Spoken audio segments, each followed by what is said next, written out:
Hi, everyone. I was hoping to have a chat about intelligent design, fall, and all that. Uh, and, well, I'll monologue, except no one shows up.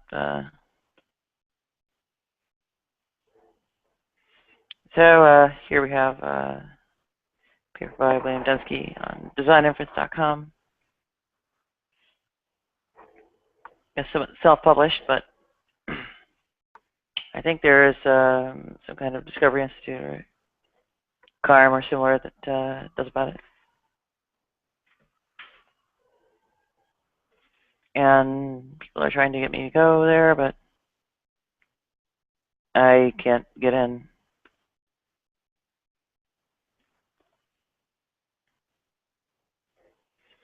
So,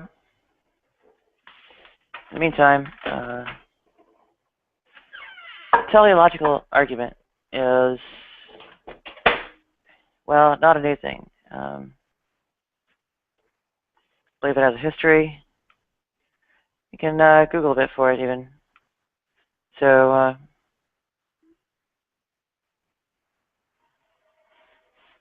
see where it comes up. And I suspect we'll find quite a bit. There's Karm, etc. comes up. I guess philosophy of religion might have something here.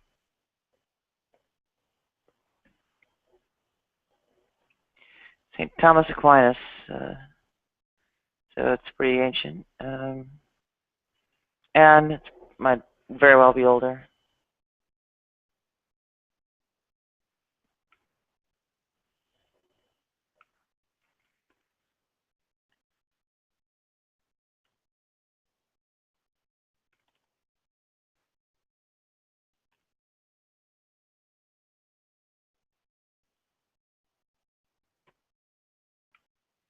Okay, and well, we get the idea.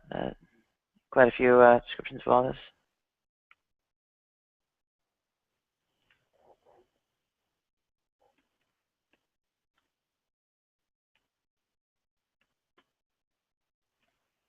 When all this goes on, well, there are some serious questions about, I guess, what intent is. And effectively, whether intent is discernible from evidence such as, well, what would otherwise be natural phenomena. When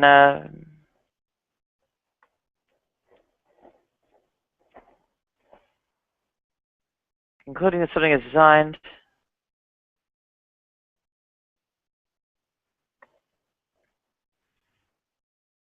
there are a few different ways you can do it. You can witness,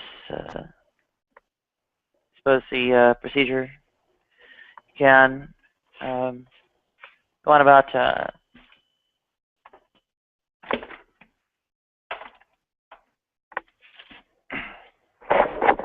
I don't know, scrutinizing the mental process somehow. For instance, if something is designed and you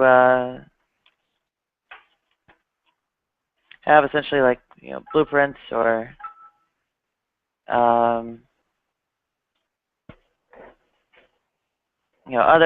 other actual like signifiers of a plan or communications of a plan, you can well reasonably infer the products of their actions are designed. In fact, usually you have some kind of attributability of the actual construction to I guess the thing you're calling an agent. And I mean, for instance, while you wouldn't have, say,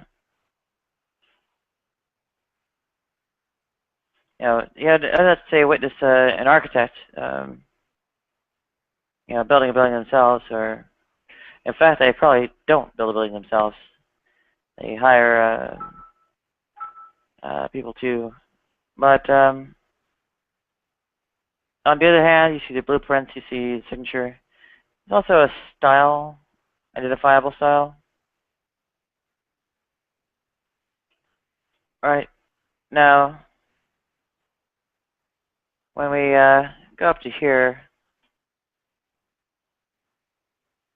well, why don't we just go direct to carm.org?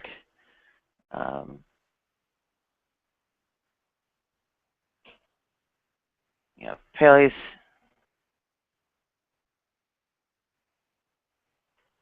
got an argument, so right, human artifacts are products of intelligent design, universe for symbols, human artifacts, right, so therefore the universe is the product of intelligent design, but the universe is complex and gigantic in comparison to human artifacts. Therefore, there's probably just a powerful and vastly intelligent designer who created the universe. So, yeah, they claim amongst the strengths of the arguments that evolutionists have difficulty accounting for apparent design in objects like the eye, the heart, and the brain.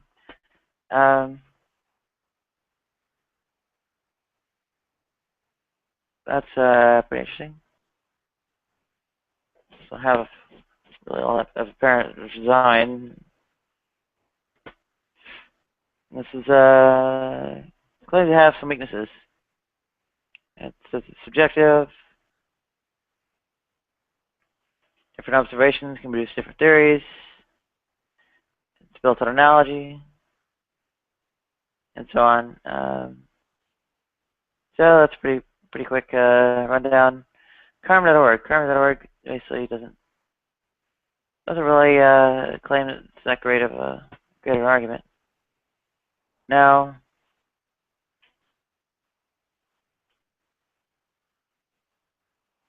wow, that's pretty interesting. Apparently, Carm.org needs to have a discussion on what hate speech is in order to on their front page or whatever. So,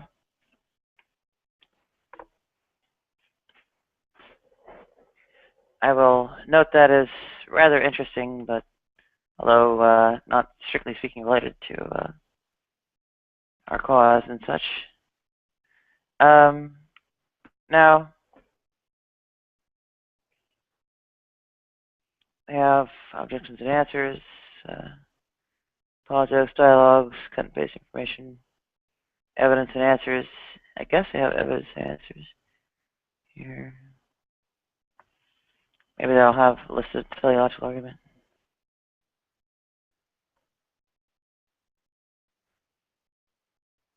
Okay.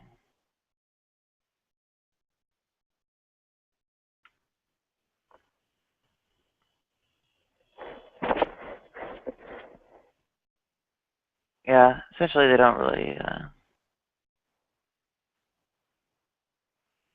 have a great deal about Galileo's original argument for design, but they might have some intelligent design.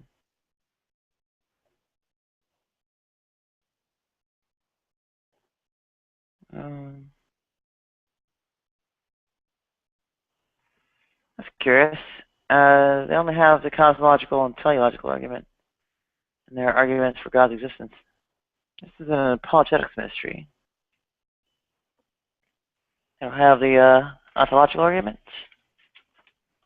Last I checked, they were something of a major thing. In fact, the transcendental argument is even rather popular these days, and yet not discussed there. I believe transcendental argument is going under the banner of presuppositional apologetics, and no mention of it on Carm. There may be trouble with this source.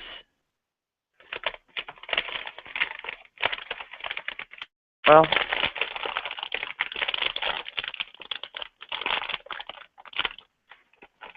Okay, I'll find a different way to open it.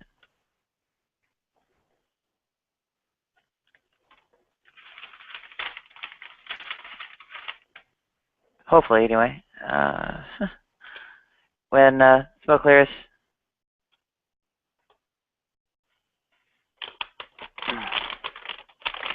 we may actually have to go elsewhere for,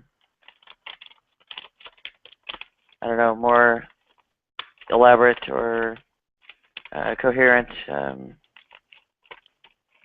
descriptions of, I guess, Christians' own positions. At least the ones I'm familiar with are publications on infidels.org,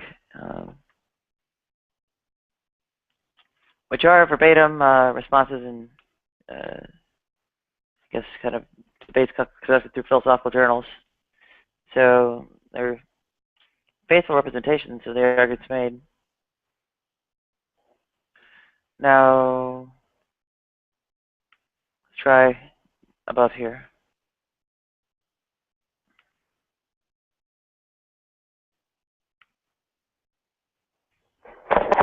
See, the trick is that what evolution does is it breaks down the teleological argument. And intelligent design attempts to resuscitate it. So we have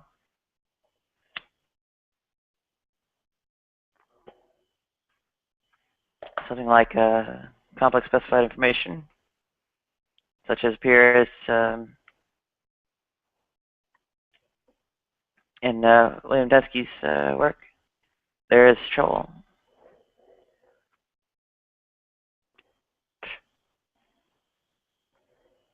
I mean, in effect, every fallacious argument is non sequitur, but there's more to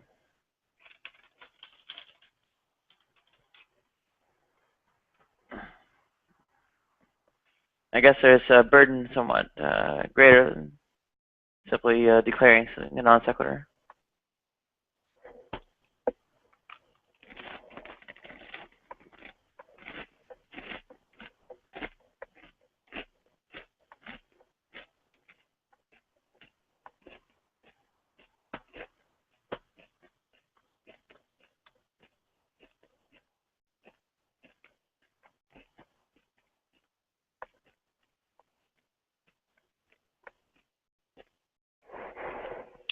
Some of the rather immediate questions about design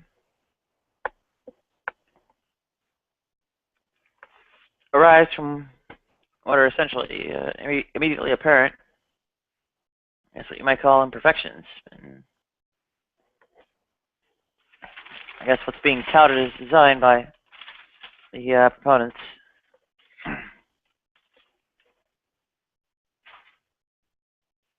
You can, for instance, examine the recurrent laryngeal nerve of the vas deferens and determine that, well, or at least arrive at the conclusion that if there was a designer, they may not have done that good of a job. And that's a question I don't see a frequent rebuttal to. Neil deGrasse Tyson actually has an extensive sort of critique of things. What is it? What's it called? Stupid design. Well, when I come to it, I'll have to discharge the backlog of papers here. And welcome back, Wolf. I was trying to tie. Oh, go ahead.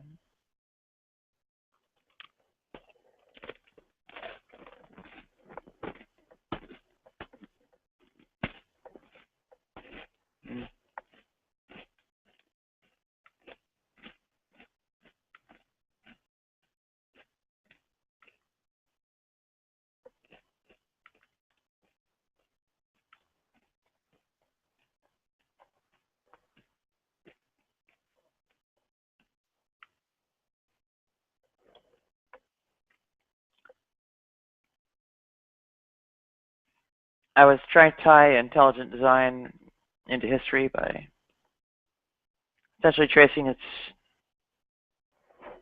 heritage in William Paley's argument for design. And,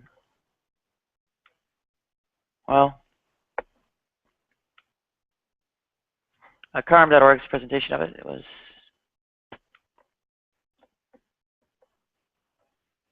pretty curious, but I imagine the Discovery Institute is similar. We'll maybe have more.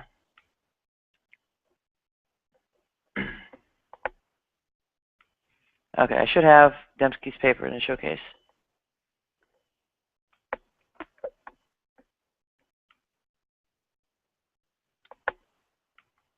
Double checking the Q&A.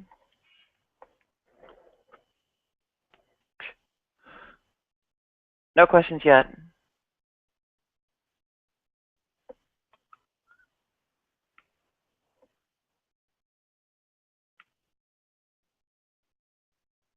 Well, let's, since all we're really finding is just direct reference to Paley and not a discussion about intelligent design there.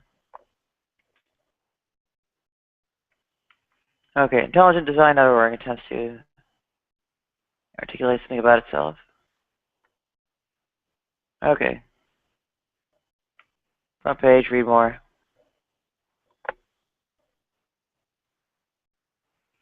Intelligent design refers to a scientific research program as well as a community of scientists, philosophers, and other scholars who seek evidence of design in nature.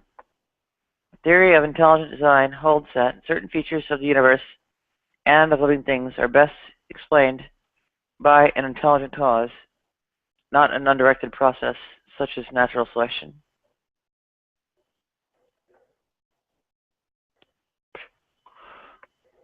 It's curious. There's intelligence, there's direction, there's design, all of which are not as well defined as it could be.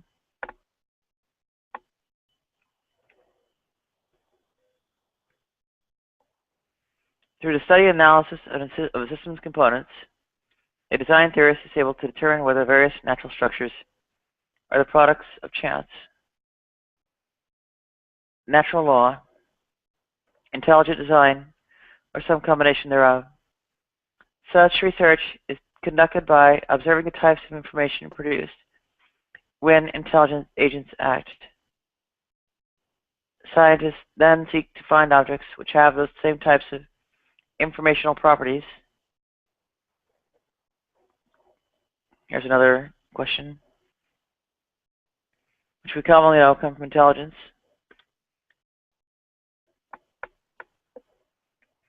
Intelligent design has applied these scientific methods to detect design in irreducibly complex biological structures, the complex and specified information content in DNA, the life-sustaining physical architecture of the universe, and the geologically rapid origin of biological diversity in the fossil record during the Cambrian explosion approximately 530 million years ago.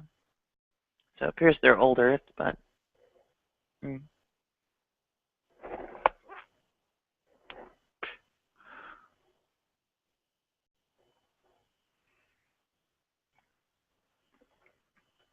intelligent design the same as creationism? No, the theory of intelligent design is simply an effort to empirically detect whether the apparent design in nature, acknowledged by virtually all biologists, is genuine design, the product of an intelligent cause, in parentheses, or is simply the product of an undirected process such as natural selection, acting on random variations. Okay. So the process is undirected, number one. Number two, that the variations are in fact random. Okay.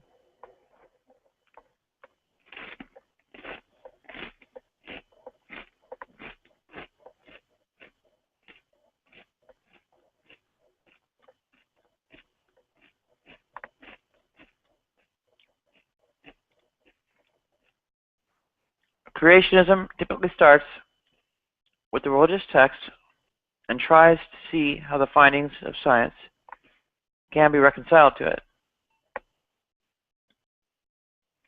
So that's the distinction they're trying to maintain.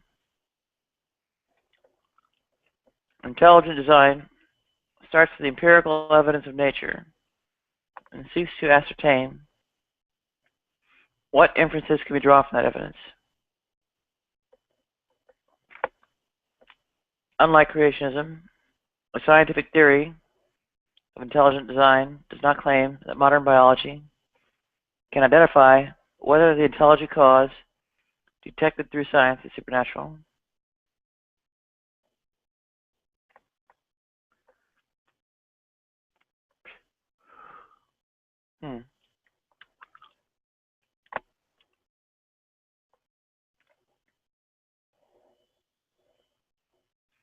Well, that's an interesting claim in and of itself. I mean, ultimately, I don't know, the notion of all this kind of makes it more abstract, more generalized across potential religious beliefs and interpretations. One could, in principle, reconcile notions of intelligent design with a number of religions and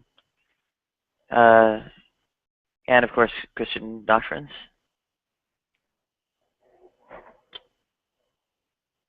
Such as old Earth versus young Earth, and so on and so forth. So, generalize it there.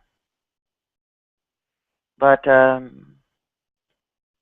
unclear that it's not motivated reasoning, and the claim of the motivation is actually a bit unverifiable. I mean,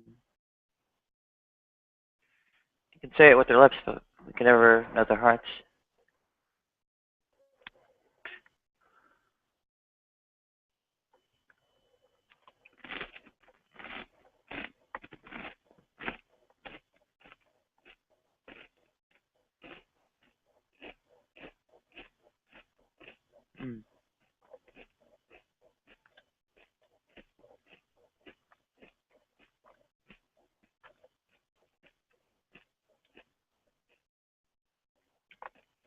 Honest critics of intelligent design acknowledge the difference between intelligent design and creationism.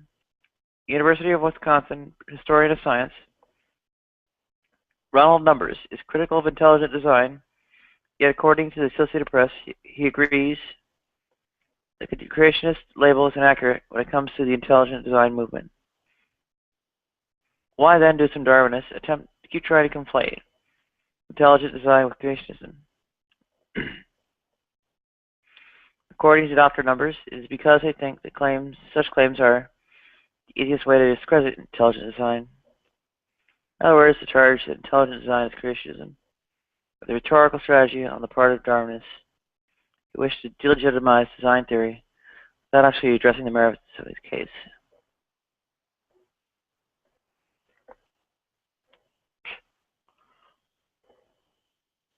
Well, in general, the actual content of all this might be nicer to have, and it's kind of like defense of the field in general, and just very brief.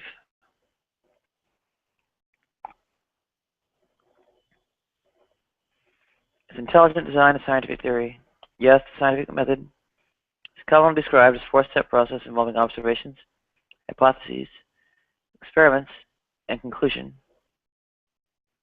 Intelligent design begins with an observation. Intelligent agents produce complex and specified information, CSI. Well,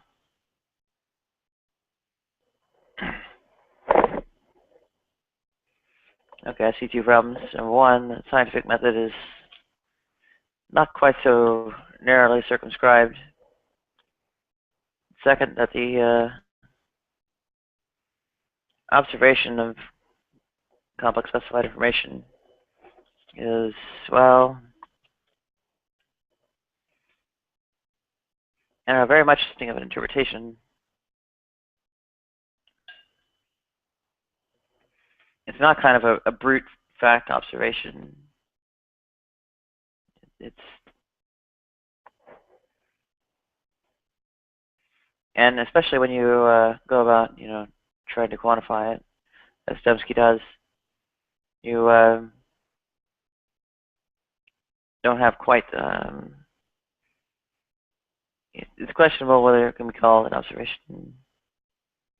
I mean, it doesn't invalidate it, but other things could invalidate it, but that doesn't invalidate it. But it does raise questions as to whether they're accurately representing their own position here.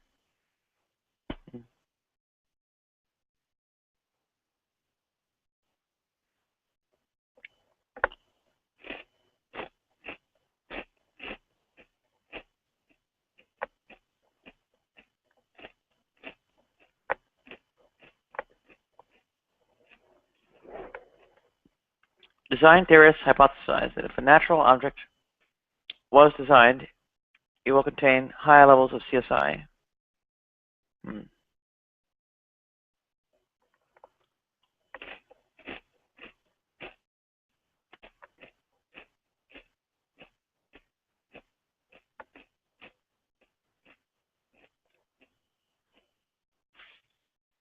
Design theorists hypothesize that if a natural object was designed, it will contain high levels of CSI. Scientists then perform experimental tests upon natural objects to determine if they contain complex and specified information. Okay, what's the experiment, and is it in fact experimental? I don't know. I think it's a sort of observational science. If it is genuinely a science. And the attempt is to discern whether things that are effectively naturally occurring or in fact have design underlying them. Or you can't sort of have an artificial rigged experiment for it, or rigged experiment.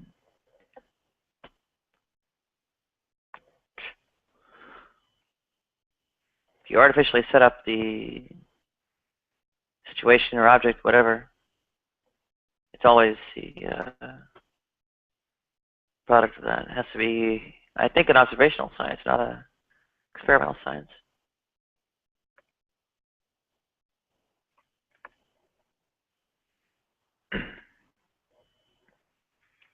This, the number of kind of issues are getting raised just in this kind of high-level description is a bit daunting. One easily testable form of CSI is irreducible complexity, which can be discovered by experimentally reverse engineering biological structures to see if they require all their parts to function.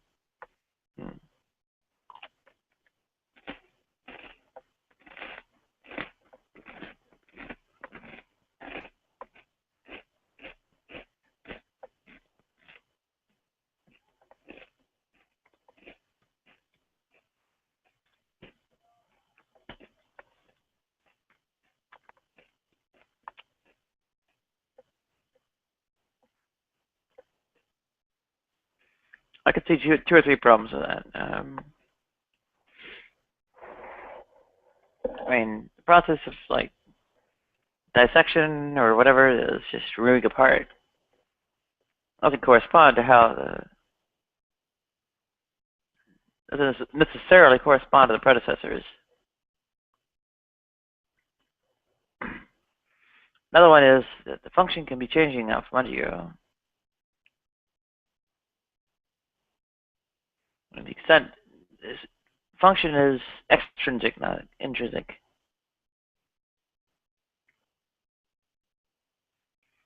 The descriptive or description of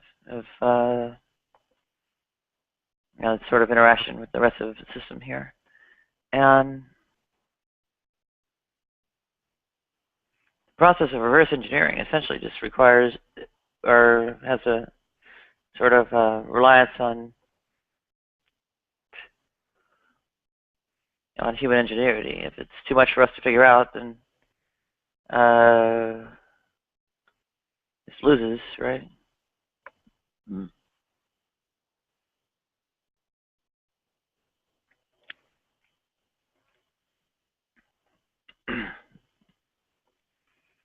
Darwin's original notion of irreducible complexity was more that it gave the account of, essentially descent with modification, that the incremental changes over time of the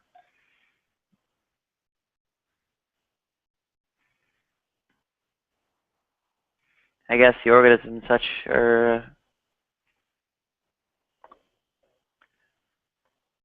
essentially the mechanism described there is just said the opposite. If it were not possible for that to be the case, then the sort of theory is disproved.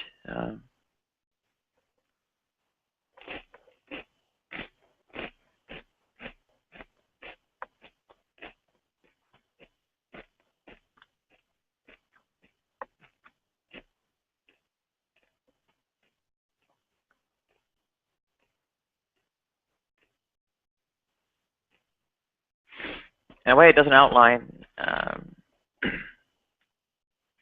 definite tactic for falsification. Kind of presume someone will be creative enough to devise one, and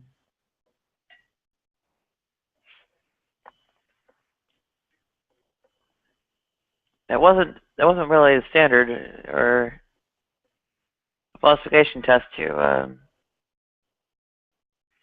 really go about making claims that this was not falsified. It made other kinds of predictions like adaptive radiation and various kinds of speciation and so on. It was confirmed.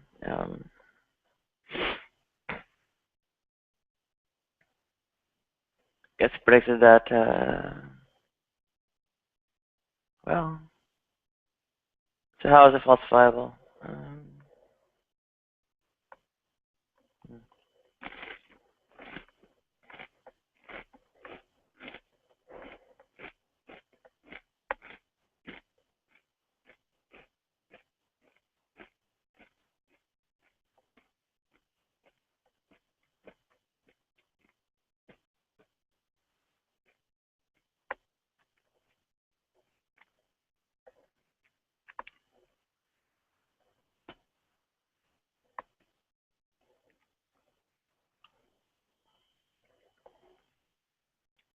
Well, that's a good question. It would have to really be a mismatch of the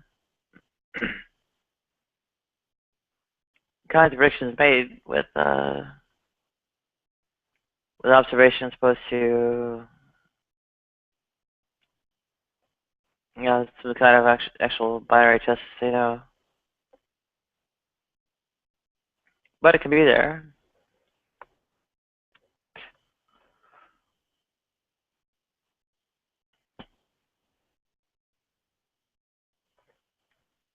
I could observe, I guess,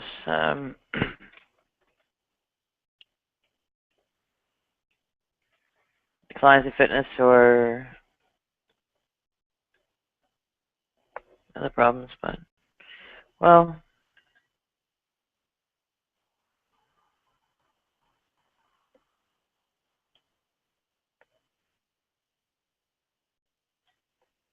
confirmations are there, necessarily universal.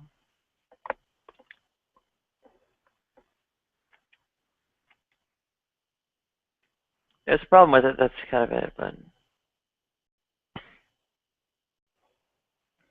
can't say that you can't describe a sort of counterexample in more concrete terms.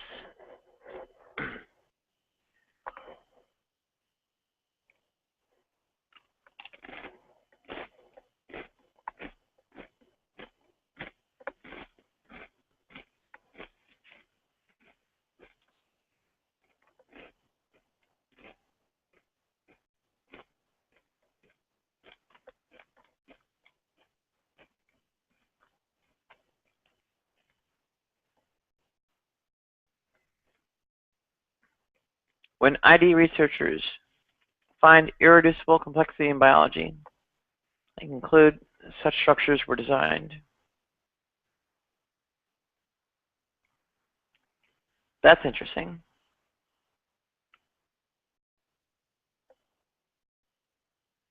Hmm. Even if you did, would that be evidence of sort of a lack of imagination or needing to, I don't know, get a better reverse engineer? Or would it be evidence of,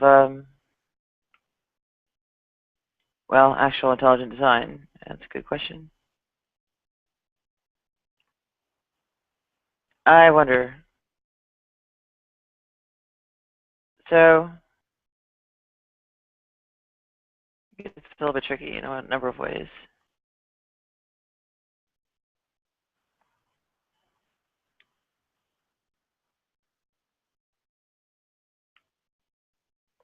I'm not sure people can actually see the second connection here.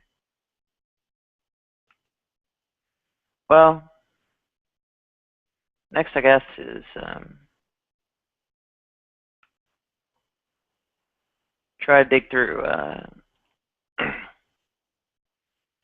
actual technical material somehow.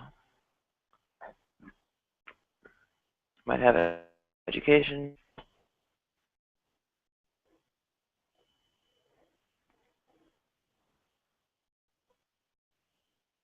Okay, science.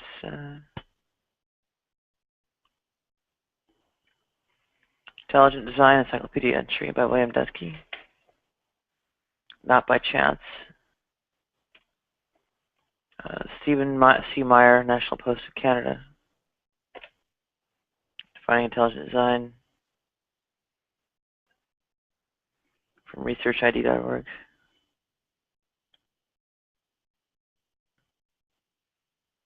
Okay, well, a definition might help a lot. Let's try. Researchintelligentdesign.org.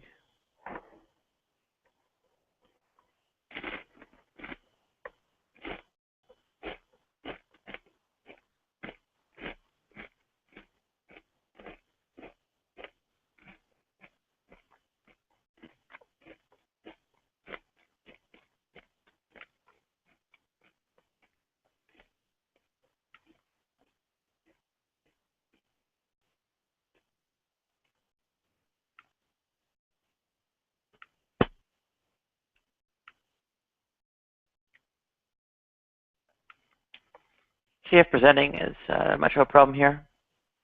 Try watching for a minute, see if there's any change.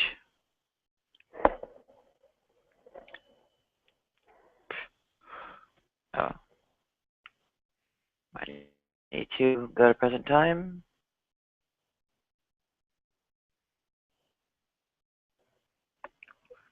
Yeah, Garcia, Cambodia. They may need to police their content a bit more, or external posts or something. It also looks like they've been spammed. I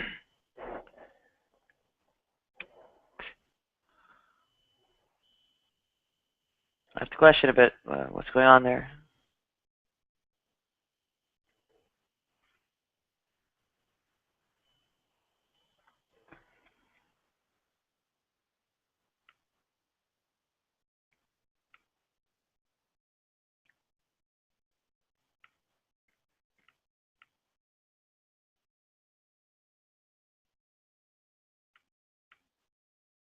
Okay, so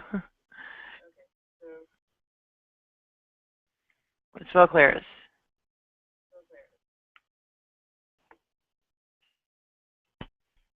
What do we have where?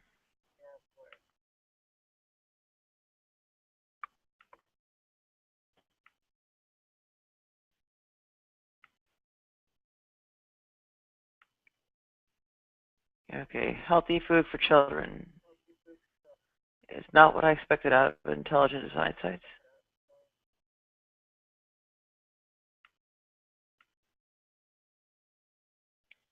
Yeah, learning about weight loss is not what I had in mind. I mean, not that I don't want to lose weight, but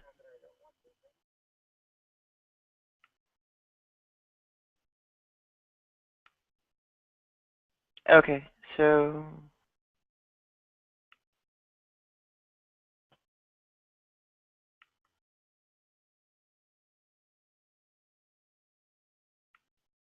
what is intelligent design? Okay. This is not much more on the order of reciting Paley's kind of thing. There's I don't know if the link's broken or what. They're supposed to have an article.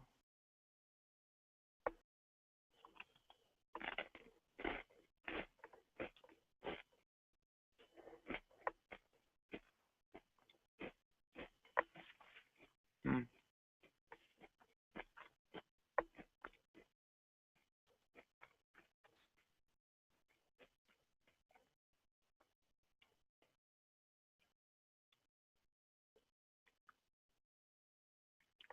Okay, that's the definition of intelligent design. It's not a very useful one. Um,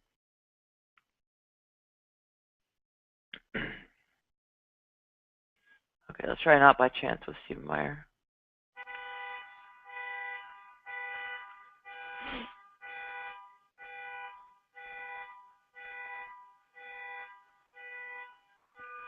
Okay, how is natural selection an undirected process?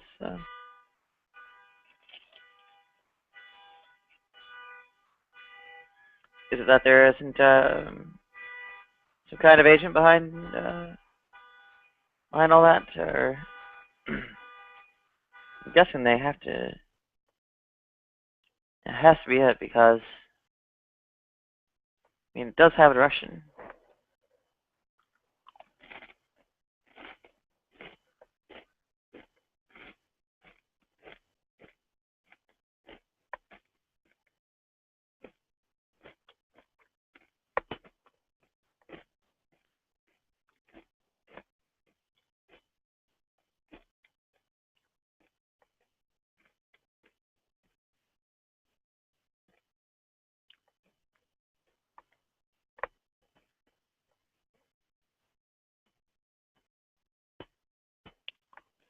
Okay. Hmm. Here's some mischaracterization. Natural selection preserves or selects functional advantages. Well, functional advantage. It's not quite what it actually means. It's differential breeding success.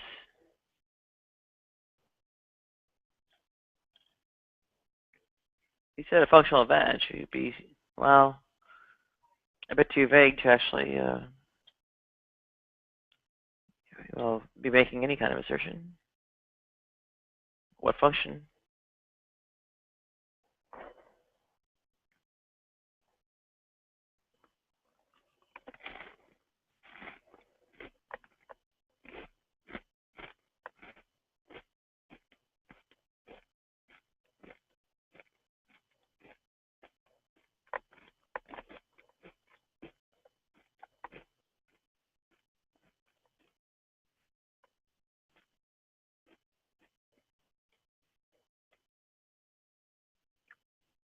If a random mutation helps an organism survive, to be preserved and passed on to the next generation. Yet the flagellar motive has no function until after all of its 30 parts have been assembled.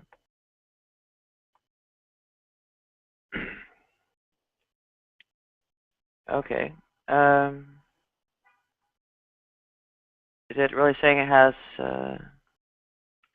doesn't have a different function, or is it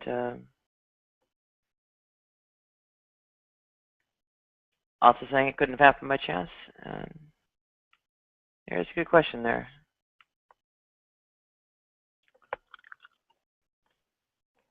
All I really argue is the odds are longer.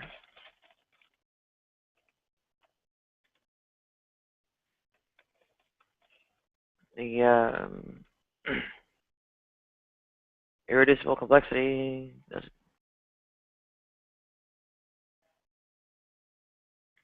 doesn't work on two levels.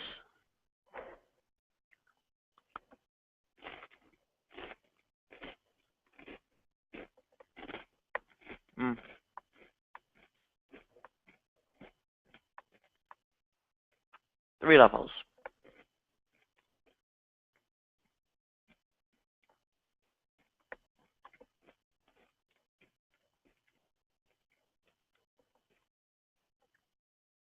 Variations are not necessarily strictly along the lines of adding and subtracting parts.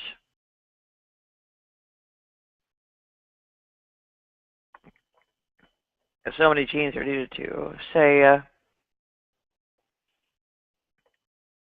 give rise to a flagellum, then fiddling with one, could have effects that distort all the others. And in fact,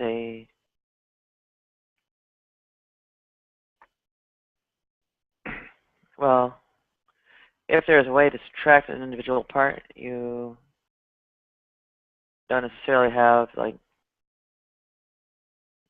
everything minus that part. You have all kinds of possible distortions of the shape and so on, or shapes of the parts. So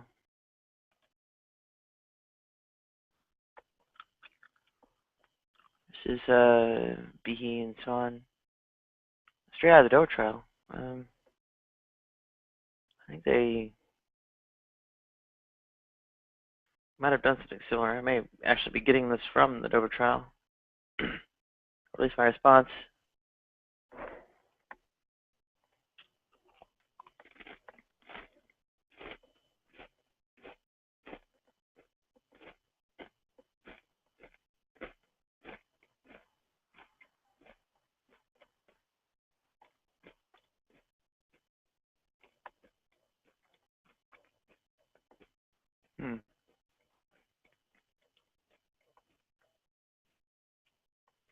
Here we have Francis Crick and a sequence hypothesis.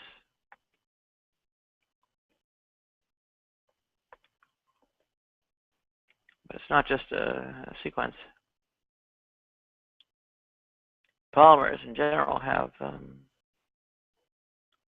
primary, secondary, tertiary, and quaternary structures. What it's folded into matters. There's also methylation. There's also histones. There's actually more to it than this.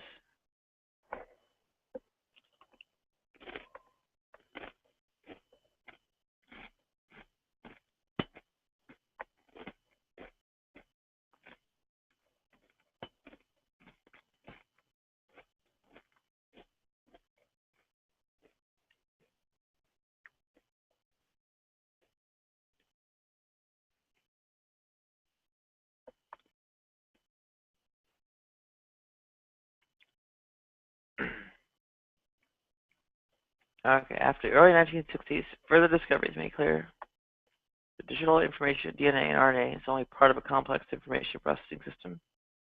An advanced form of nanotechnology that mirrors and exceeds our own in its complexity, design, logic, and information storage density. Okay, well, at least I acknowledge there are more parts to the cell.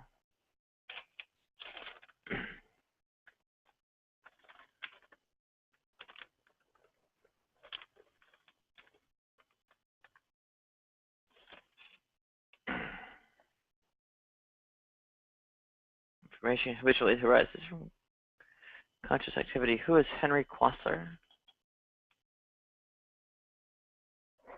And why should he be listened to?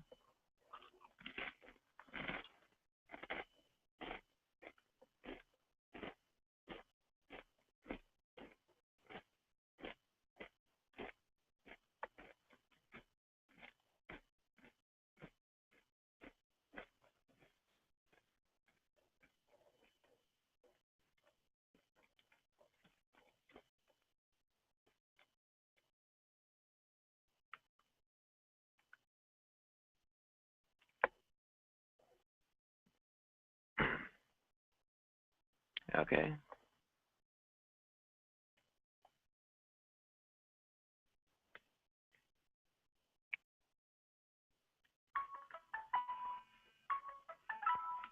Oh, brilliant.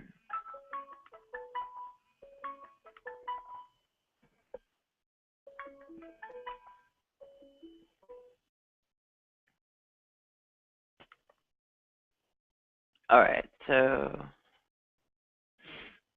emergence of biological organization, published posthumously in 2002, or it's 1964. The theory of emergence it supposedly had.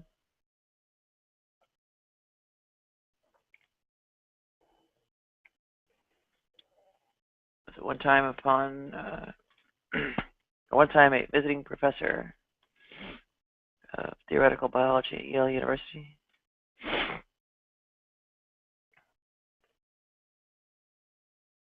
formation of single-stranded polynucleotides is well within the limits of possibility what could have occurred during the pre-biologic period of the Earth. Okay. Well, I buy that.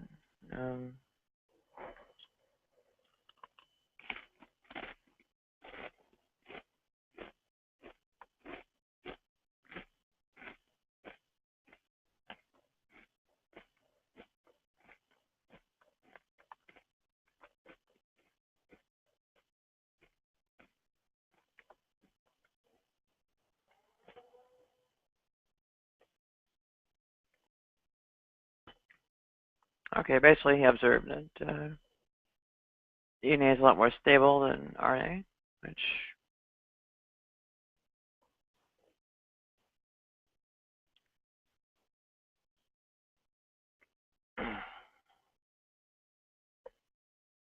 okay.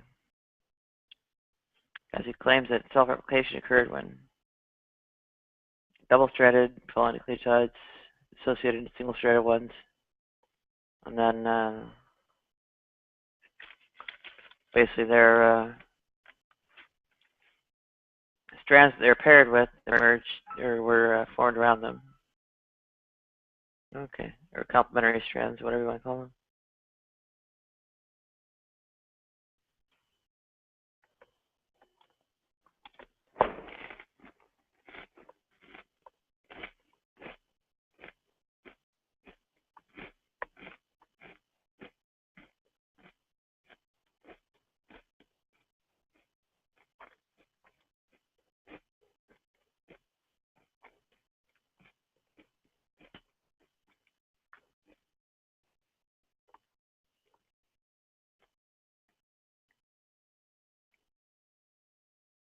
Hmm.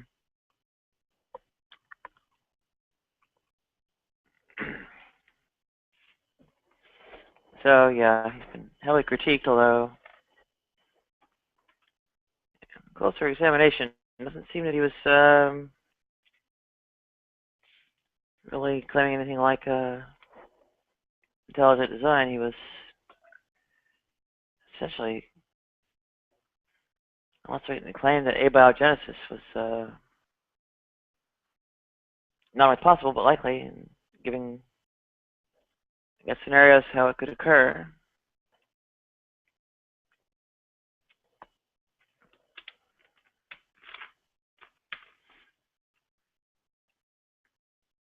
So they're quoting Quasar.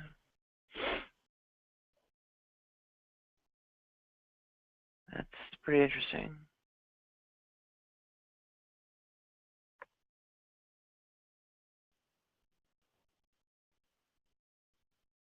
Where is it here? Richard Dawkins, computer-like DNA. Bill Gates' DNA is computer-like. Where was the Quasar quote?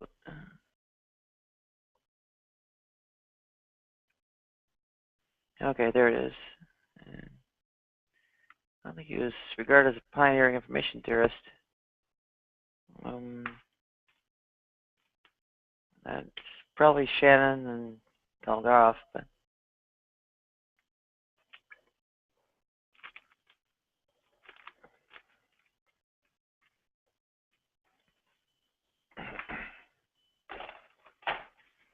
Archaeologists infer ancient scribes from hieroglyphic inscriptions.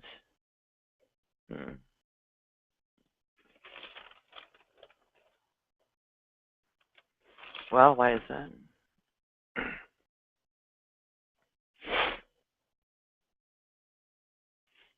Let's spell part we know the language. We're also making a pretty limited claim here. You see an inscription.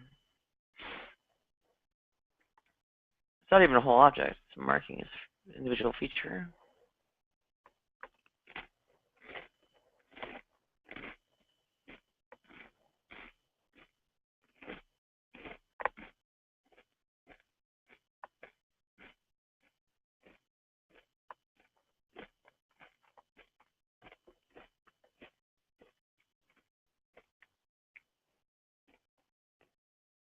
We could brute force inductively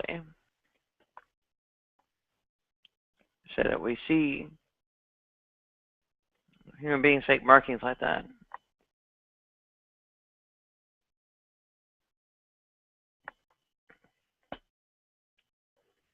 These are similar markings, so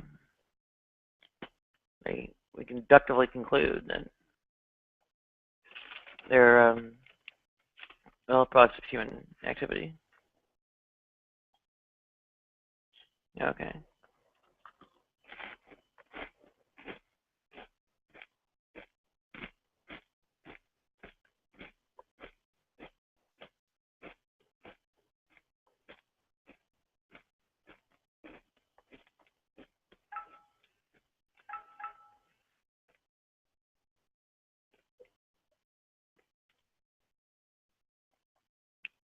Here claims DNA functions like a software program.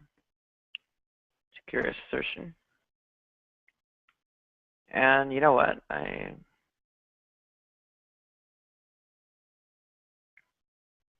in enough trouble. I need to visit the little girl's room.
Sorry about that. I seem to have taken longer than expected.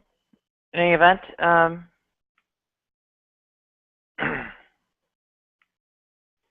it's looking kind of grim for the opposing view and such.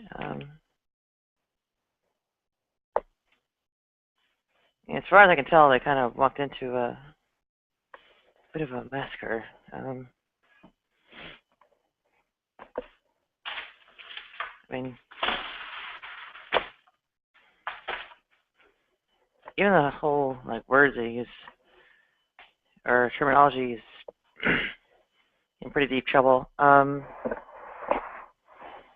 I mean, for starters, intelligence.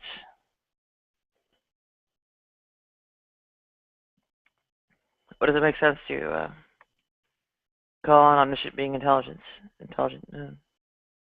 It can't learn, or learning doesn't make sense for it.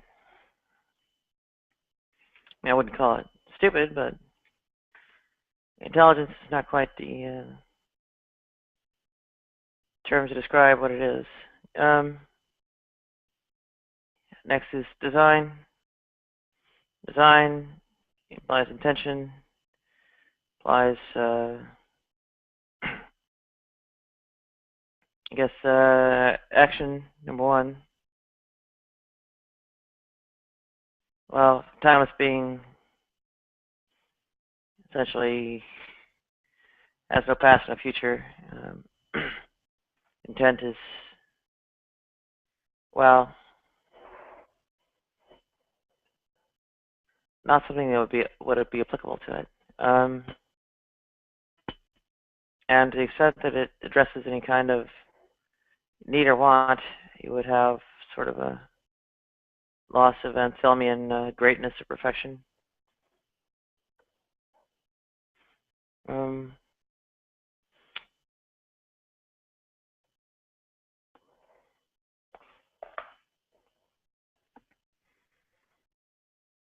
Another one is complex specified information, right? Design and complexity are not entirely the same thing as what the Panthers and what they call T-34s. Well, simpler one. You know, for essentially similar reason to Darwinism, right? It's easier to manufacture, more robust, and because of its simplicity.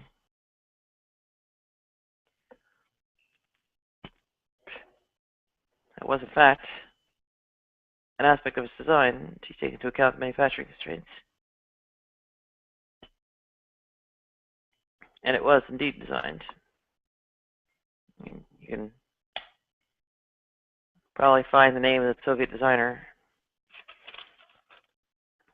and maybe under enough duress, dig up their plans. You can then date to prior to the actual construction of the tanks. Okay, well, next is specified.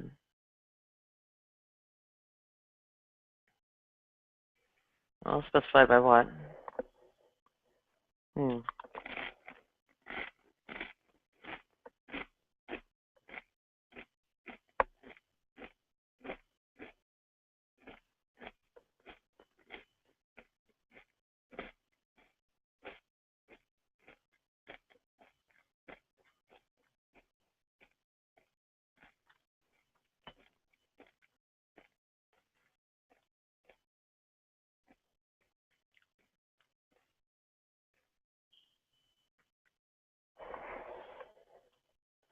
If it were specific,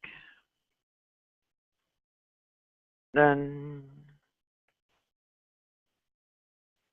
well, why would almost anything do? Hi, Revelation. Hey Nadia, how you doing? Oh, I'm not hearing you for some reason. Let me dig up what's going on. Hello? Can't hear Okay, me? try now. Hello? Yeah, I hear you now. Alright, cool. So Let what's me up? switch to different. Okay. I think this ought to work. Try it now. Hello? Can you hear me? Hello? Yeah. Alright, cool. Cool. Just seeing how you're doing. What's up? Oh, I was just reading stuff about intelligent design and such, and I don't know, commenting on it. Kind of like a mathematician reads the news and sees not so valid statistical inference and so on. Okay. Let me Alright. see. Where's a good? There we go. Well, Nadia, you're in here twice. So Yeah, that... Alright. Cool. Well, it was kind of you know, something of an experiment to try to screen share something like a slideshow and hope that my picture of me talking shows up at the bottom corner. And for whatever reason, it's not actually working that way.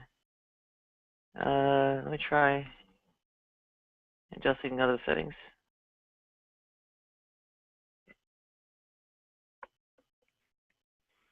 Yeah, here we are. It says broadcast the large video that I see to my audience and hide the other video feeds. It's on no, so it should pop up. But in the YouTube stream, I don't see it. So, for instance, I go over here, and where did the YouTube video go?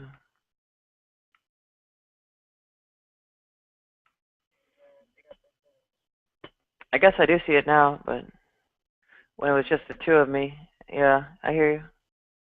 When it was just two of me, it wasn't working. Okay, so well, I anyway, see, I see it, Nadia. I see it, but cool. So you're just doing yeah, you're doing like a test thing here. Cool. So, a little uh, bit like it, but yeah, yeah, I can have a genuine discussion too. well, amen. All right, cool. Well, what did you get out of reading what you did?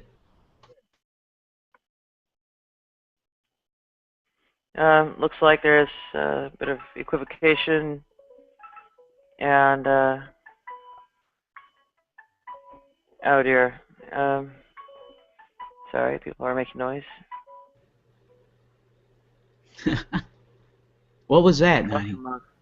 I don't know who it is, but their handle is the drunken monk. Okay. All right. I can relate. Mm. Well, All right. Tell when me, what'd you learn, Nadia, from CERN or yeah, CERN? Excuse me. What's the name of the fucking site? The Calvinist site. What is it? Carm, CARM. um, That's it. I did not actually find much material there. I It got you. described like the ancient teleological argument. Didn't go into ID much, really. Um, couldn't maybe I just couldn't figure out where they had it, but what I actually found didn't really cover the bases. Let's see if I can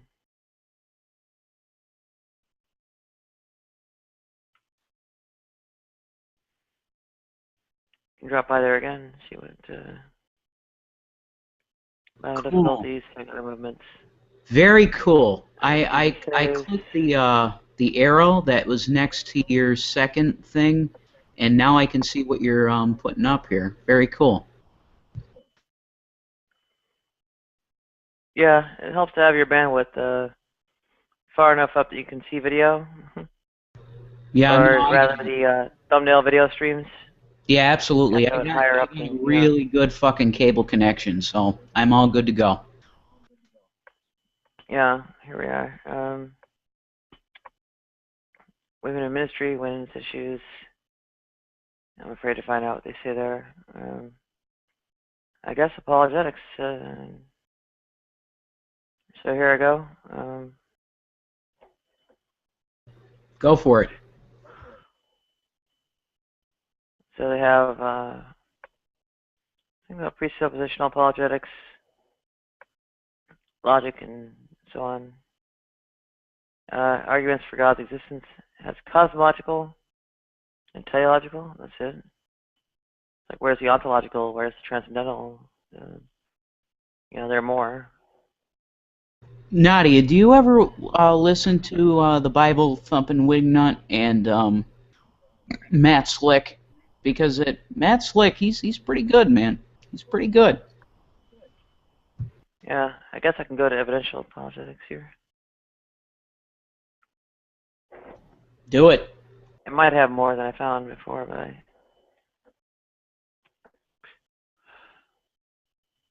it looks like a general description of evidential apologetics, and kind of a loose one, not really a, kind of ignoring the literature. You didn't even read anything. Just read it. See what? Maybe there's something there. It's dialogue, right? So, yeah, I'm seeing they have an example of a dialogue between two imaginary characters. I actually have an awareness of what evidential apologetics is already. How it differs from, like, fideistic and so on. Okay. All right. Well.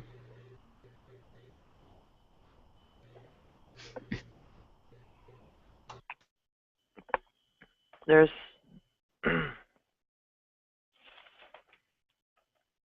there's trouble with I don't know, a lot of the notions of intelligent design, like when you have like an immaterial, disembodied mind that's omniscient and omnipotent, you run trouble with I guess notions of intention because they effectively require anticipation of the future. When it's a timeless being, I forgot to add timeless, but yeah. You have trouble with, I guess, was it intelligence, given that it's omniscient, so it doesn't really learn, so you don't see anything like a learning process in action. So if you're going to see evidence of intelligence, it would actually contradict coming from an omniscient being, right? And, then there's the question, of course, what intelligence itself is. Very good and you question. can define the cognitive tasks that characterize human intelligence in that process. I hear you. I hear you. Well, we come to a very interesting question, Nadia. What is the origin of intelligence itself, if there is any? Is there? Perhaps not.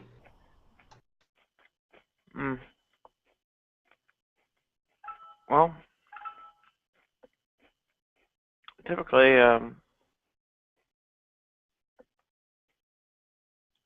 evolutionary descriptions or causes are ascribed to it. So emergence, right? I beg your pardon? Emergent intelligence, emergence. No origin, just emerging intelligence. Well, emergence doesn't really mean anything much more than just, systemic behavior or system level behavior as opposed to, component level behavior. Right. All right. So, origin of intelligence. Perhaps there is none. Perhaps there is no origin of intelligence. Guess not. Nani? Well, clearly there is. Neurology is, well defined. You have, or well, um, understood its origins in the animal kingdom.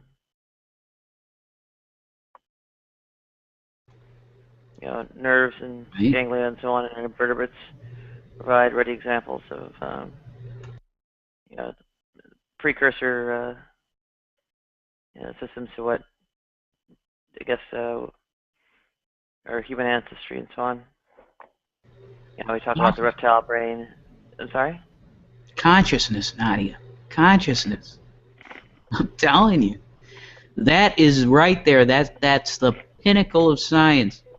If science can explain consciousness, I'm going to tell you, all power to them. Holy shit.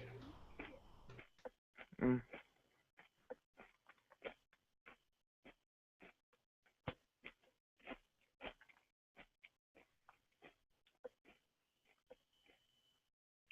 Consciousness, as it is well posed, is a very limited concept. It doesn't have that. I don't know, spark of anything supernatural you might want to grant it. For instance, medicine, they simply define it as something like awareness, responsiveness, and um, similar kinds of functionality, right? Right? You would not regard that as particularly magical. I mean, it's basically like whether somebody's awake or not, right?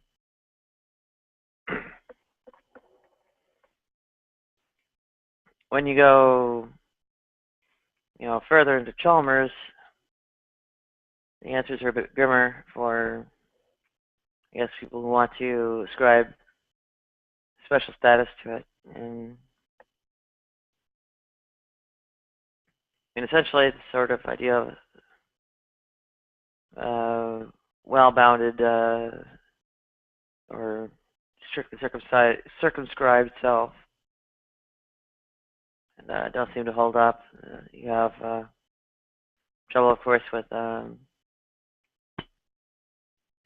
actual cognitive functions. Unity of consciousness is apparently lacking.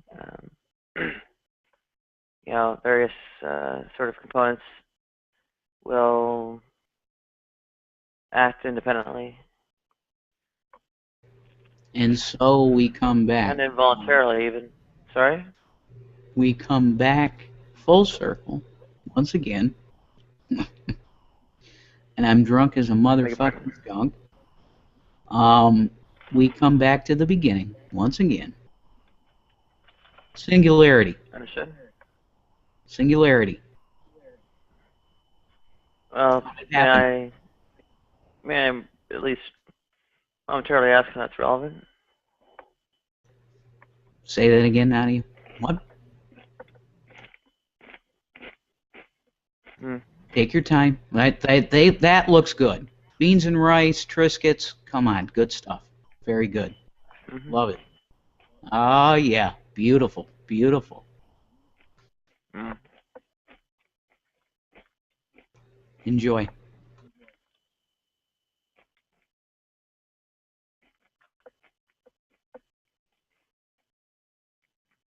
Well, given that it's an intelligent design,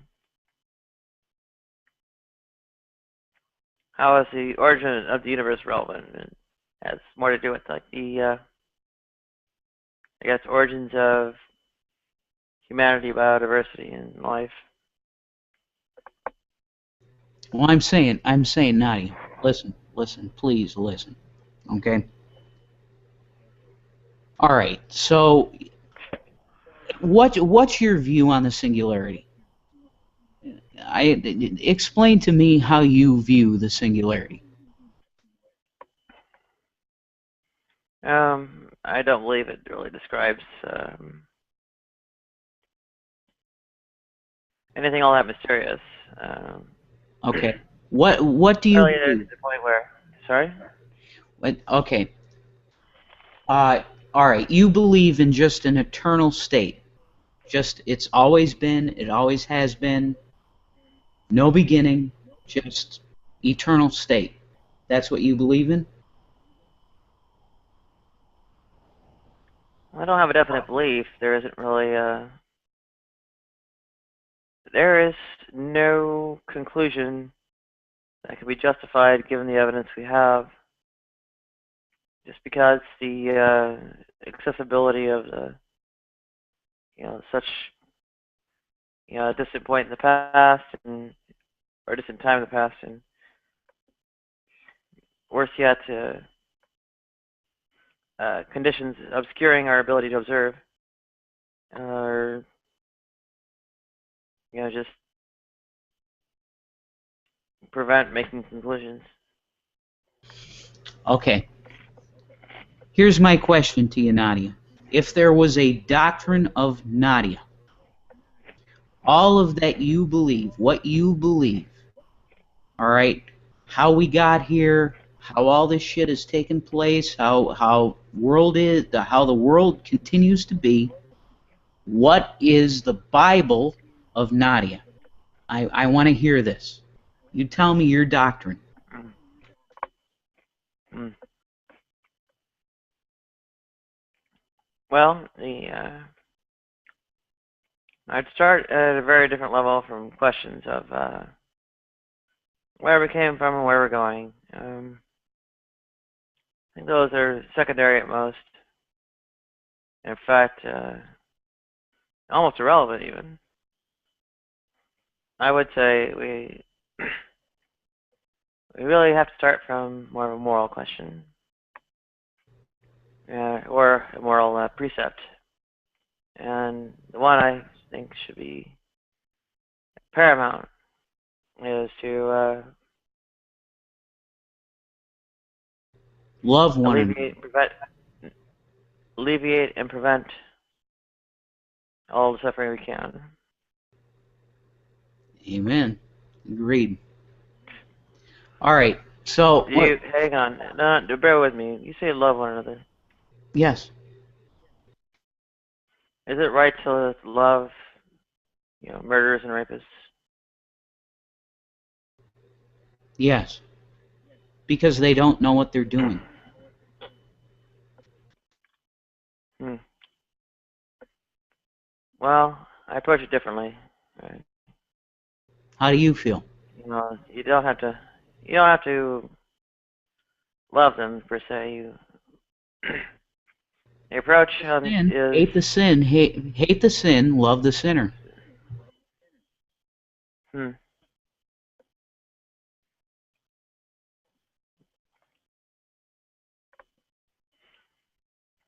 Well, there's a number of different bits of trouble with that. I mean, first off, people are products of their formation, history, and circumstance, right? You Absolutely. don't get out of that so easily. Very true. Nani, I've just In asked order you a to question. get I want to hear the Bible of Nadia. That's what I want to hear. yeah, I'm outlining it. Yes. The Bible of Nadia. Yep. That's what I want to hear. What you believe. So, bear with me. What they do as a product of that, essentially, is big part of who they are, and if not a critical component of it. I guess people have said you are what you do, or something like that. Well, in that case, love the murderer. It's loving murder. Don't No, you don't love it, but you don't go about inflicting suffering and so on. You prevent suffering, but by say confining them, but you don't go inflicting on them. And well, there's beyond that, well-being and joy to try to actually promote. When if it harms no one and makes someone happy, well, make it happen for them. And then, so how would it differ from today? Well, you see, like these crises, these you know formerly colonialized countries, or maybe you might even call them neo-colonialized, and those are vast, horrific. Uh, Human sufferings and so on, where you do something about it. Animal Yeah. suffering is horrific too. I mean, who's doing how much research into the artificial meat or whatever? Right. Maybe you might Right. throw a bit more Nadia, into it. have you ever seen the movie The Book of Eli? No, You should. You should check it out. It's a good one. not much of a movie watcher, but okay. I don't sit down and watch things that much. Oh, come on, Nadia. It's good. It's a good one. It talks about a time, post-apocalyptic world, where there's only one Bible left on planet Earth, and Denzel Washington is walking around with it, and some very messed up shit happens to him because he has it. So check it out, The Book of Eli. Good movie. Well, I think what was it? You were asking for a gospel, Nadia.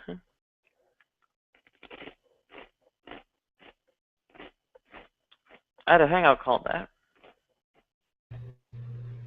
I know, I know. Well, what's the Gospel of Nadia then? Give it to us full force right now. Nadia, come on. What's the Gospel of Nadia? I am going to shut up. Not going to Well, say another word. Give it to us. I've been telling you already. I'm giving examples of what to do, right?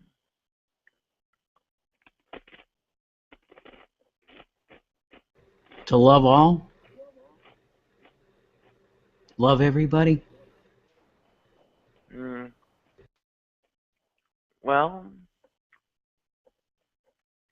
I didn't say that for a couple of different reasons. I mean, one, of course, is what that means. Number two, of course, is the murder, etc. argument I gave earlier. And Mm. Well, I said, Nadia, you hate the sin, but you love the sinner.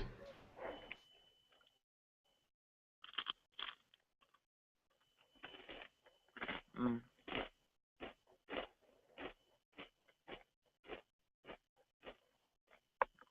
no, I think we're on the same page, Nadia. You just don't get it. no, not. Why aren't we? Mm,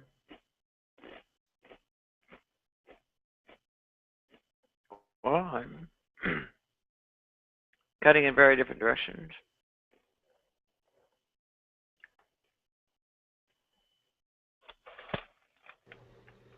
Well, let me ask you this. Okay, I could hammer you down on the hate the sin, love the sinner point, or I could actually make a sort of positive articulation of what I think we should really be doing with our lives and all that. I think we should be healing the sick and um, getting housing, healthcare, so on and so forth to anyone who might lack it.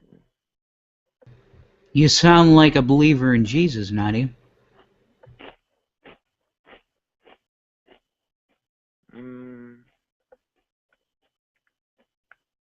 No, so convinced.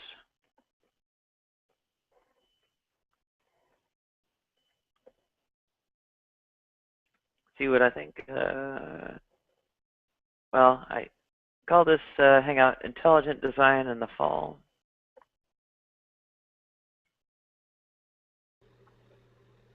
The fall. Yeah, the fall. The fall. As What do you first, think about the fall? sorry? What do you think about the fall?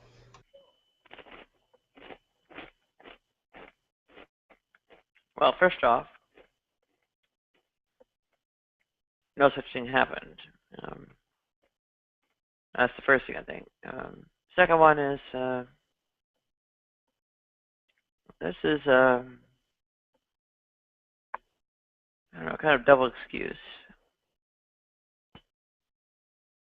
On the one hand, kind of the world's supposed to be this horrible and awful and evil, terrible, etc. of a place until Christ comes back. If you say try to make the world a better place or whatever, you're sort of usurping Christ's eschaton or whatever you want to call it.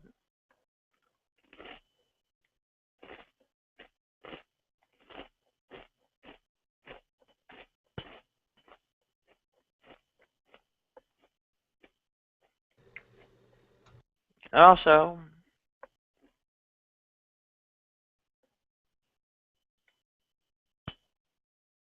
doesn't really count how things are double-edged, right?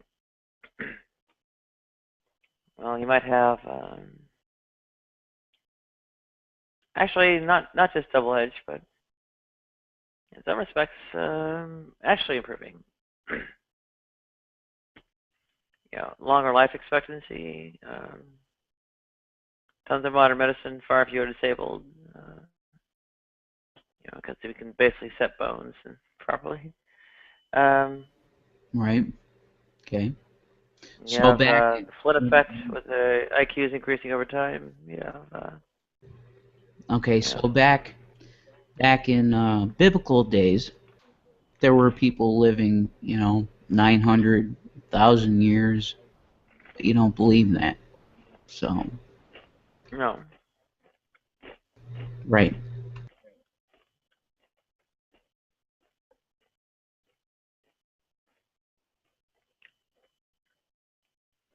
Yeah, the averages were skewed by a lot of things.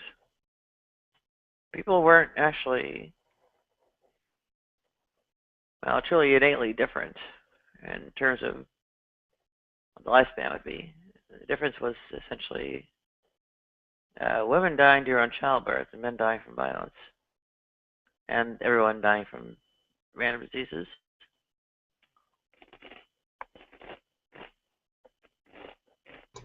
Right. Okay. So, give us the mission statement, the Gospel of Nadia.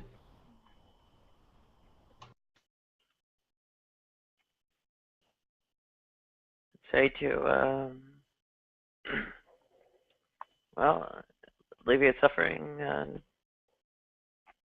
and promote well-being and joy, or at least maybe beyond that, bring about well-being and joy. Nadia. Promote makes it sound too arm's length.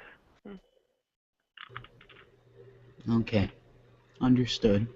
Understood. I'll say this to you. Um, I see it in your eyes. I see it in your heart. Um, you want it. You want it. I love you, Nadia. I love you. I love your spirit. That's all I could say. You have your gospel. Know that there are many out there that love you just as I do. True Christians, not the bullshit ones. True ones that see your eyes, see your heart. They don't judge you. Your, your gospel is the exact same gospel that we have. Okay? Love you, Nadia. Shalom.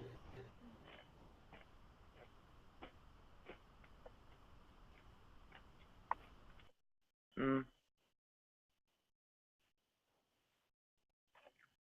I would maintain there are some distinctions, but granted, there's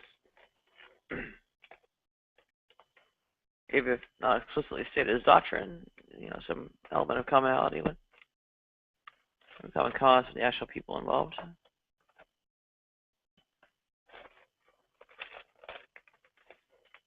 Still quite distinct from the gospel being the same.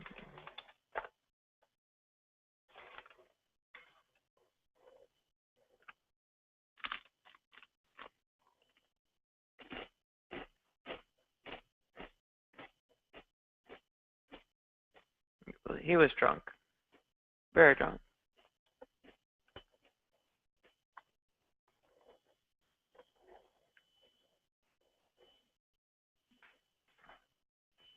So where was I? I was on the complex specified information, right? Oh.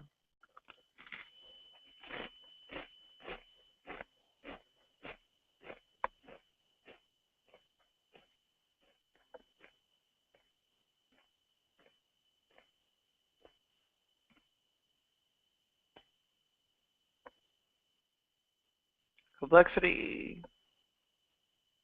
Hmm. It's a bit difficult to reify and quantify.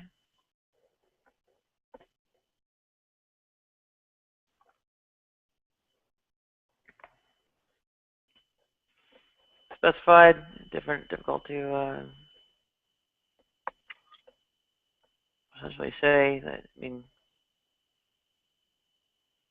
when we look for a specification now,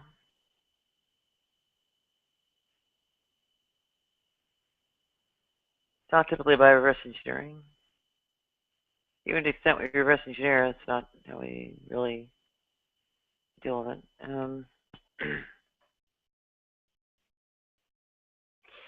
Then, well, information,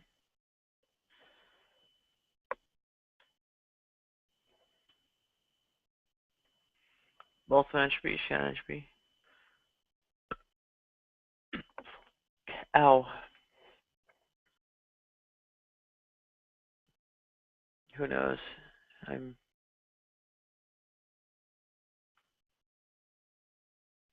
kind of fading out, but anyway.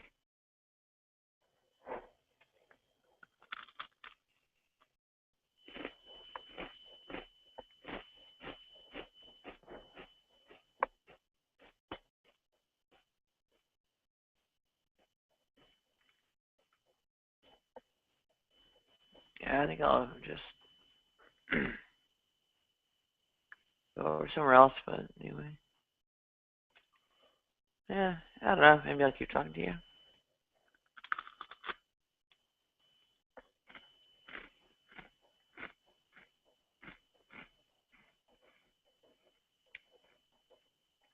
Well, might or might not show up.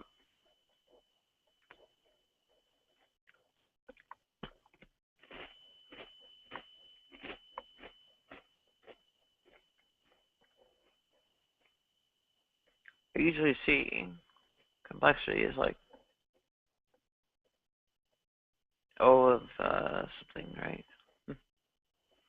Like it's an O of log of n search algorithm.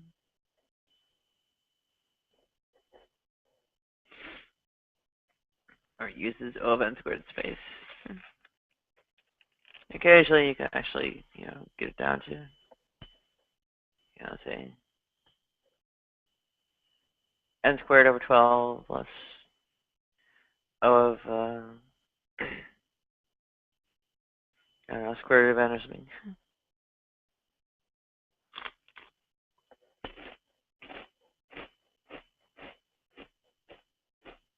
That's like Broussard advocates doing.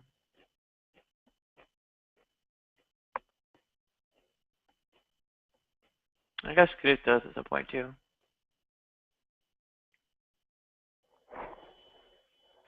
These are actually functions, they're not individual judgments.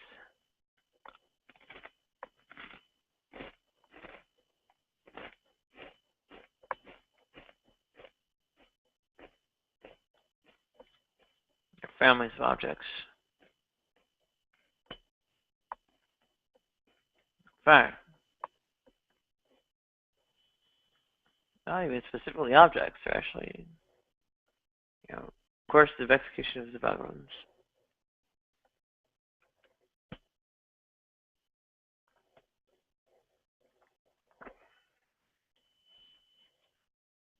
Kolmogorov complexity does exist. Dembski actually explicitly references it.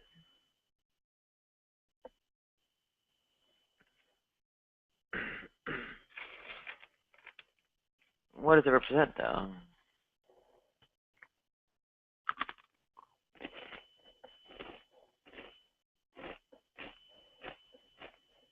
In the case of, say, sequential tape input and output,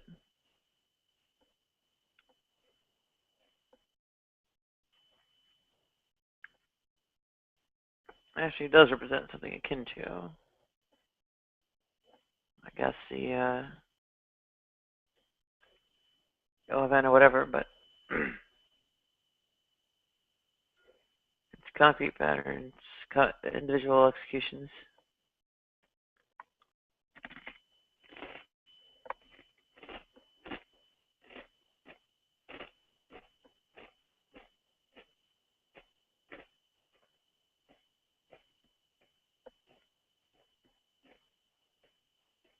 Kolmogorov complexity, in a way,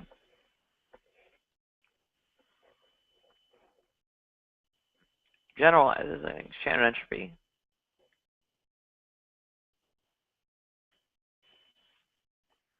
And that it's something like a self-extracting executable.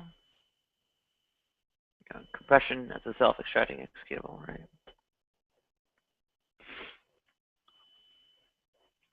A Turing machine with its own input, except generalized to actually handle structures and other than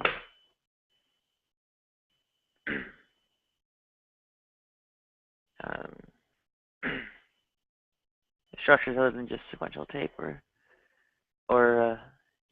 sequences of symbols. And this is supposed to represent essentially the quantity of information present in a way.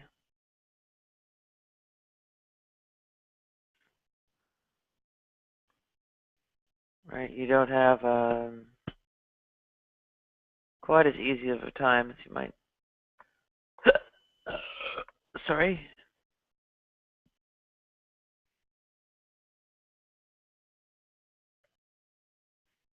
You don't have quite as easy of a time as you might think, just because the word is complexity doesn't make it something akin to complexity elsewhere. What I guess the world really refers to it as, right? It's Kolmogorov complexity is in effect information content.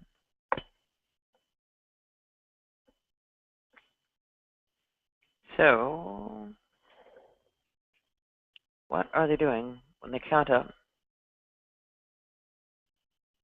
I guess the number of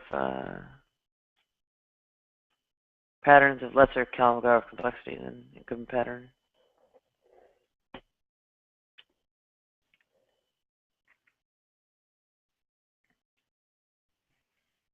The information present was already quantified, right?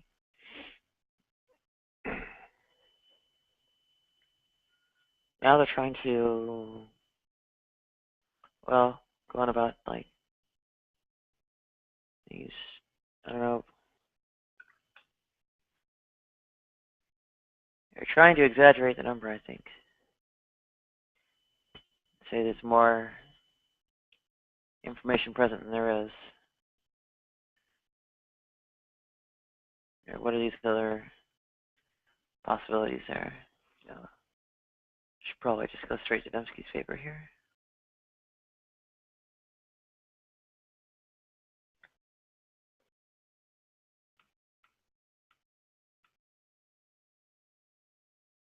Okay, I think it's on like page 20. This, yeah. All right.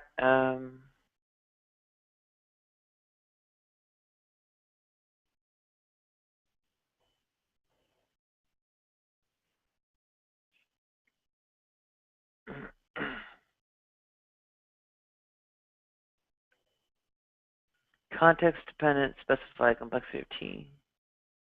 Now, where's context H?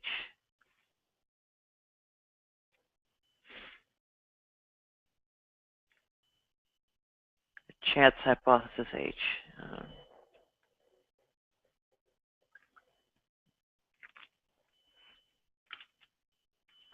It's not really the context that actually matters.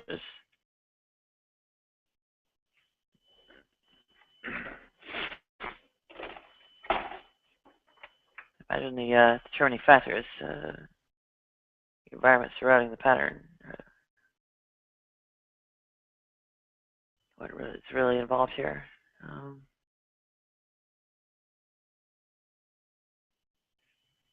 Well, let me go over here.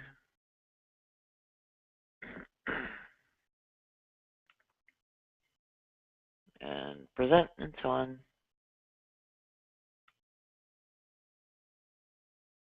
Oh, I'll present it. Yeah, there we go. Okay. So, what does it look like? I don't know.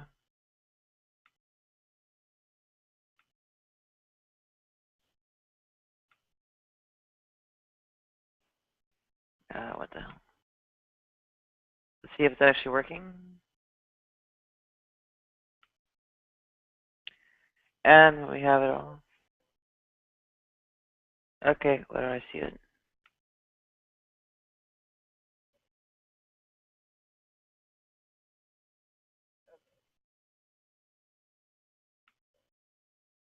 Oh, it was too far before it.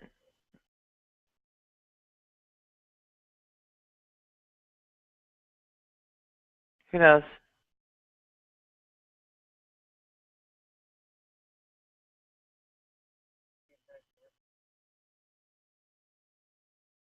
My voice sounds terrible.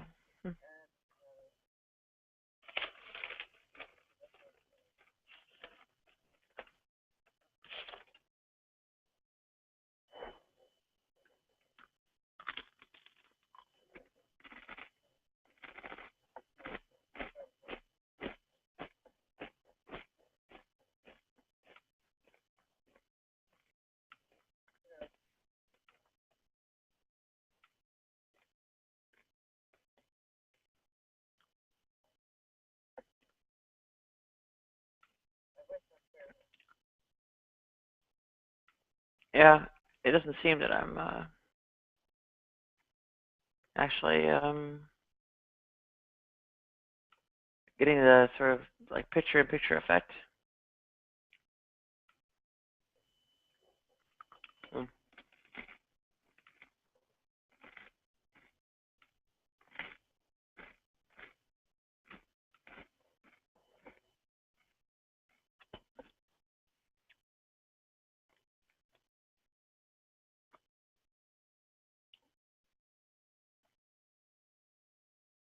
Okay.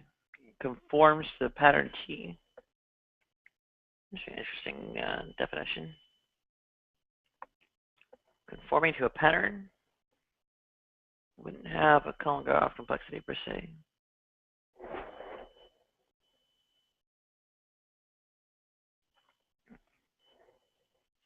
Or rather, you're using an abstract structure such as a pattern, or if you have this pattern, it's an abstract structure, mathematical structure. It's not a faithful modeling of, like, I don't know, whatever reality is. You making trouble trying to apply Kolmogorov complexity to it. So actually counting up how many realizations of it there could actually be.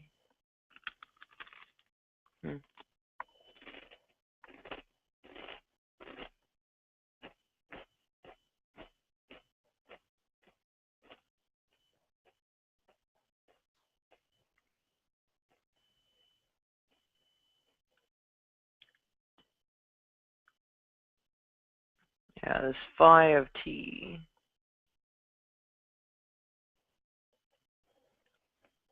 Justification of it somewhere else here. Oh, I see a mention of it earlier. Okay.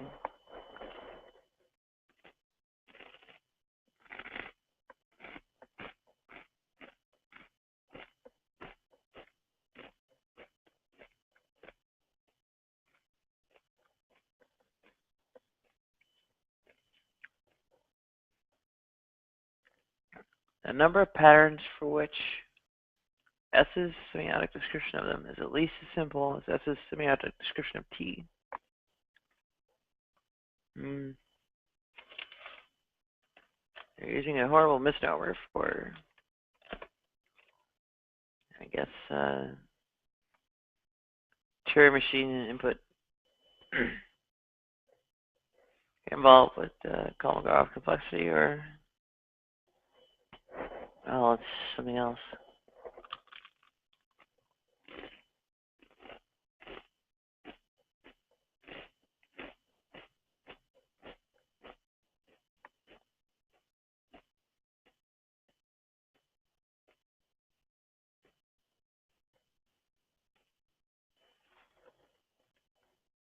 Where do they get justification for using this somewhere?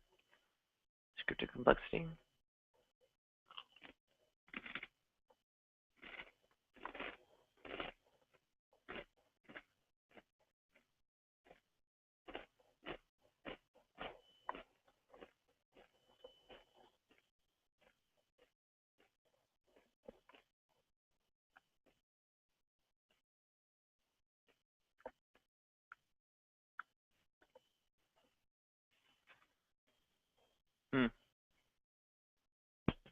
Simplest way, S has the describing T. What is S? As notice is agent S. Okay. Agent is a Turing machine. I don't know.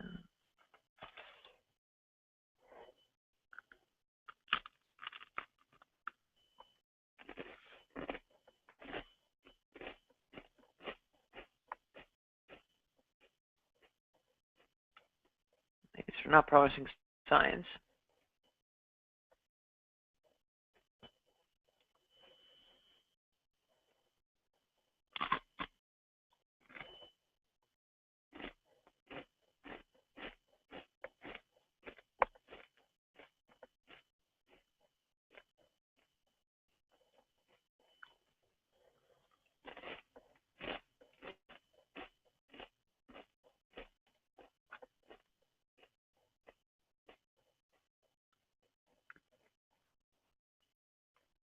They're not promising signs at all.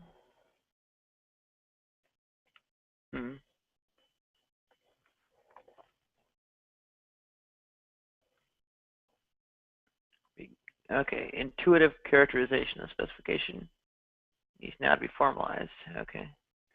It's actually about the right place for you to start, given my proclivities. Yeah. Well,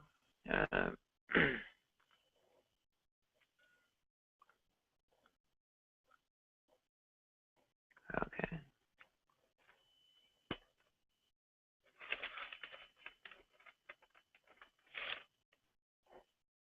There's difficulty of reproduction by chance.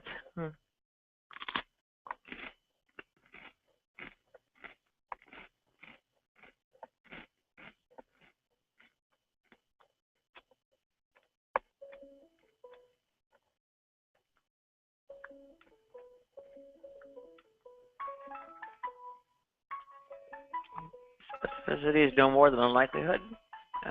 What is that? I'm not so convinced.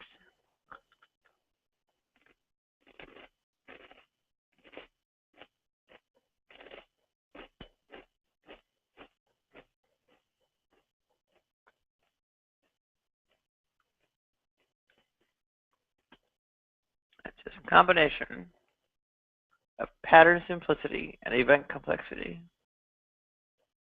It makes a pattern exhibited by psi of R, but not R, a specification. Well, specification is a different category of object, but even so.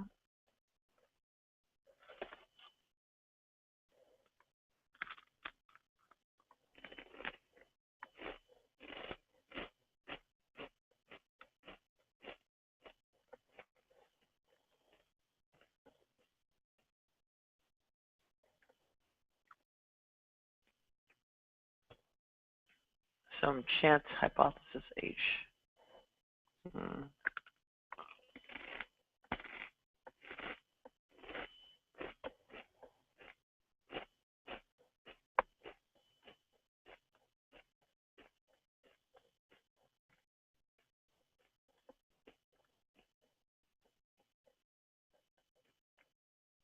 Okay, back to the agent.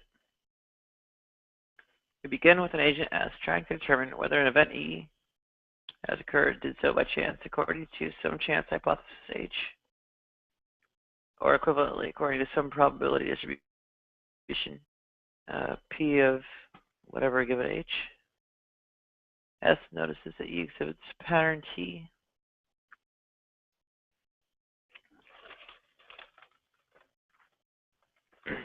For us implicitly, you can think of T itself as an event that is entailed by event E.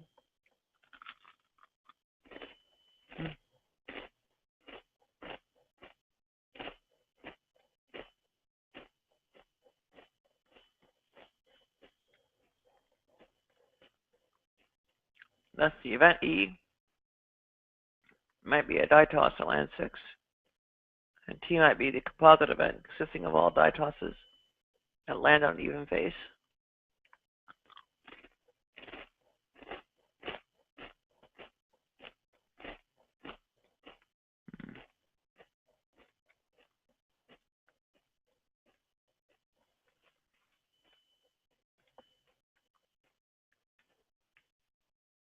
Alternatively, T can be conceived abstractly as a pattern and precisely identifies the event target T. Okay, so you referred to T as a pattern. As a pattern, T is typically describable within a communication system. In case you may also refer to T described in this communication system as a description.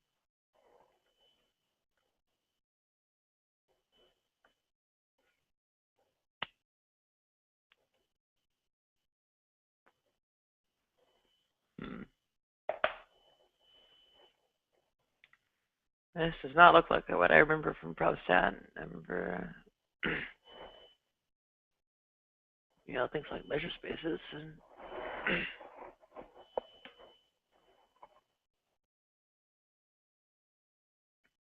measurable sets and so on.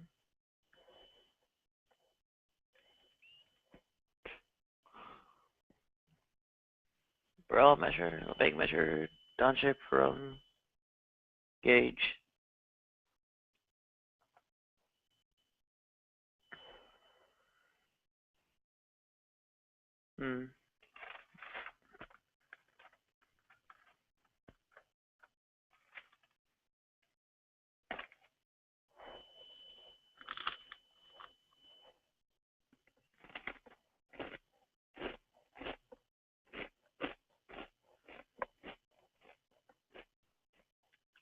directly when describing the pattern T. I'll put the description in quotes, yet when talking about the event this pattern maps onto, refer to it directly and leave off the quotes. Uh,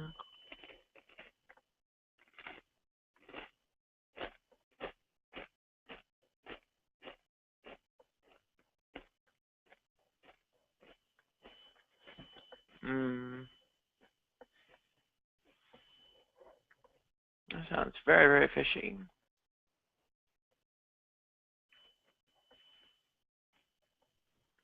I mean, it should just be a sort of containing event space or whatever.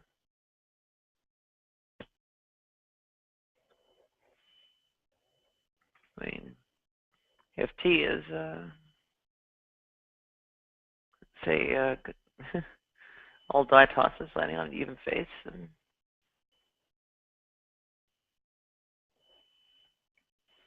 you can pretty much just use Bayes or whatever.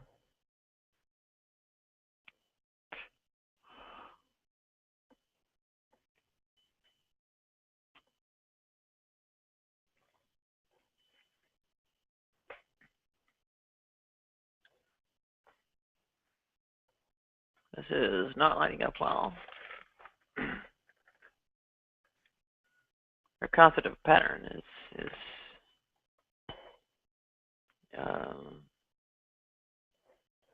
I don't know, re-eventing or misappropriating or something. The probability and statistics sort of analysis here.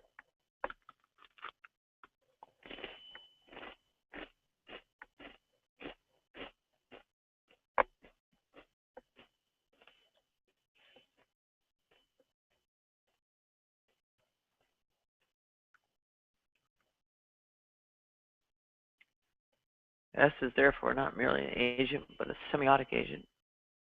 Who defined that? Where?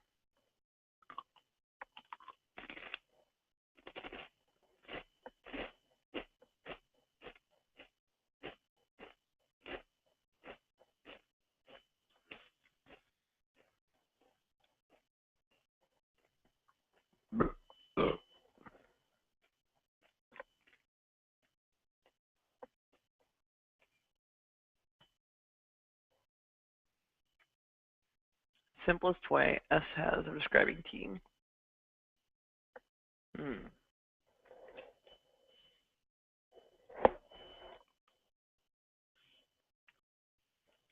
use an event space, not even necessarily finite or discrete.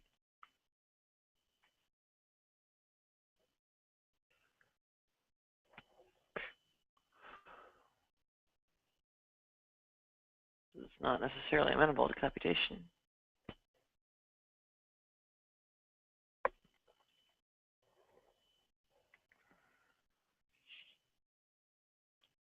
You need like modest sets and such, not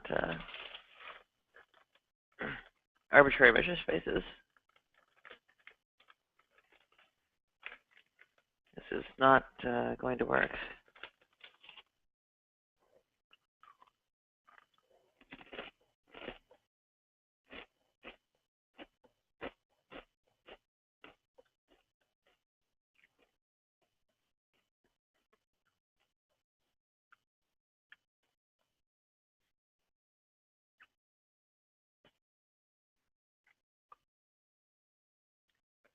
Okay, the pattern T need not be uniquely associated with the event E.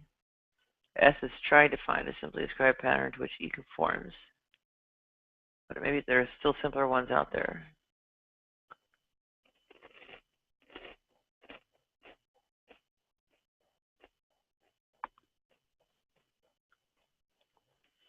This is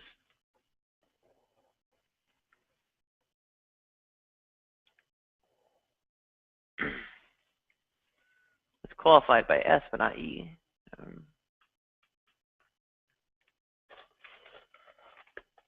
What is E even doing in this?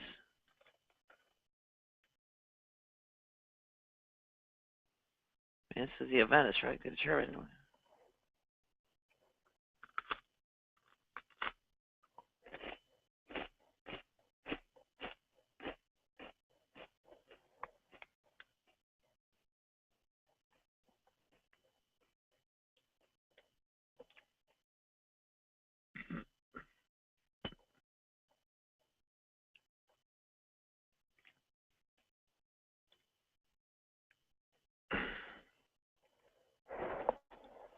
Okay.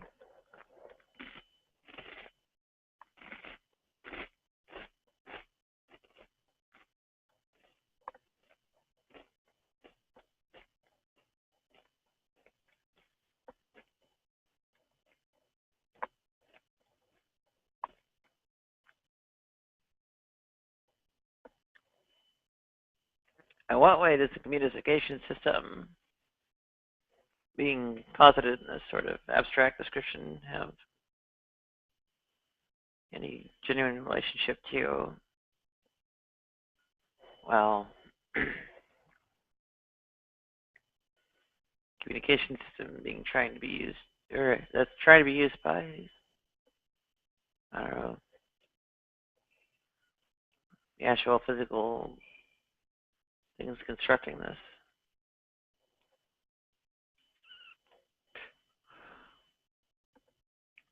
I don't think the description here is actually good enough to really bolt it to, well, the right agents, actors,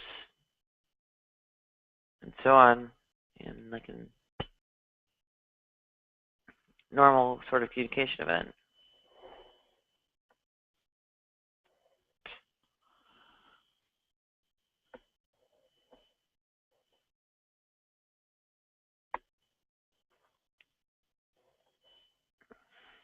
Essentially, this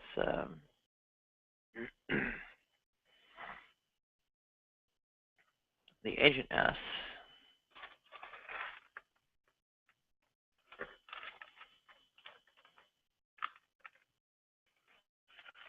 This is almost like steganography, or steganalysis, rather. All right, let's try to.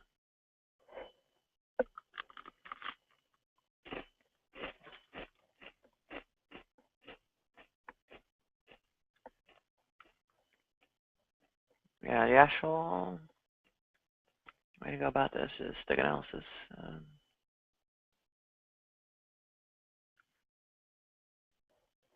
Here we go.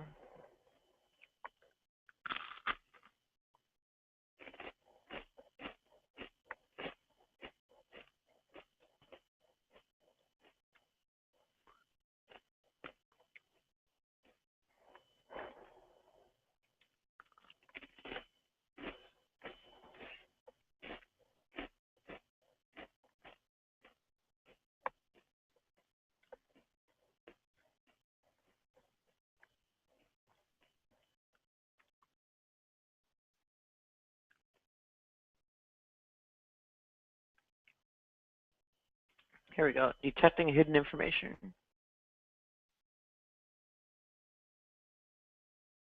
Okay, known cover attack.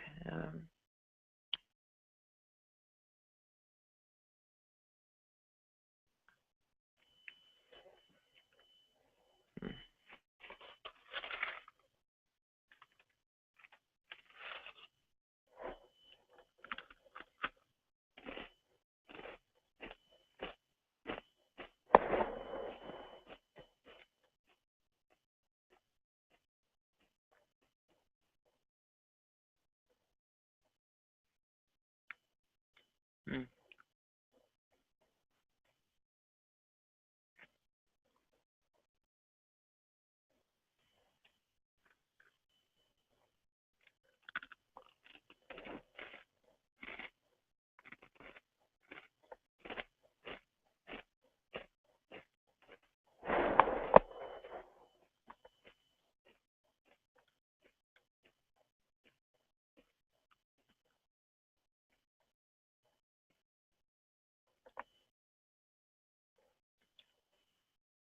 Okay, I don't really see a good description there. Analysis, Silence Institute. Detecting hidden information with computer forensic analysis.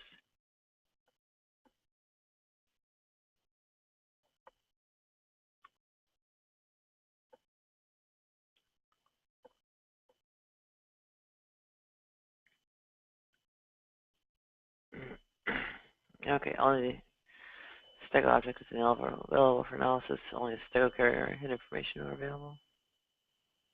Um,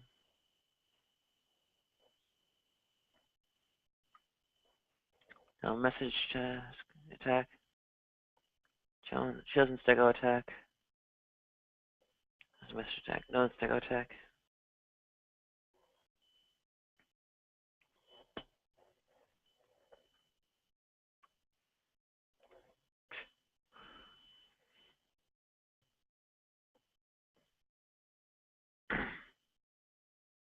Okay, but this is ultimately something on the order of perfect sort of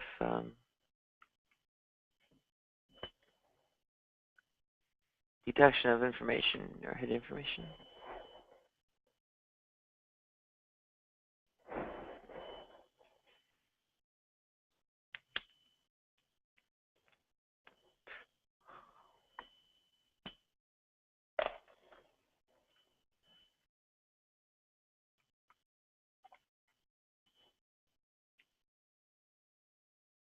Okay, the problem is generally having a little statistical analysis set up on modified files of the same type, the those from the same source, or as a set being inspected, analyzed for various statistics. Means here is simple spectrum analysis, it's most image and audio files, compressed with lossy compression.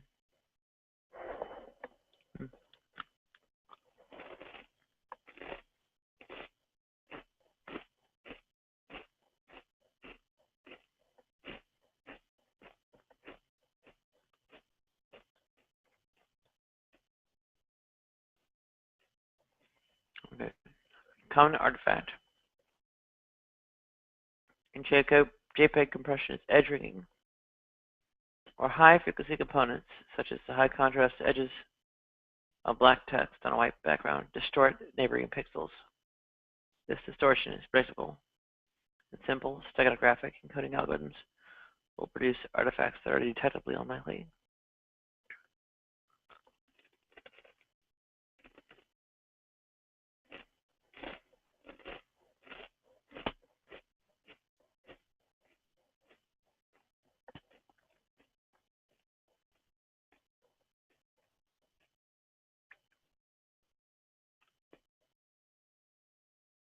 Noise floor consistency analysis. Some cases, such as when only a single image is available, more complicated analysis techniques may be required. In general, steganography attempts to make distortion to the carrier indistinguishable from the carrier's noise floor.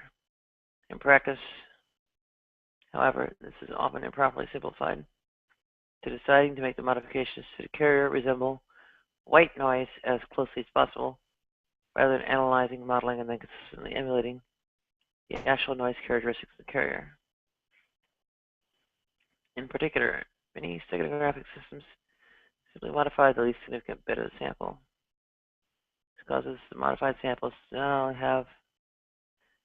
only different noise profiles from the unmodified samples, but also their LSBs to have different noise profiles than could be expected. Analysis of their higher order bits, which will still show similar noise.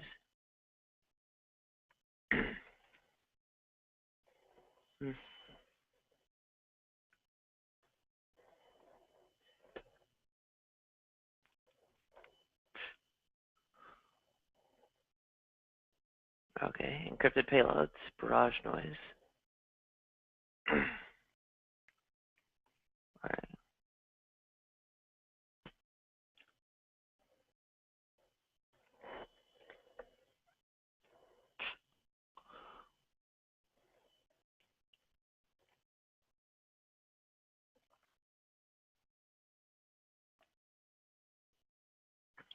Well, how would you apply noise floor consistency analysis to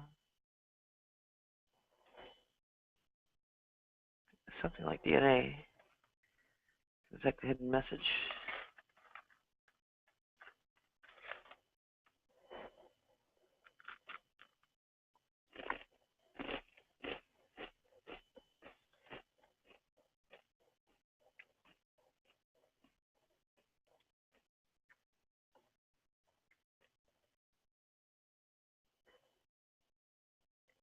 question.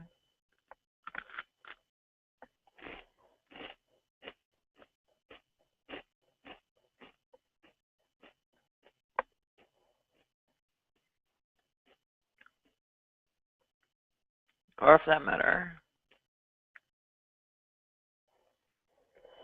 spectrum analysis and so on.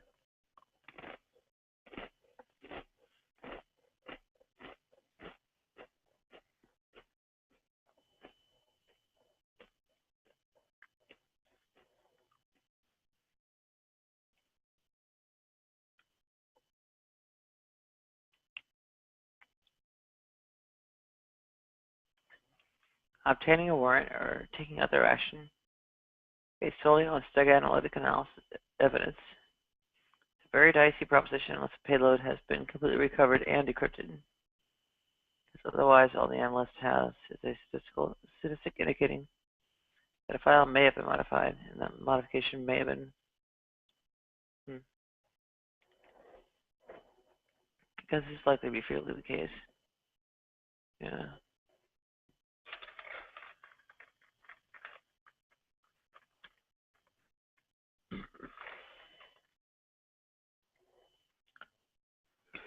Seems to indicate false positives.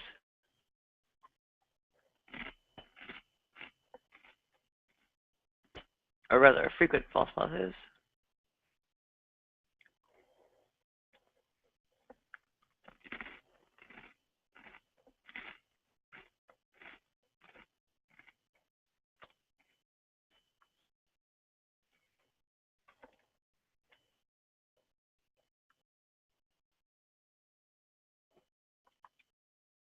Yeah, detecting messages using steganography.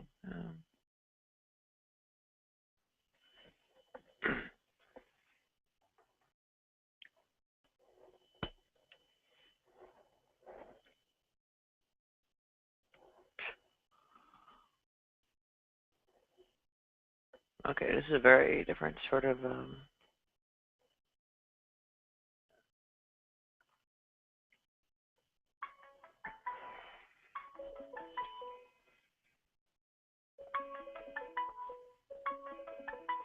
okay.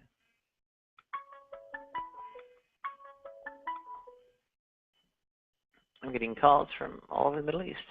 In the meantime, yeah, when your name means moist in Arabic, well, yeah, you gotta trust a particular crowd.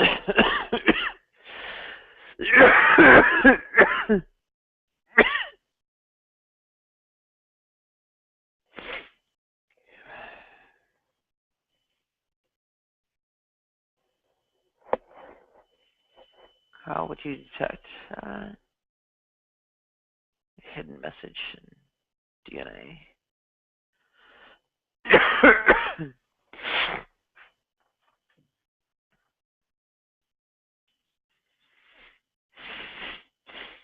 You might need to have some unaffected DNA to begin with.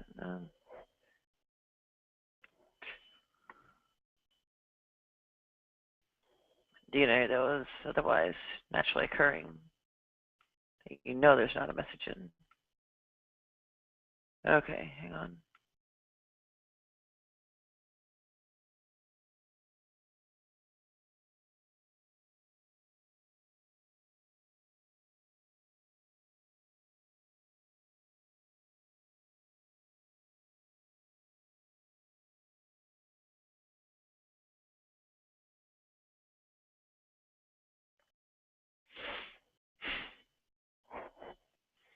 Alright, signal plus noise.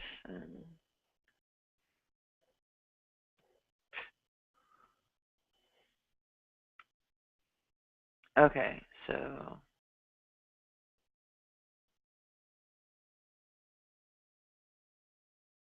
stick analysis, research things. Okay. Research and papers by Neil F. Johnson.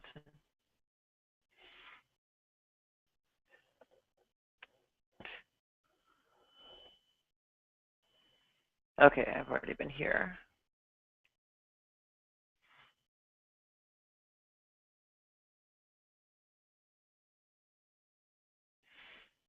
is not terribly informative.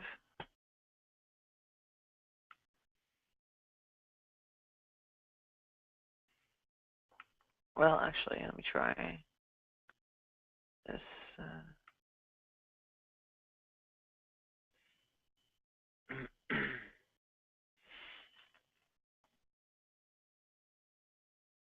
Steganography and computer forensics.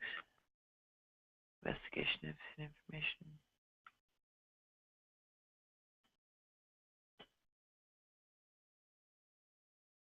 Spontaneous inflation.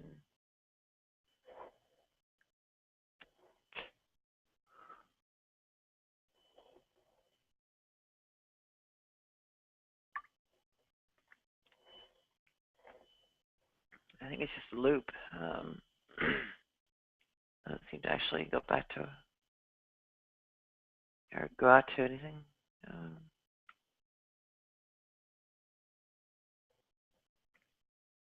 Okay. Ongoing research and stick analysis.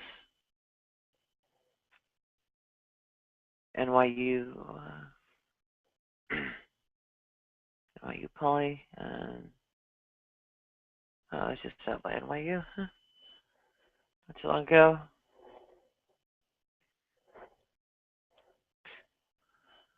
Data sets and codes. Journal articles. Trying to mostly work with image-based steganography. Audio covered channels, okay. Image stick analysis. More image stick analysis.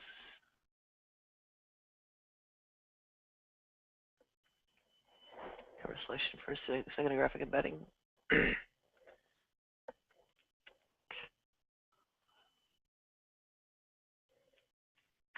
Mostly using audio and video, or audio and still images even.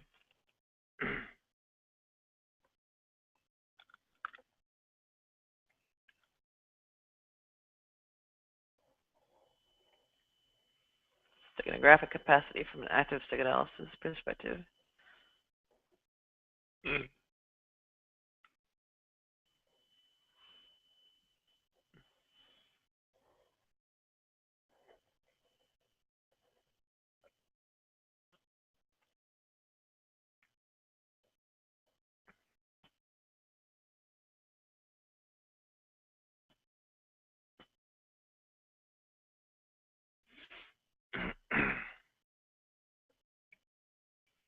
Okay, what is the trade-off?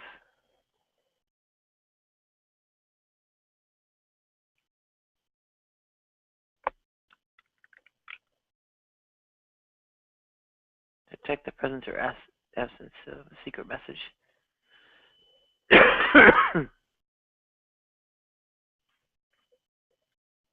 So you want passive stick analysis.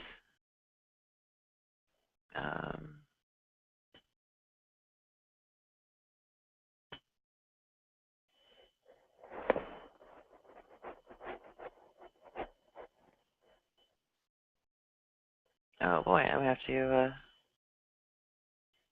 This is the restroom again soon.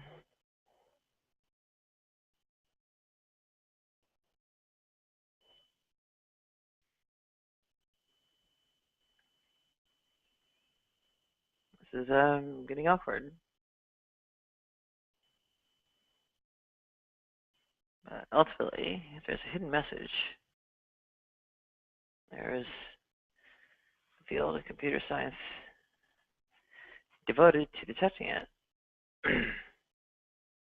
And it has a different different way of going about detecting it than I think what Dembski proposes. And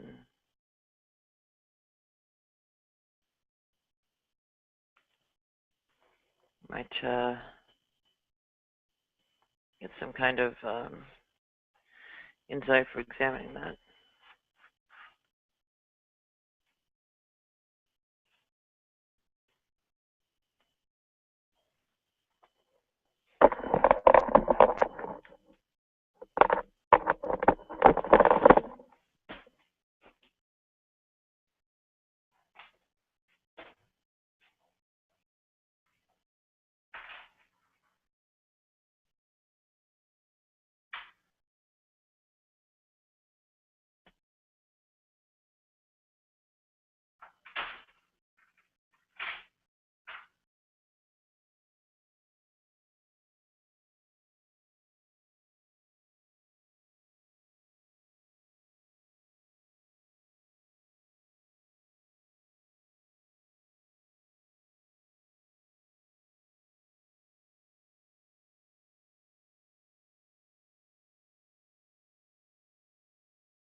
Holy cow, that's really uncomfortable.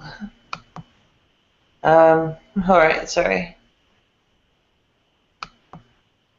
Let me get back to this. Stack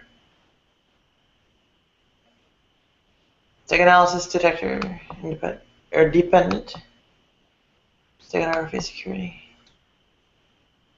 So. Ow!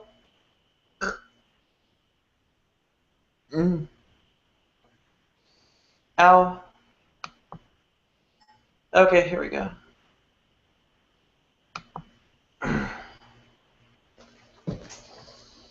And ow. Control Shift plus.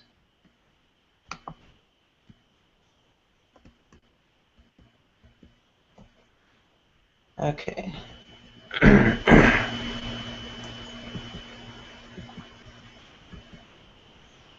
Okay, gamma security.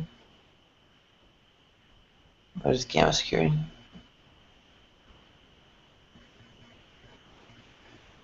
Gamma D equals 0.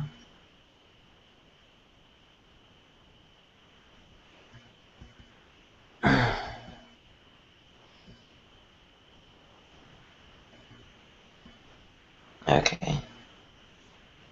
So equals 0.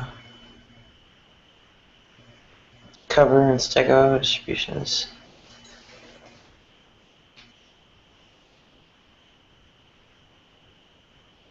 Relative entropy. Okay. It's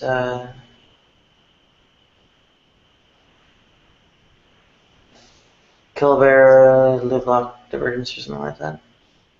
Alright.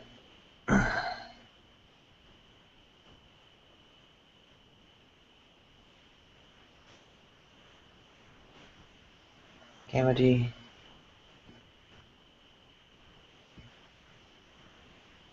Okay.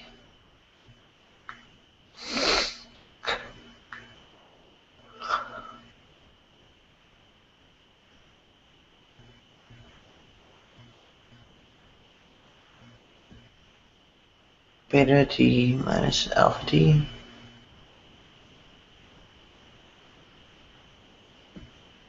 Average probabilities, state analysis error. Okay.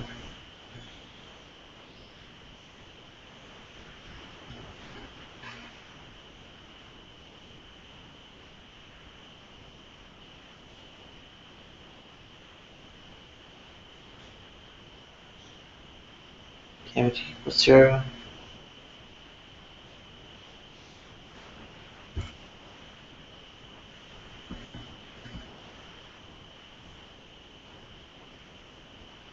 For chosen value of alpha, beta can be maximized. Or both. Alpha and beta can be chosen, traded off with the number of observations using sequential probability ratio terms.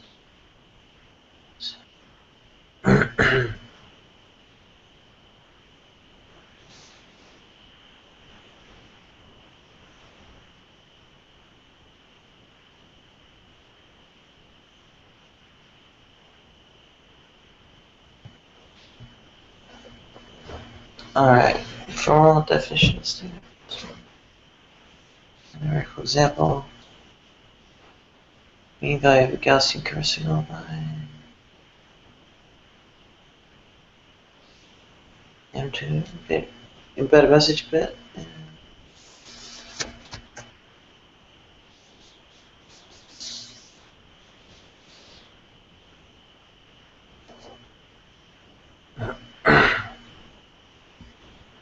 Okay, embed has to choose n less than or equal to.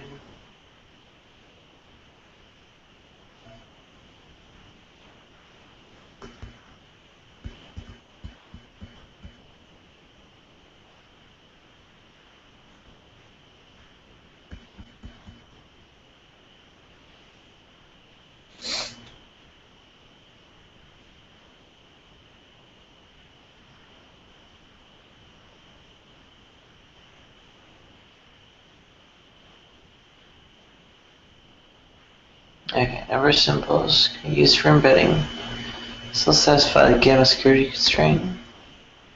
Increases inverse message to noise ratio.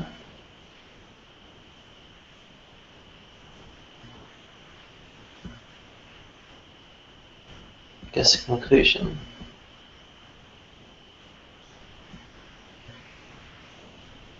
Embedding capacity. N stars of gamma.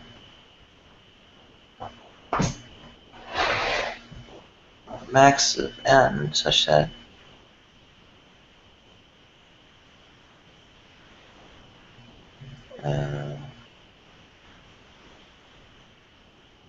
beta D sub N alpha D sub N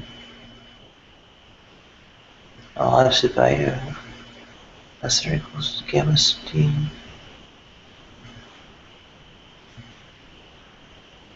Okay, that's kind of not as useful as I hoped it would be. Adaptive steganography.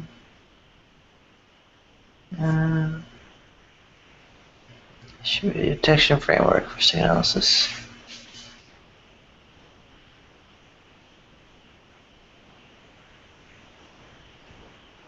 Benchmarking. Stego techniques. These are mostly like images and stuff. Okay.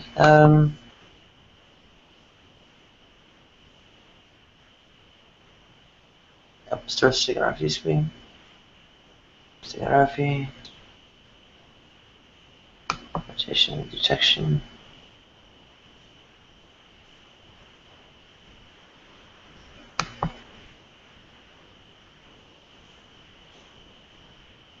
Okay.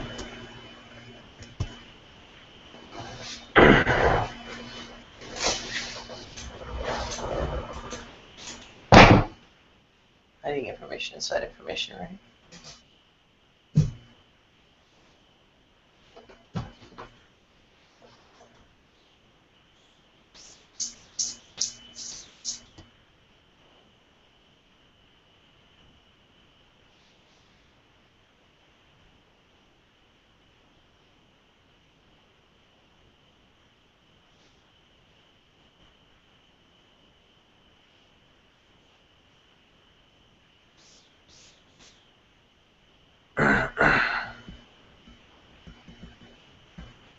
Okay, Kirchhoff's principle.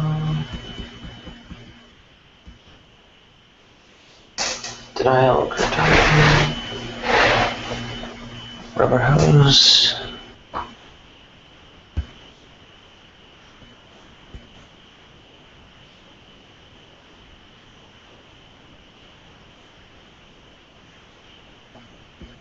Okay. Thanks for the video. Use for code book, not text. I space some new lines. Okay.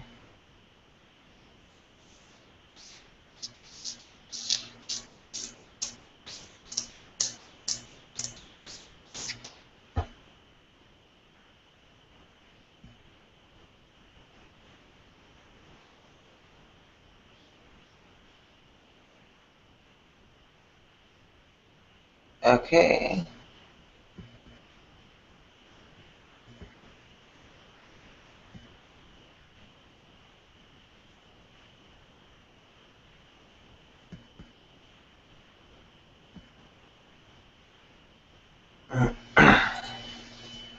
Low bit lanes, it's on. Subject to visual attacks.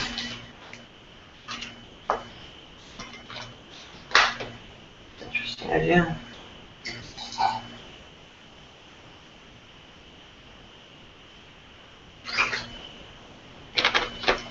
Um,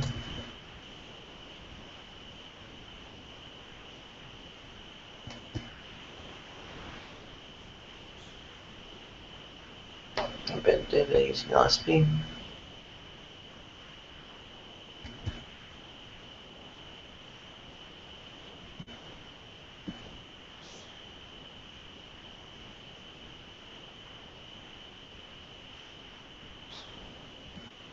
Okay, detection of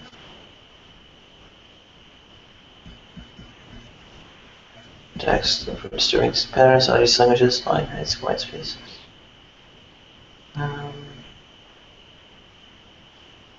Let's modify D. Okay.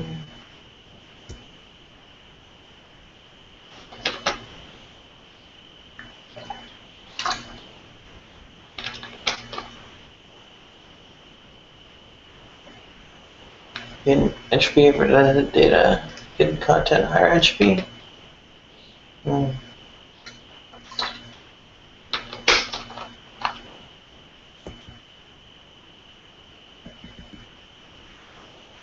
Apply filters to stick anagrams. Visible representation of statistical data.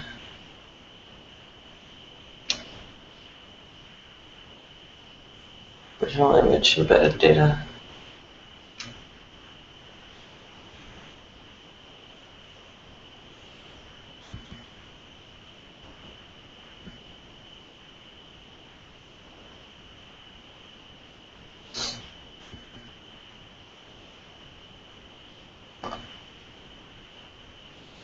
Skill analysis, patterns, background noise, distortions, and all frequencies. Distinction movements, same techniques with energy. Images, same techniques with audio.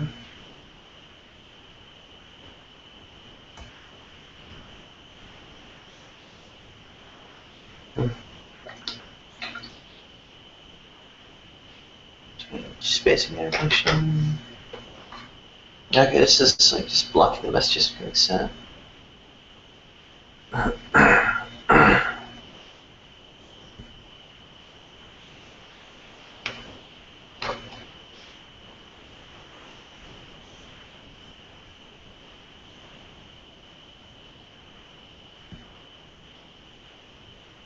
Okay, and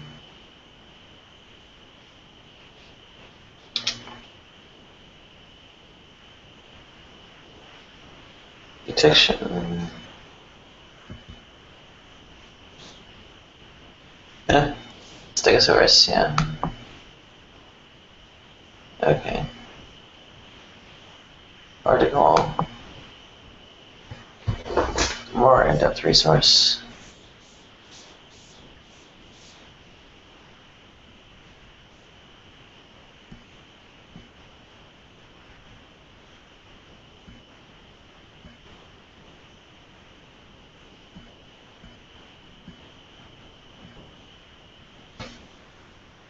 Okay. Looking for patterns in text and disturbing thereof. Use some language and usual massive white space. Alright, well.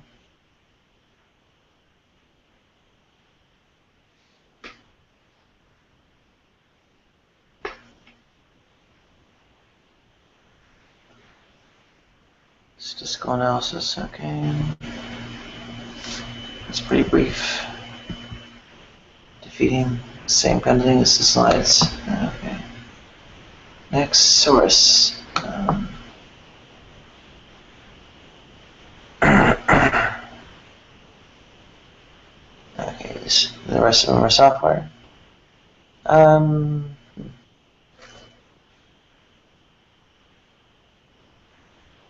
Yeah, audio and image. Stick analysis, okay.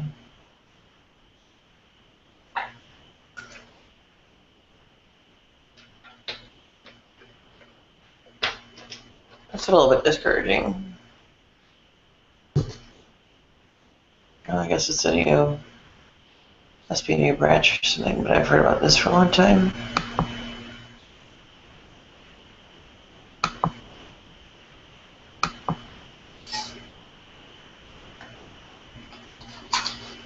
Alright, so stick analysis is minimal, but we have something, a similar idea here, where we're attempting to, I guess, detect divine intervention by stick analysis. Or, well, whatever Dembski's doing. Dembski, I think, has other ideas.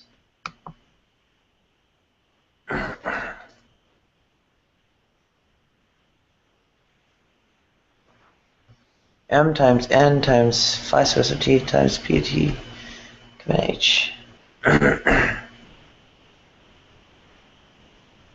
M is the number of semiotic agents. N is the number of opportunities.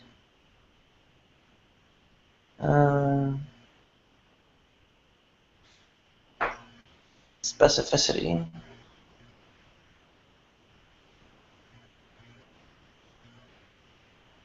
Okay, so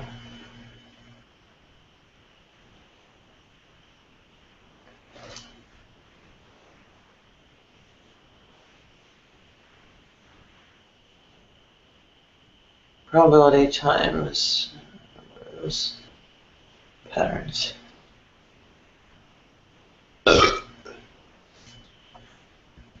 I am not quite feeling right.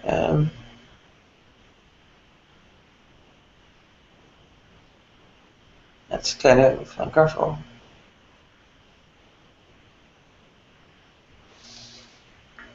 Anyway, why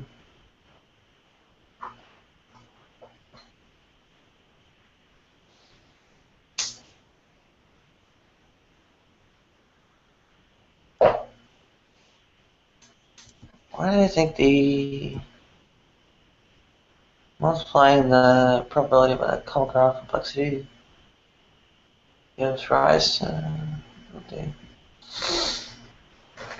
something that helps.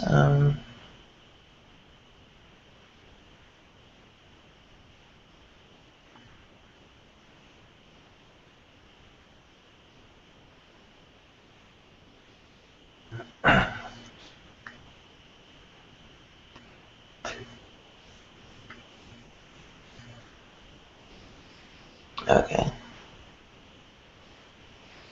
Putting the logarithm to the base 2 in front of the product, phi sub s of t times probability t given h. It's the effect of changing scale and directionality. What? Turning probabilities into the number of bits. What? Not sure it's quite how it works, but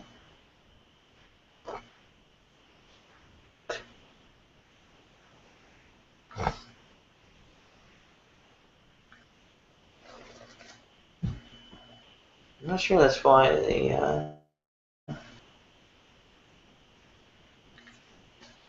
that's not really a mathematical justification. This,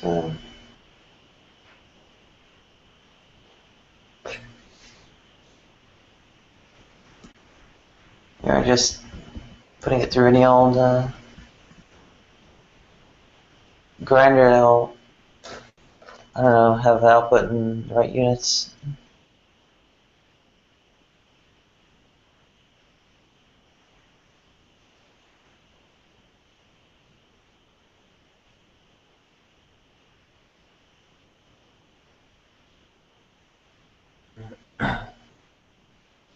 Okay, the product, phi sub s of t times p of t given h. That's the random probability with respect to the chance hypothesis h. The chance occurs in an event that matches any pattern whose descriptive complexity is no more than t. The probability is no more than p of t given h.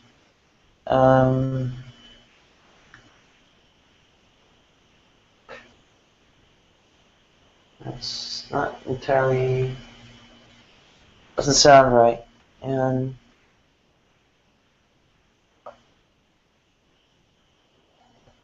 reason why is that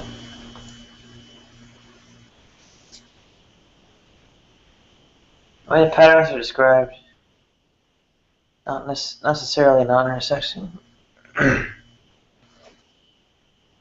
Like the inclusion exclusion affair.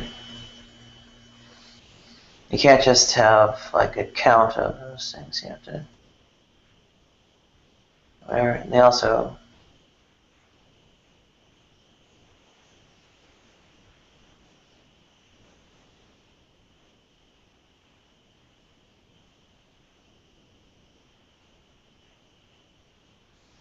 Yeah, this doesn't work at all. If you're going to unwind this, you have to have like sums of Some of all given patterns above, assume you regard that as valid, but I think there's more. I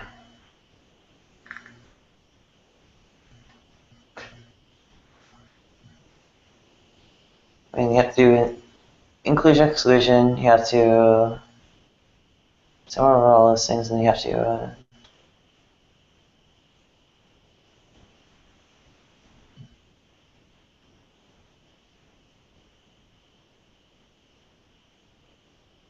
why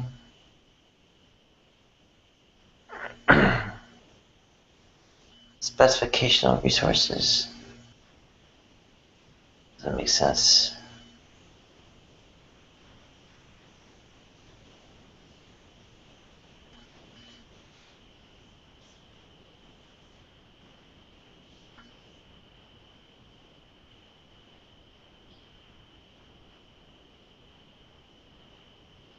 In a crude sense, specificity is just like literally improbability.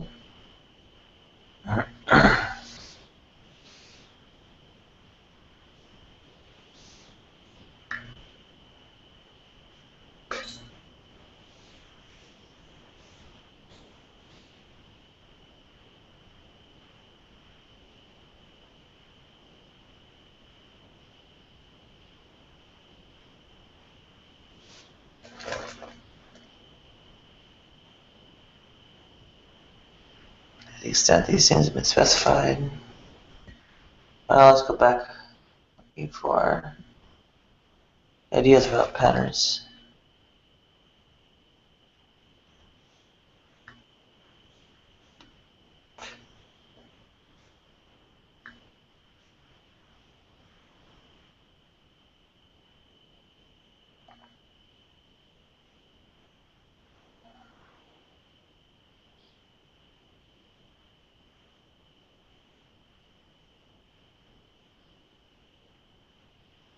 What makes a pattern exhibited by cipher specification?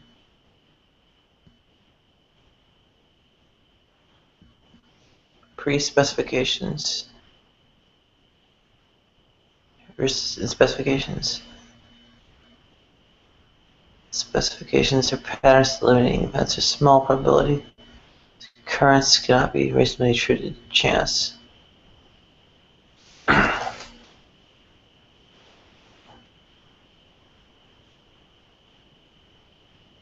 It sounds wrong. It sounds.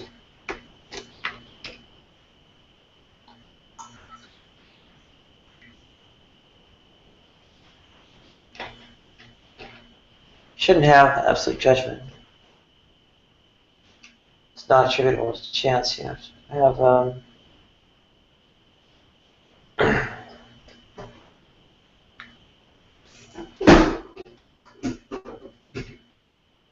have some probability estimate that occurred by chance.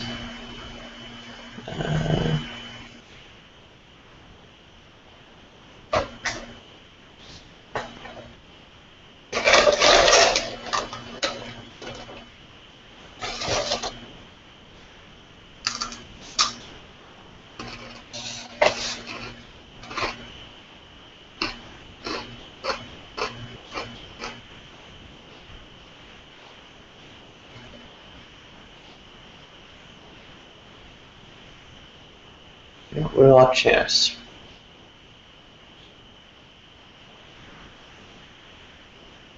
Diminished posterior probabilities occur by chance alone.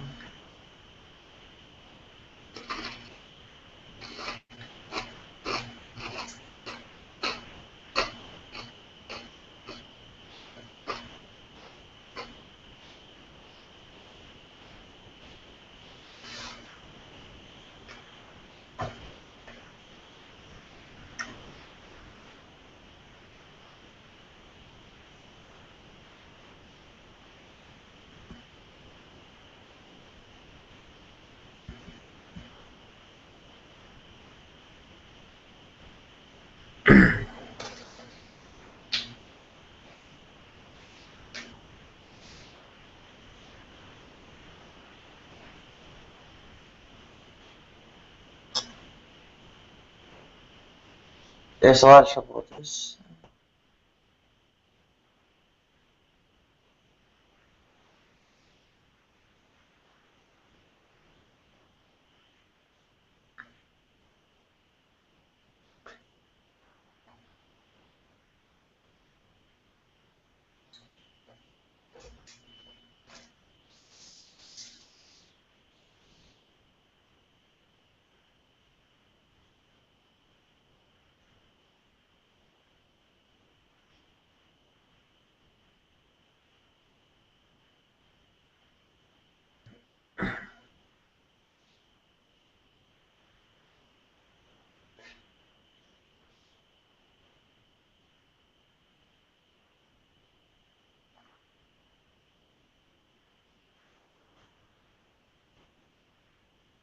This is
okay. Well, not seeing very consistent direction to all this, but it's not looking good for Dembski.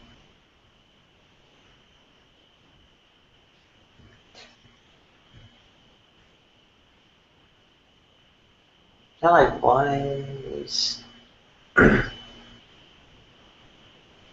Particular formulas occur.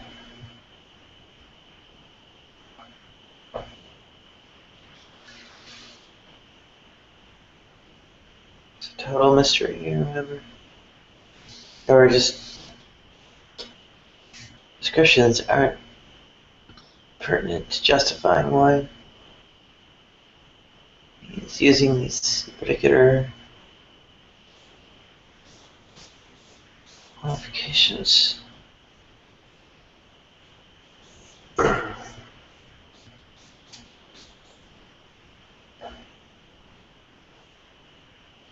want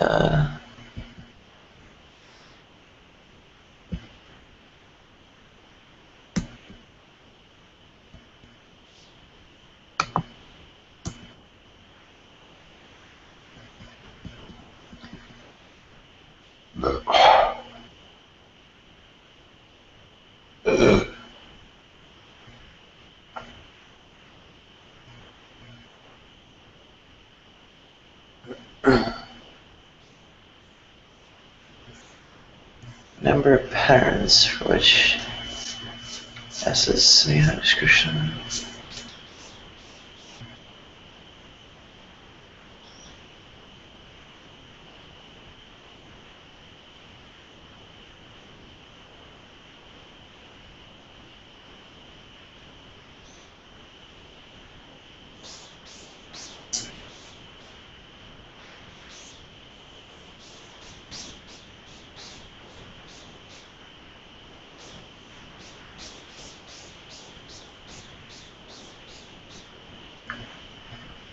Okay, specificational resources.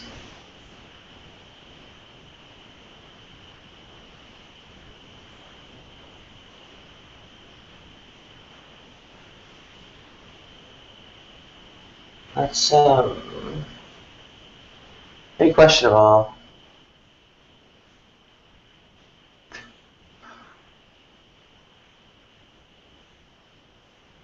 Specificational resources are like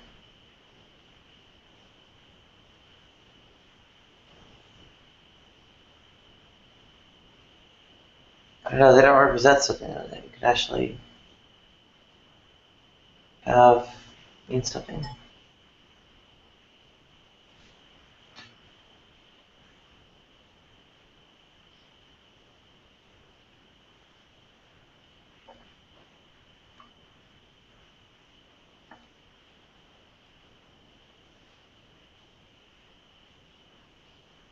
I have murdered.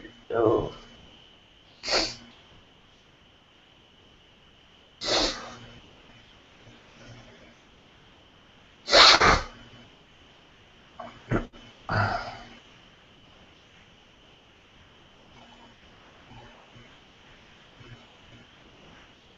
Well, I mean, somebody's not doing what it should.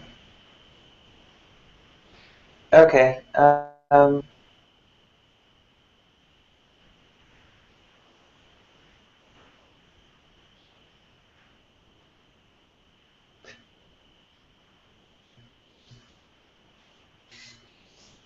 With Paris, which is at least is simple, but the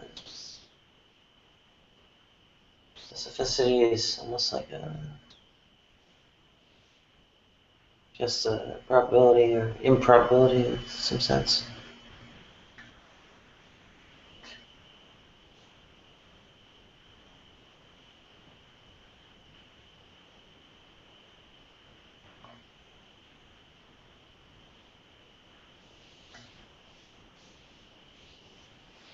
I don't know, like putting them through functions is kind of an obfuscation there. Functions like entirely justified and so on.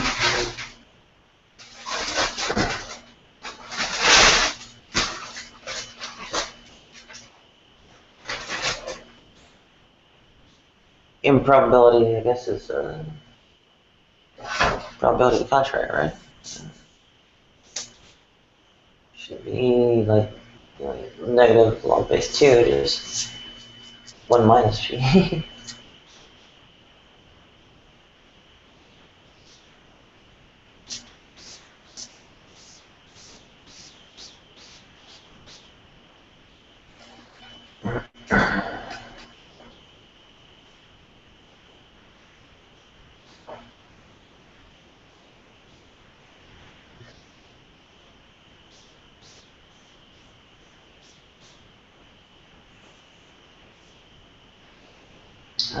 Statistical testing.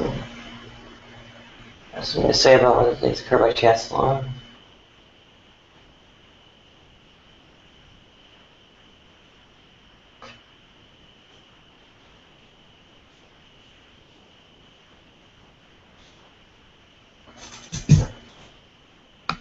Let's try student t-test.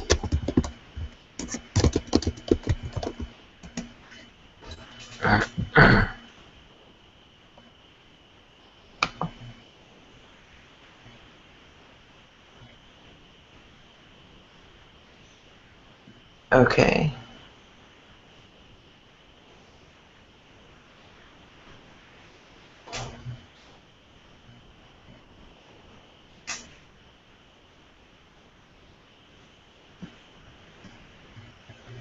Assumptions.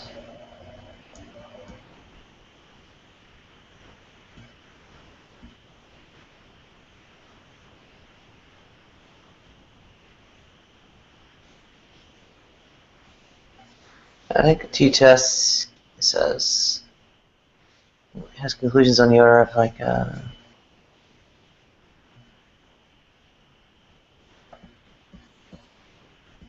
well, either the differences are due to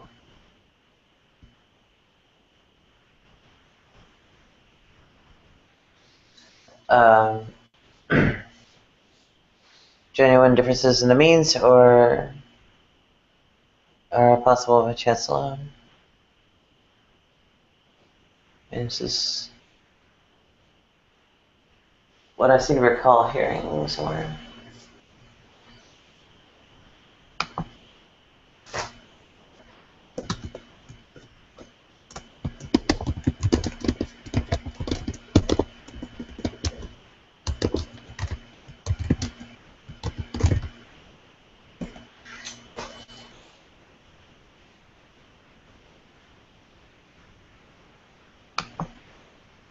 Okay, p-value. Okay.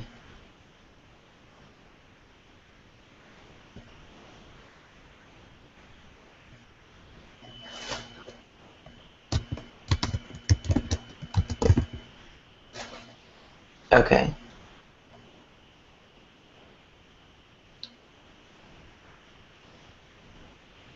This time, the null hypothesis, the result 15 heads out of 20 flips, can be ascribed to chance alone.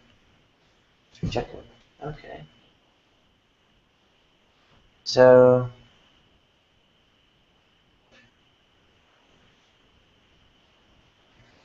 this kind of thing is tested for. And it is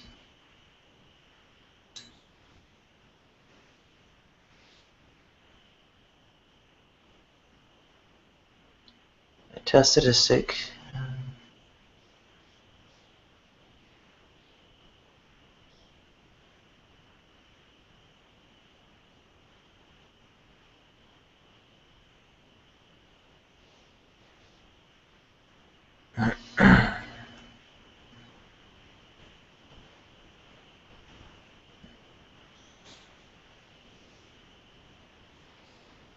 Okay.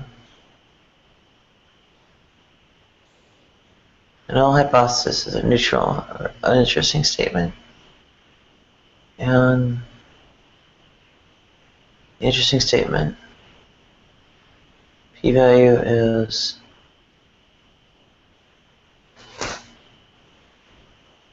probability of obtaining the observed sample results. Null hypothesis is true. Okay.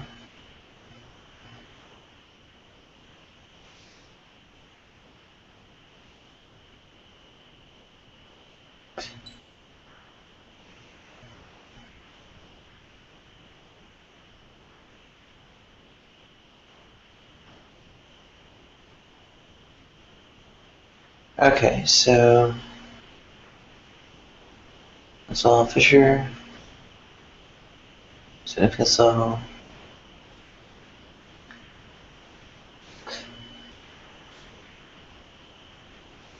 Right, right. Yeah.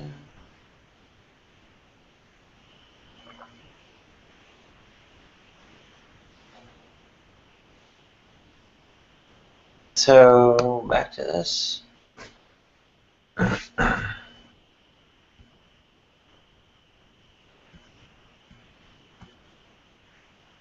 We have, say,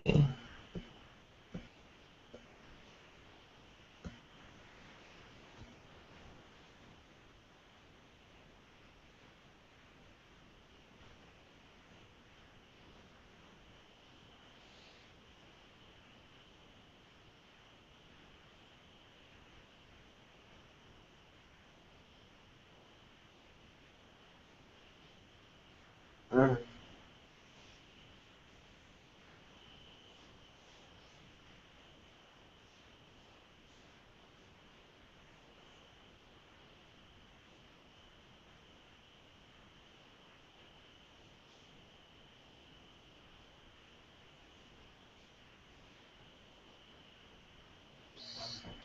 Well, this is not how you get a statistic that's meaningful.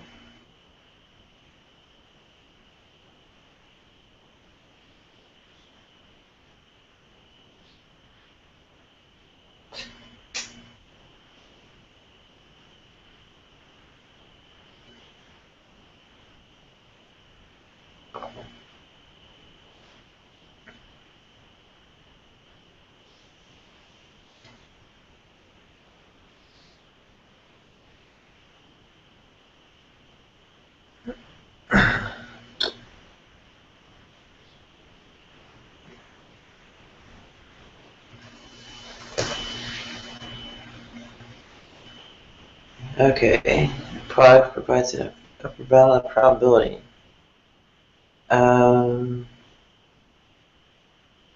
Does it?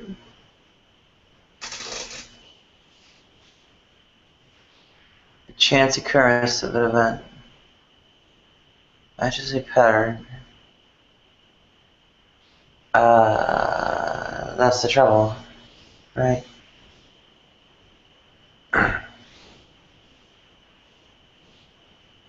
What they want here is for it to be some kind of statistical test. And what they're getting in reality is that it's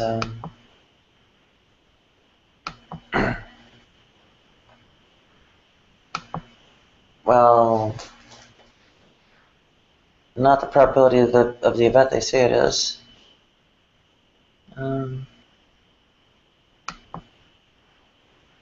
Actually, not really a well-formed probability at all.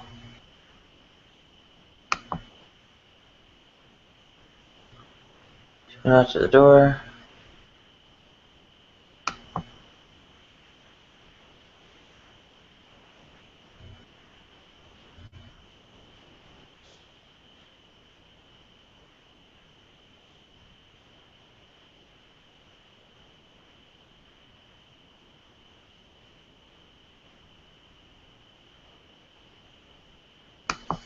Okay, really, you're tripping over a lot of +1 to 3 of my videos. Okay.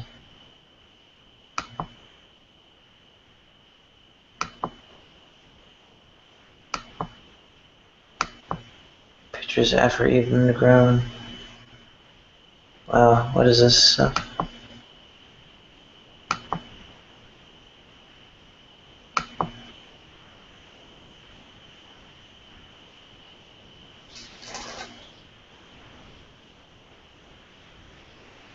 Keep getting booted. I have no idea what that was.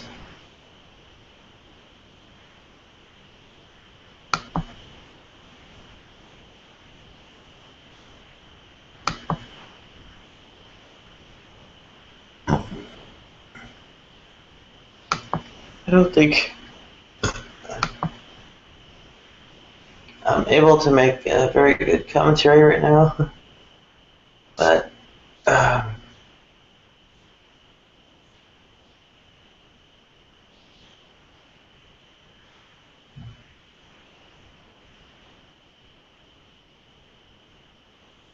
description they're giving here is that this is a result of a statistical significance test in and of itself.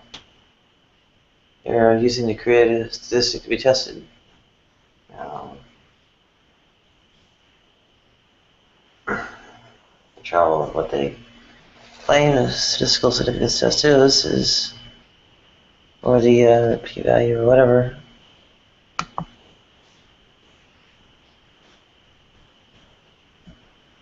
yeah,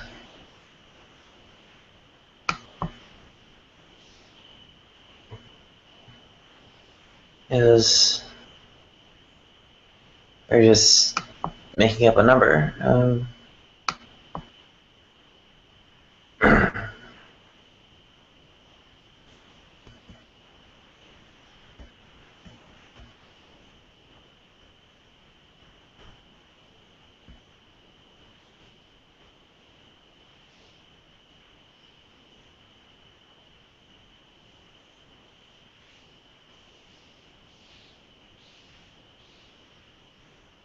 Okay.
Okay, for sure.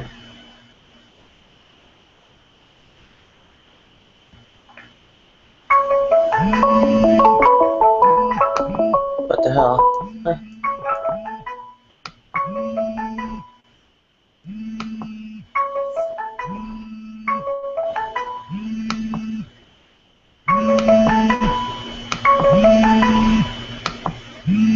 Did I not reject the call?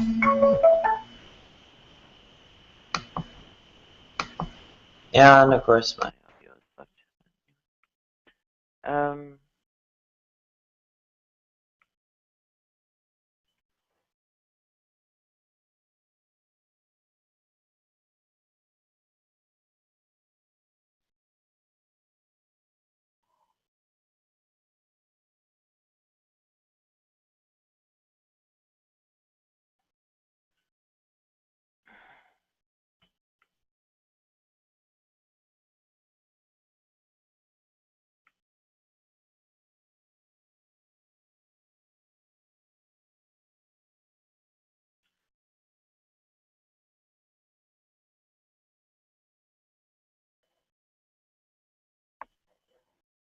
Okay, well, here's some.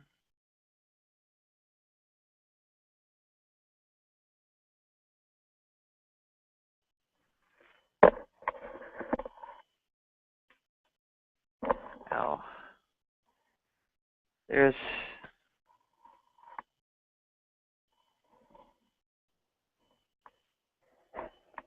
When you construct a statistic here.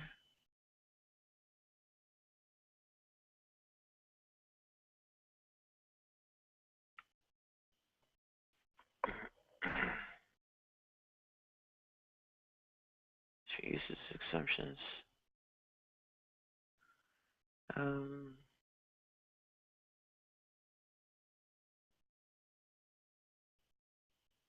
No, where is there's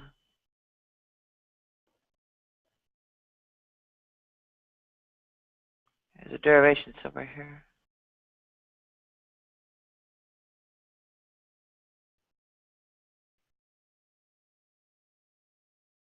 Maybe it's the statistic.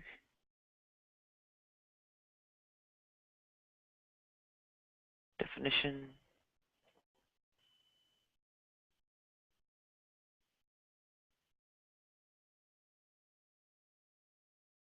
Okay, well.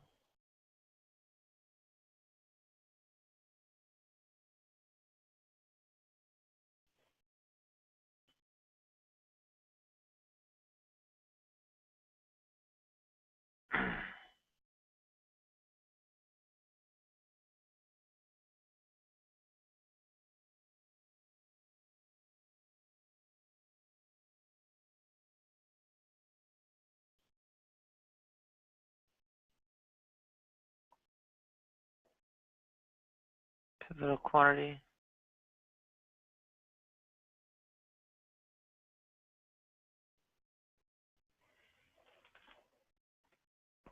Oh. I'm having a rough time. um,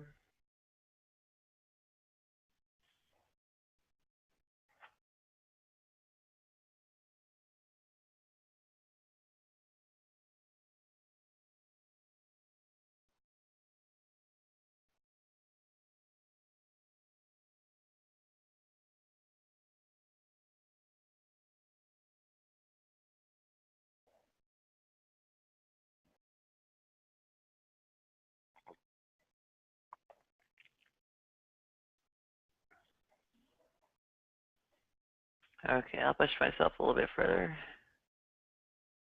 One more cigarette.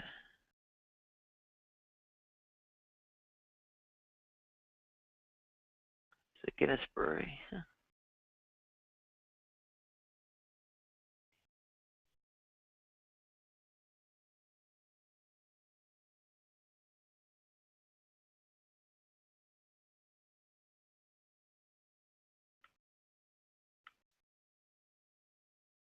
This is going particularly poorly, but I'll check the Q&A. Oh boy.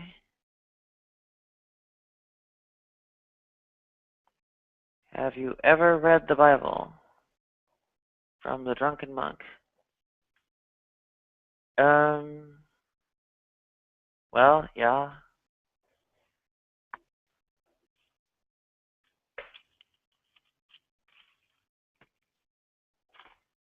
I've read Beowulf too. I think the version of the Epic of Gilgamesh I read was abridged. And, yeah, I stuck to the Bhagavad Gita.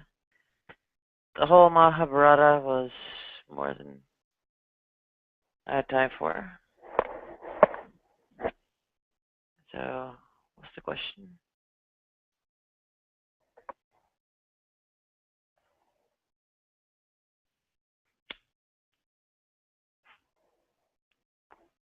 I haven't read the Quran though.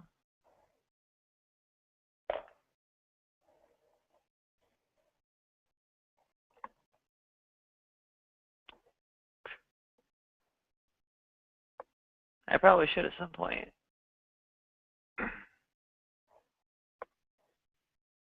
Given the number of people that read it and think they should kill me because of it, might want to know what they said about me that was so bad.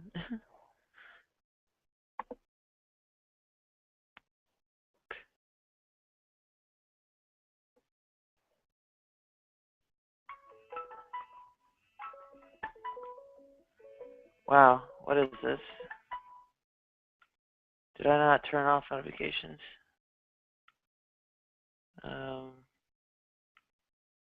Okay, here. Oh,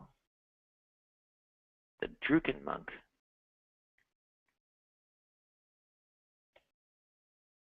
UK. And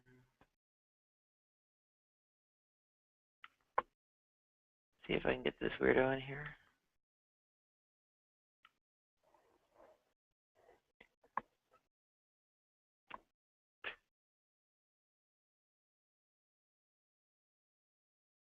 What does the Drunken Monk or Druken Monk have to say?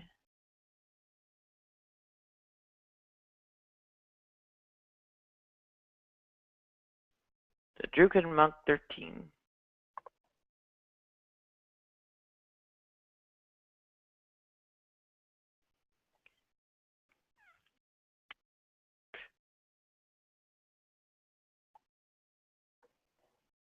Well, this guy is like a bit clueless. I'll see if they follow links or something.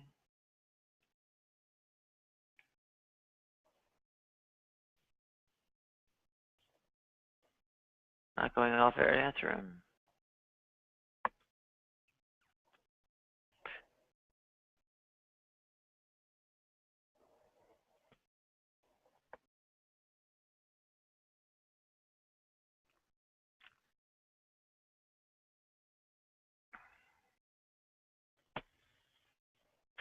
I should get dishes soaking.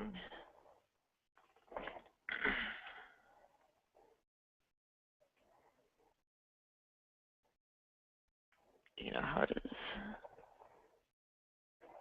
Just all build up and so on.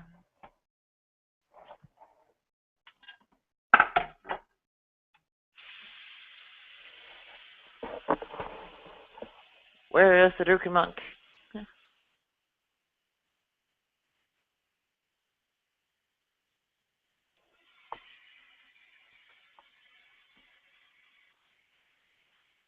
I think they're too cool to find the link or follow the invite.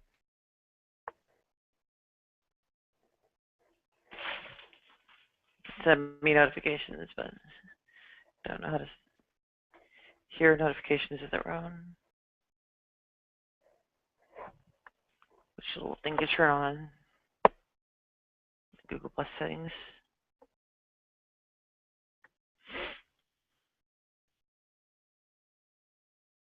It's cold in here. Oh, there's the Druid monk. Is it Druken or is it Drunken?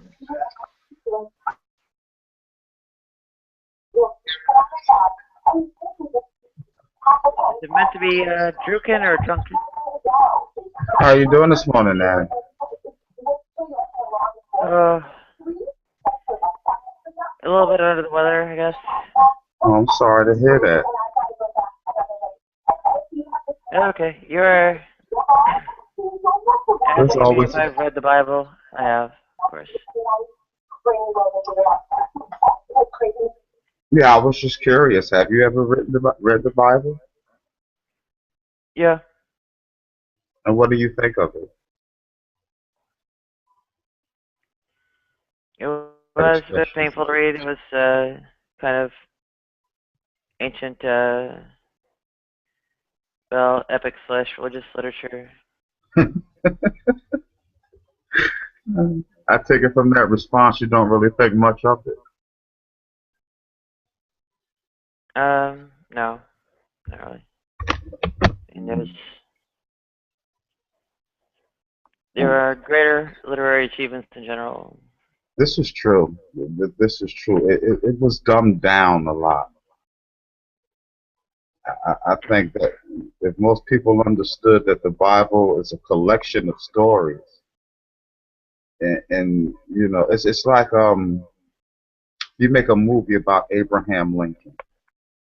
Okay, you can get 3 different directors, and they'll give you 3 different interpretations on who and what Abraham Lincoln was. So it's best to go to the source before you rely on what someone else's interpretation is.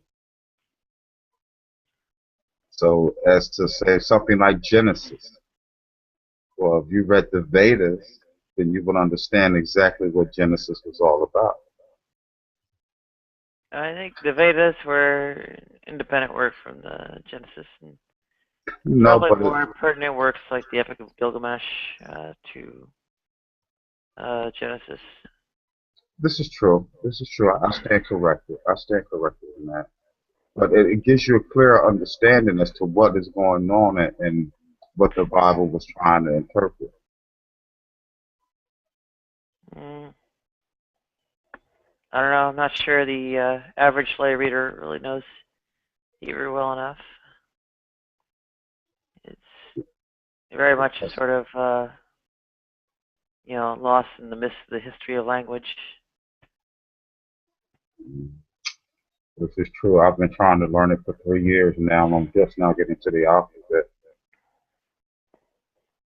Biblical Hebrew, or? Yes, Okay. but it's one has to have a everyday life between work and other things, so it's been a long process. Yeah, that's not something I can, not something I can really study. I have other. You don't have the patience or the tolerance.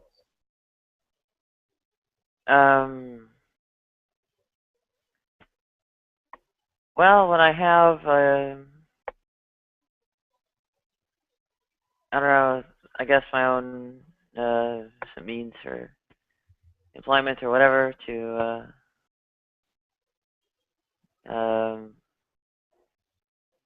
do anything, I'm more of like a workaholic and Right. have other things I do for entertainment, like I'll sit around in front of a computer except to work when I actually have work. Right. I get to the gym, I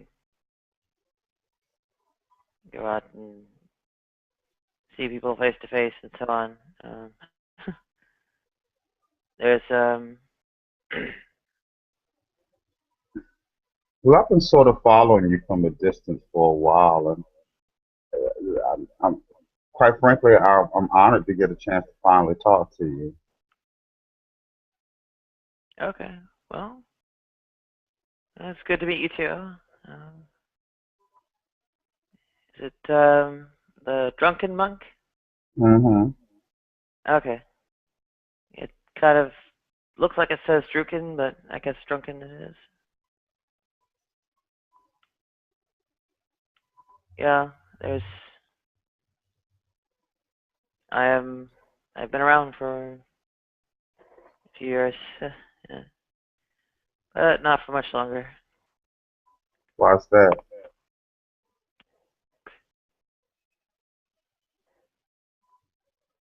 Well, I guess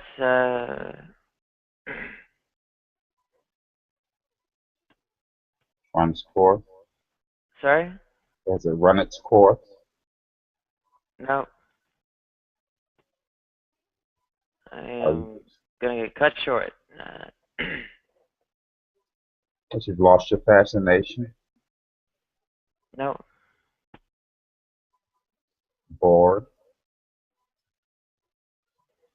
no. All Doesn't this will come crashing down. You know, no more internet, no more apartment, nothing.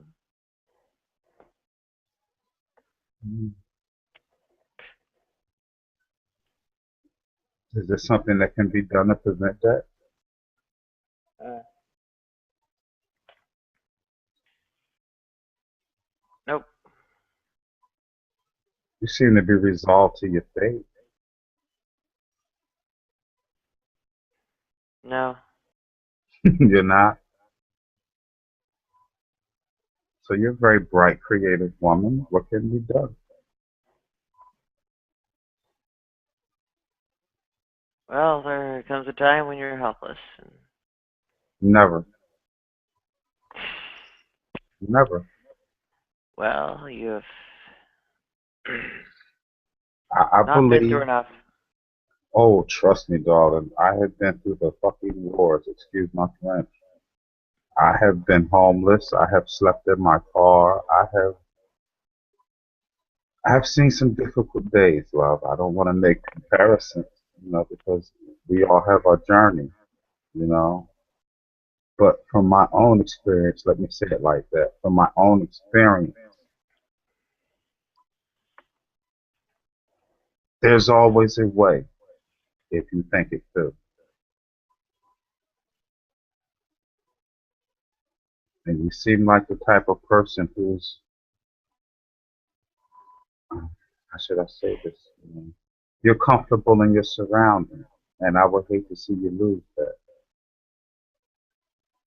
I am not comfortable with surroundings. Why so? Oh, that's a look. Uh, Oh, that's a look. sleeping on plastic, don't even have my own private toilet.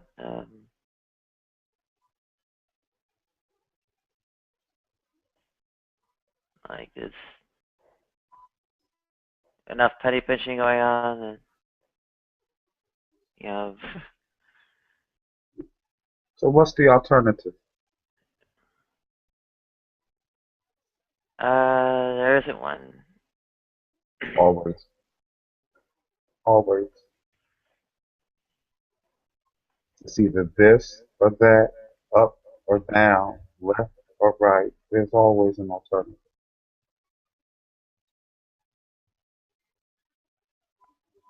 Very few roads go in one direction.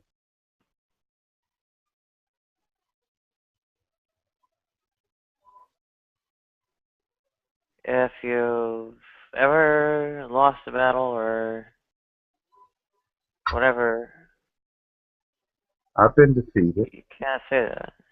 I've been defeated. I've been down on one knee.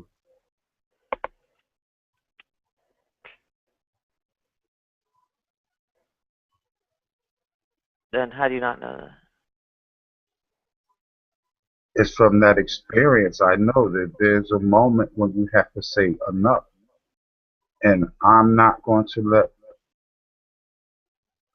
circumstances keep dictating to me that I'm going to make my own way. It might not be the best of circumstances sometimes. Sometimes you have to sacrifice some things, but I'm not going to let things completely take everything from me. But they can and they do. They try. They try. Oh, they do. I've learned in life if someone stabs you in the back or if a snake bites you on the ankle, the first thing you ask yourself is, how did I put myself in a position to allow this to happen? Because you can't blame a snake for being a snake. And backstabbers will always be backstabbers. As if the answer will help you. The answer may not help, but understanding always gives you a way to make a strategy.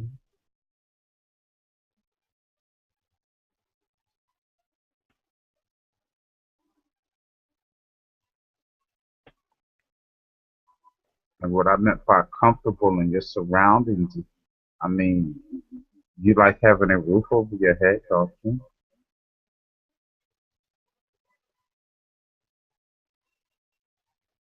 You like the freedom to be able to communicate and talk to people. You like a certain comfort in life, don't you? Even if it's not the most grand of circumstances, you still like a certain comfort in your life. Am I not wrong? This is a torture chamber. What's that? Trying to maintain it all? No, this place or It's, room or whatever I'm in is a torture I'm in chamber. How so?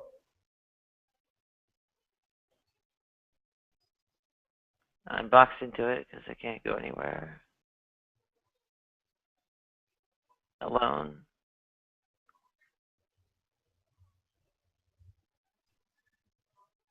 I can It's relate. dirty and I don't know, bugs bite me and make me sick and um,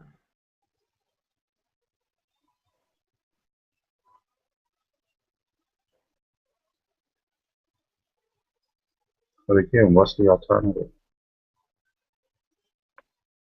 um I guess I could go lay out on the street.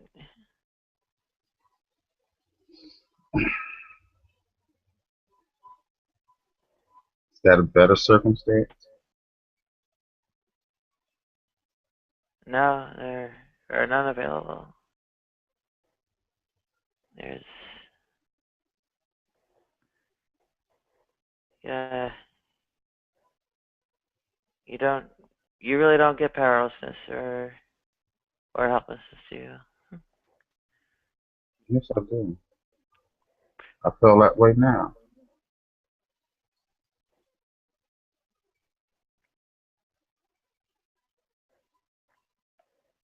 How could you even ask that? Pardon? Then how can you even ask that?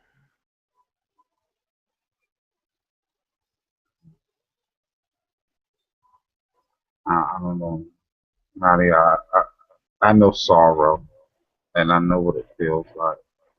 How it applies to you, I couldn't put myself in your shoes, but I know sorrow.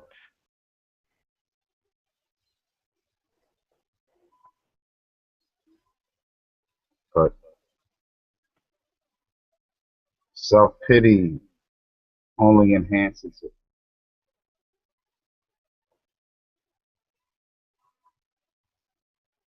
There does come a time when you have to say enough's enough. I say it, and what happens? Do you apply it? What? Do you apply it? Because you have to apply it in order for it to manifest itself. Apply it how? Pardon? Apply it how? Through action. What What action? actions? What actions have you taken? I've taken quite a few.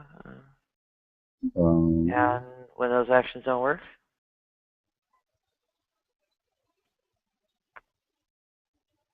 do you work?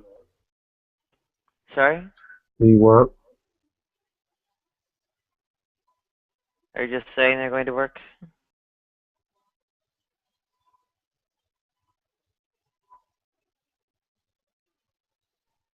Hmm. They haven't worked. I go out my door and I take any menial job I can get, 40, 45 fucking dollars a day. Scrap. And I have to endure people treating me like shit, feeling so they can talk to me in your kind of way and have me do any your kind of thing. I have to take it with a sense of gratitude because it allows me to maintain a roof over my head. As much as I might despise how I'm being treated, as much, there are days I come home and I feel like a whipped slave. I feel demoralized, but there's a certain gratitude because whatever I had to endure allowed me to keep a roof over my head for another day. Do I like it? No. Does it depress me sometimes? Quite often. But it allows me to maintain a certain, comfort that I try not to take for granted.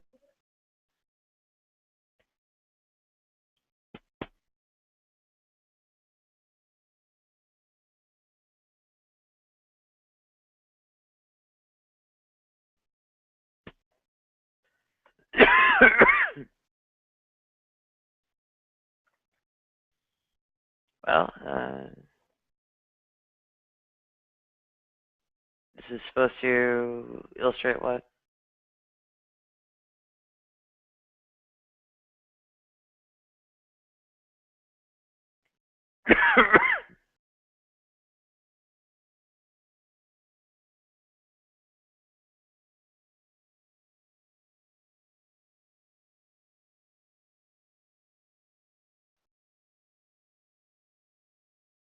I mean,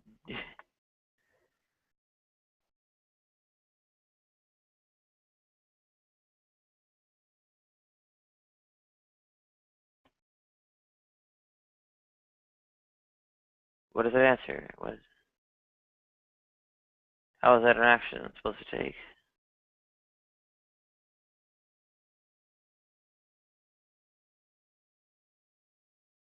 It's not like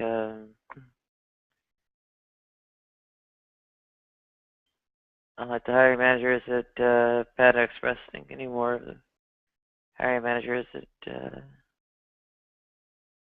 Fortune 500 companies. In fact, quite a bit less, but anyway.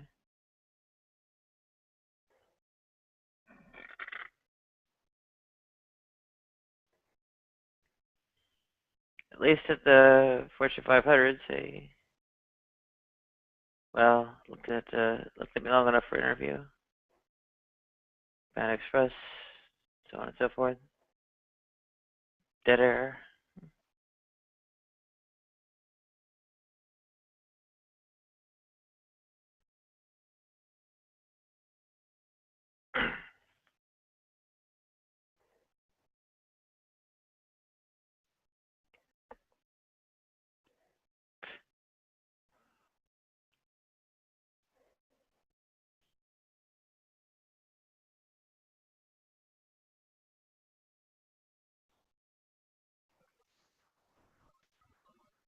I'm sorry, like I said, sometimes you're not in the best of circumstances. My computer, where I'm at, I get power surges.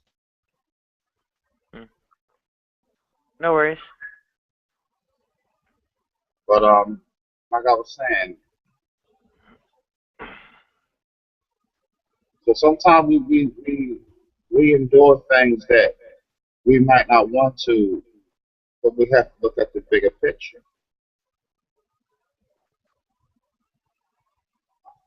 You might not be in a situation where you like to be, but you like four walls around you. You like a roof over your head. It may not be the best of circumstances, but what is the alternative? Because I'm sure, it's better than the alternative.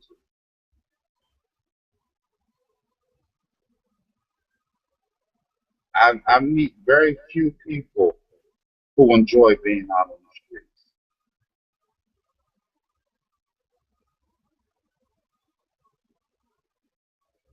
Don't shrug. Not exactly my favorite thing. So it matters.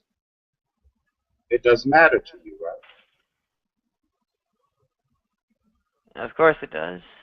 Okay then.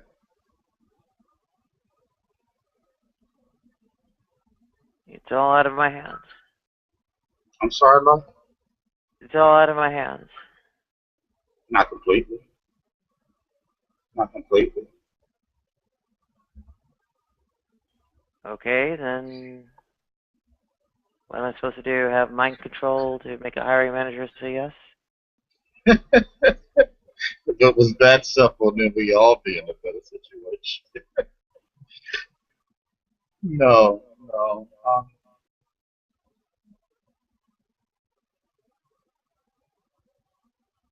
I see. I don't know the specifics, so I can only speak in generality.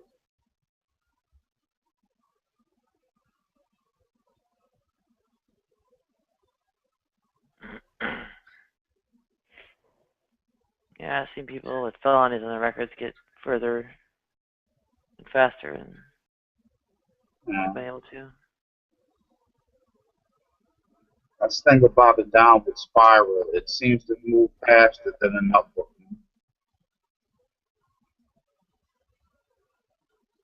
It takes forever to get to the top, but it seems like it only takes a moment to crash.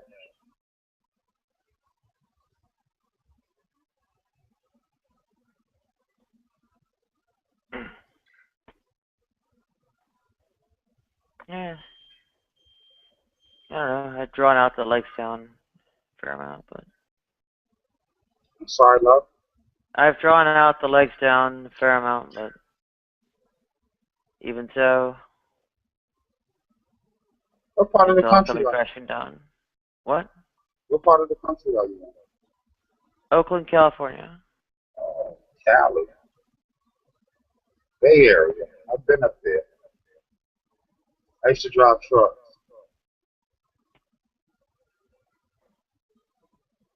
Yeah, in principle, You've been in most of your life? no,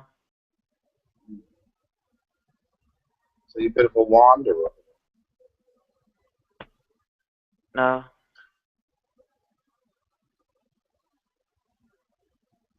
Are you originally from California? No. Where are you from? Originally. I was born in Miami, Florida. Oh, by chance, that's where I'm at. Oh, you're over there? I'm in Florida, yeah. Yeah, Little Havana over here.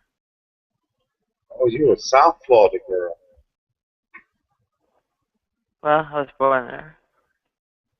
Hmm. Okay. No, I'm in Central Florida. Like Sebring, like Placid, Jupiter, all that. Yeah. You know, all that shit. Yeah. You ever think about coming back? No. Why? Dare not set foot in I'm sorry. 99.999% of the country. The Florida's not the most enlightened place. It's not. It's certainly not. People here tend to be a bit hypocritical about things. It's Yeah. definitely more liberal in that part of the country where you're at. Yeah. I mean, Republican or Christian would shoot me on sight. So. Guess what? There's What? persecution wherever you go. Oh yeah. I mean, I'm getting starved out here. You know, out there in California, they tend to try to kill you with kindness. Mm. They sort of, More like indifference and siege warfare or whatever.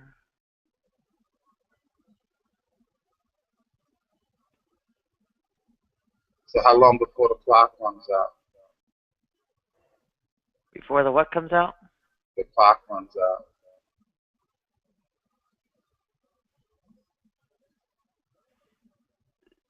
You asking something runs out? I said, how long before your clock runs out? Um, your audio's kind of not high quality. Yeah, I know. I'm sorry for that. Forgive me for that. I don't know, but I think it's mostly them getting their act together on the court cases or something like that for evictions. Anyway,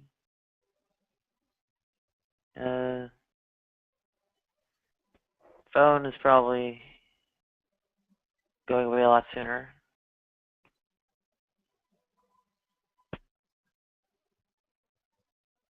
Hmm.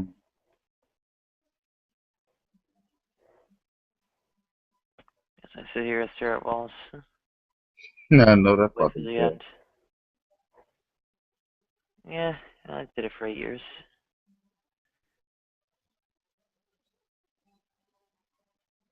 You seem somewhat sad, you know.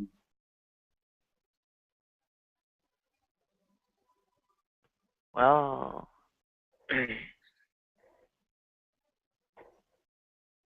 what am I supposed to be?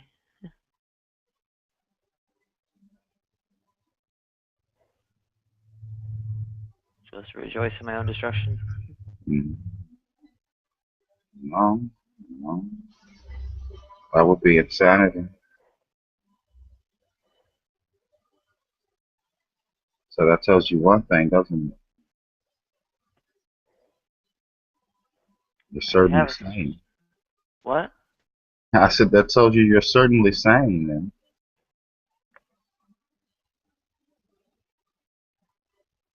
Depressed, maybe, but certainly sane.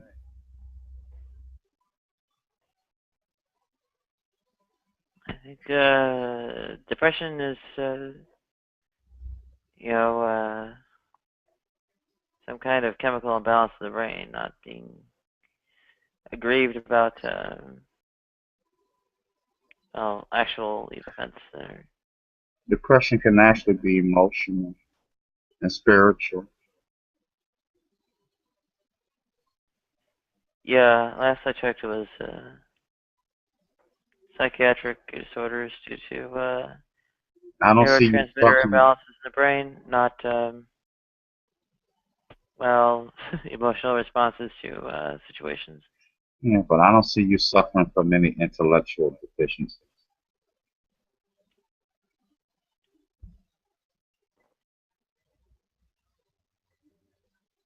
All right, so it's not depression. It's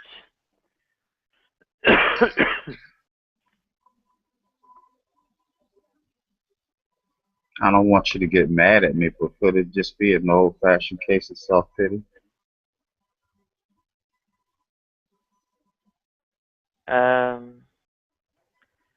well, ultimately, what you're going to try to do is some kind of What? I don't know, right wing I'm far from government right. shtick about I'm far from fucking right. amor fati by self-infliction or some such, and yeah, No, I've had it up to about here with all that. no, just that. Like I said, when I speak from Yeah, my you own self-experience, well, yeah, and I know you what it's like to shoot oneself in the you foot. blame yeah, you're blaming it on me No, for no, yeah, you no, are. You're blaming the fucking victim, no, I'm and not. uh, No, I'm not. you are. You're saying Because I shooting have yourself. walked down the road. You're saying I I'm have shooting walked. myself in the foot. How am I I said shooting I myself? know what it's like from my personal experience to shoot oneself in the foot. I'm doing no such thing. So I'm not being accusatory. Yeah, you are. Oh well, okay, let me clarify that. I'm trying not to be accusatory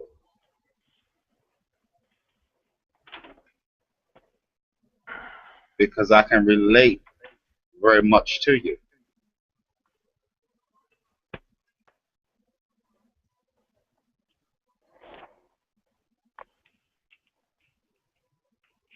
So I don't want you to think that I'm piling on.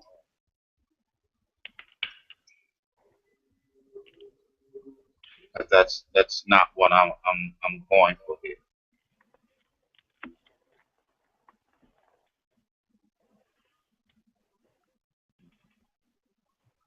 Suppose there's. I, I just think that when trying to find solutions, you sort of put it all on the table.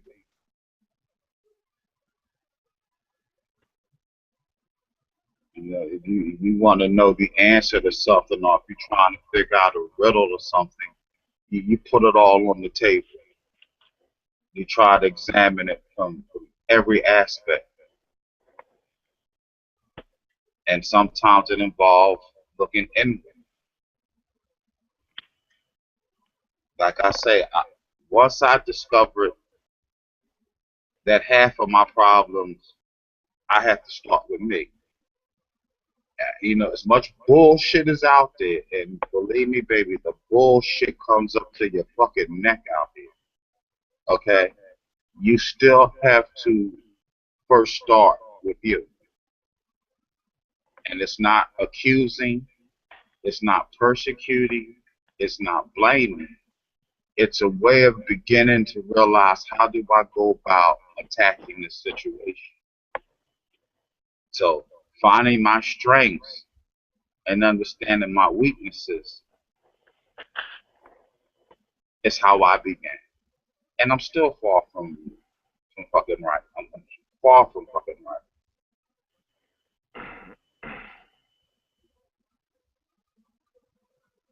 But I know it's not always the outside.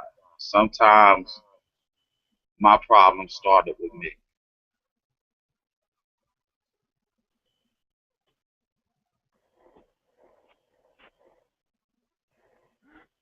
And you seem to be a very bright, articulate woman. So, and I remember a friend told me a long time ago, and this is not directed towards you, but a friend told me a long time ago, it's the brightest people who sometimes will do the dumbest shit.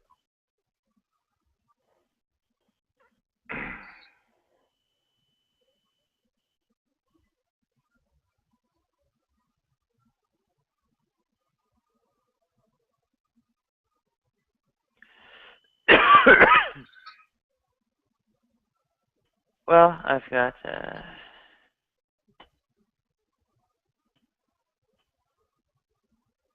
mean, there's no end to the number of people line up to go tell me that well,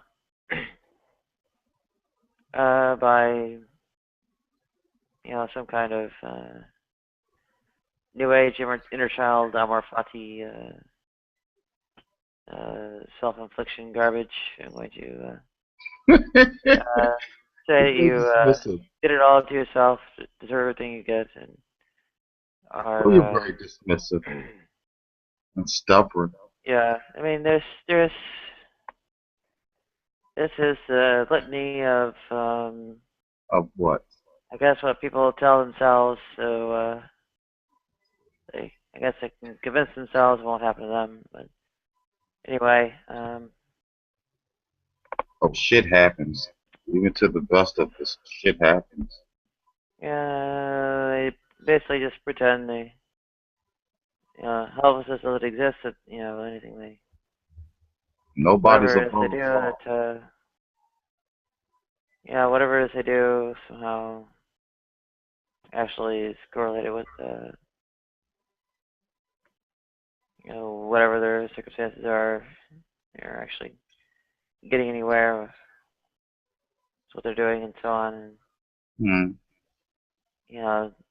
keep that lie, against all evidence, saying when I appear as evidence to the contrary, they have to go gunning after me, do any kind of verbal attack to gun me down, and well, sometimes even more than verbal. A lot of times you gotta pull out the sifter and separate the fact from the fiction. And so sometimes it's just a matter of shaking it up, you know, and allow fact to separate from fiction.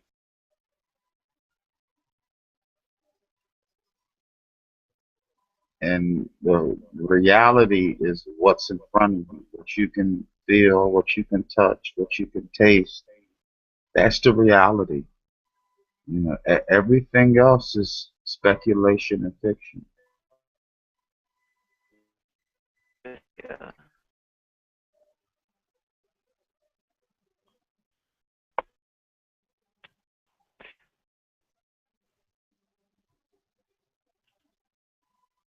So what's the reality?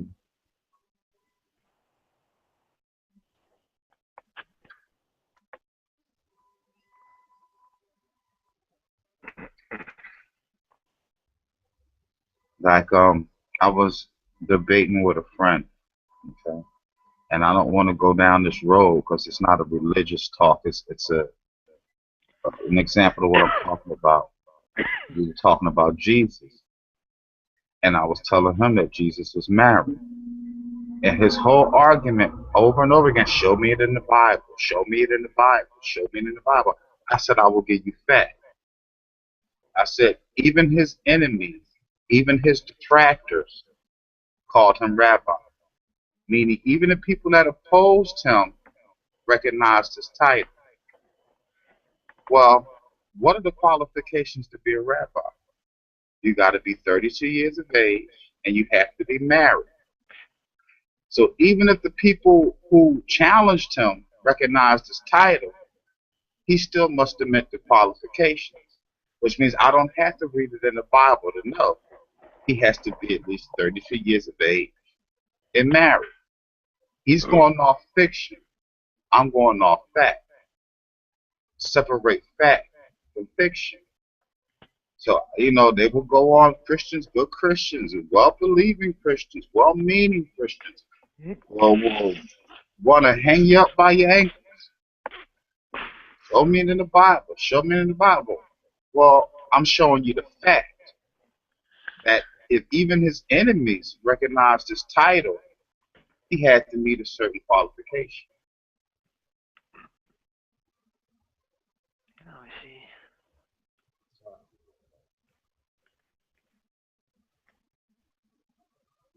So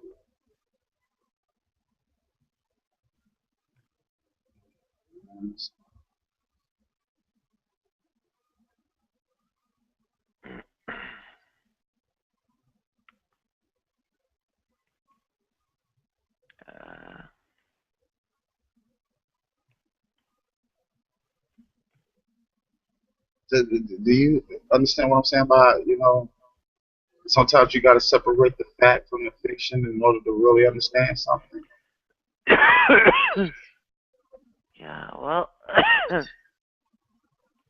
I don't deal with a lot of fiction in the first place.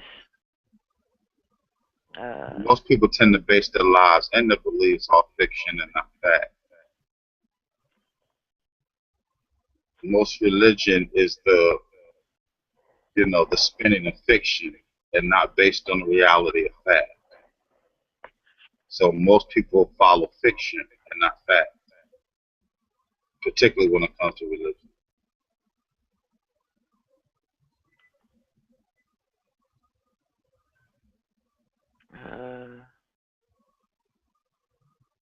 The facts are you're a very bright, intelligent woman, but you're very troubled.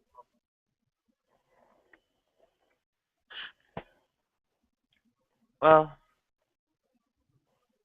I am being disposed of regardless, so... Pardon me? I am being disposed of regardless. Exposed. Disposed, like garbage disposal.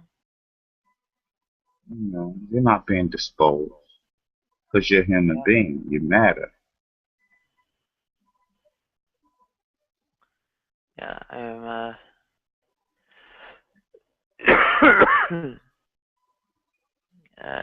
less than such to, I guess, the majority of observers.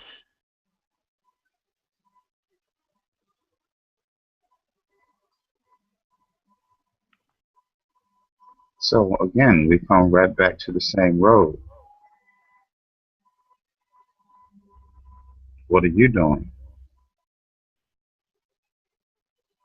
to aid yourself, to help yourself, to fight back?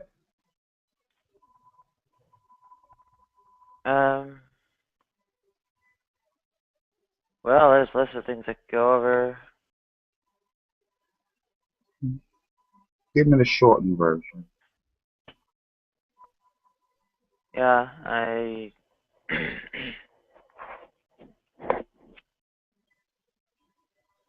I'm doing all the right things.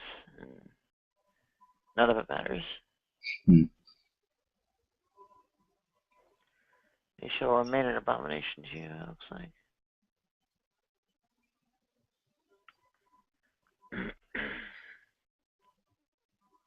Damn, dude.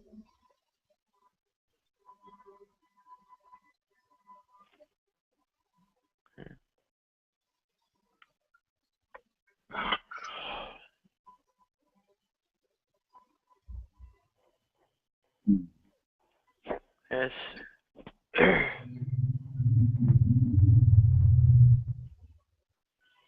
I did a lot of things right, and none of it helped me.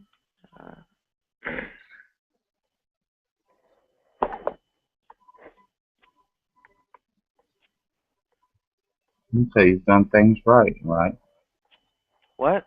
I said, you said you've done a lot of things right, but none of them helped you, right? Yep. Okay, so now look at it the opposite way.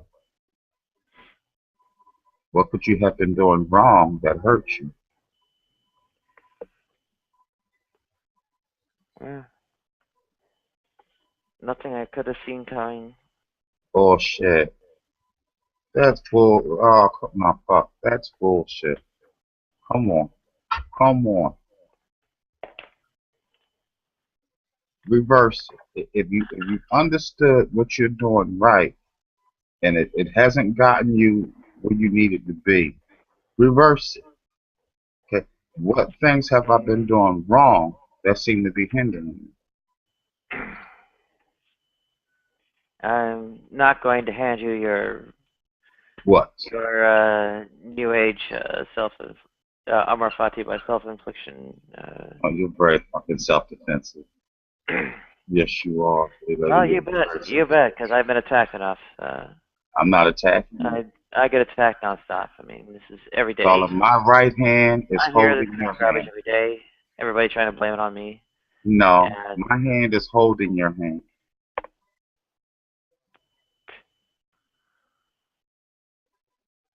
So I have one hand embracing yours and the other on your shoulder. I'm not attacking. yeah, um, If anything, you can tell me to mind my business because I'm trying to help you to figure it out. But I'm not attacking you because, like I said, I have fucked up enough for the both of us. So I always tell people I can't tell you what to do right. My life hasn't gone, peaches and fucking green. But I can tell you everything not to do. there's nothing to figure out. It's not a lack of information. It's the So I may impediments can't there. tell you right, but I can tell you what's wrong. All right.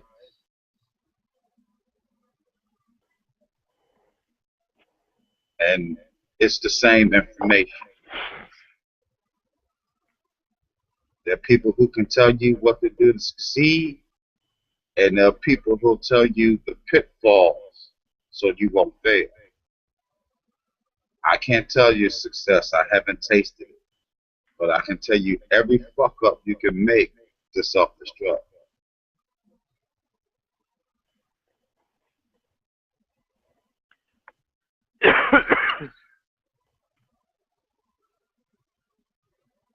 Like I said, it's not a lack of information. That's what knowing me.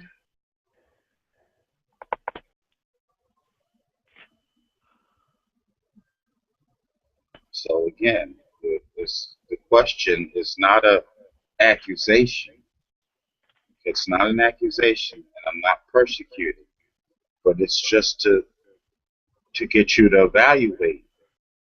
Yes, always an It's implicit accusation of self-infliction. I've heard enough of never. this. I know it. I'm not I giving you know the that. pattern already. I'm not giving you that garbage. I'm not giving you that Freudian lay on the fucking couch bullshit. I'm not giving you that. I'm giving you people to people saying, okay, this is what I've done right, and it doesn't seem to be working. It's just simple equation. If the problem's not working and you think you're doing everything right, now you just have to reverse it and try to figure, okay, what am I doing wrong? What am I missing?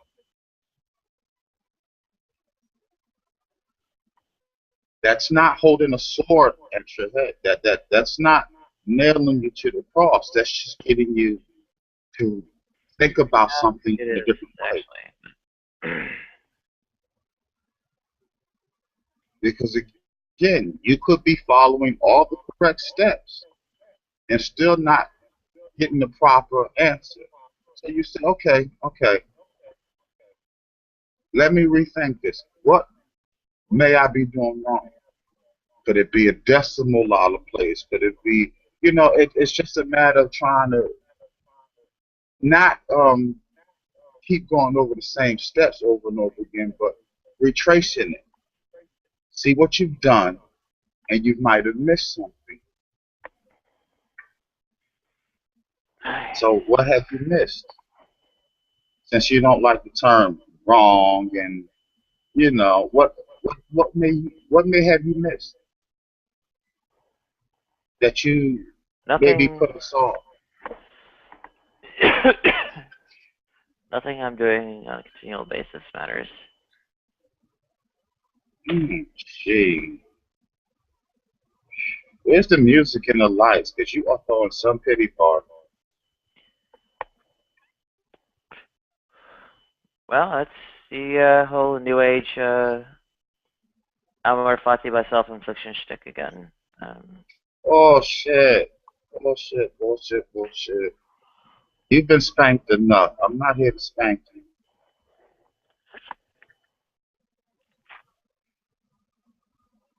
Yeah, you are. No, I'm not. Smart ass. No, I'm not. See, that's what you're doing Again, now.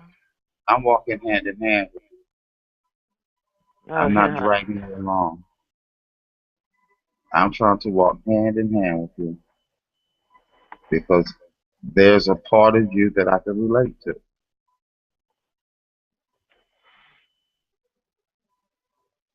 I'm not here to be judgmental nor holier than fucking now. I'm speaking to you as someone who has had circumstances make them doubt themselves. But you've already made the judgment that No, I have. it's all my fault. Who says so? Who says so? I've seen people come at me with this line enough times. Ah, fuck that. Come on now. What you think Okay. you think you're the first? You think you're the 100th? You think you're the 1,000th? No, I don't keep count. I think I'm Andre. I lost count. Over 1,000. I'm Andre. You're Nadia. And right here and right now, as individuals, we're meeting for the first time. So what I'm saying to you is not from John or Jimmy or Jacob's perspective, but from mine. Same message, new words, new face. You are such a fucking pessimist.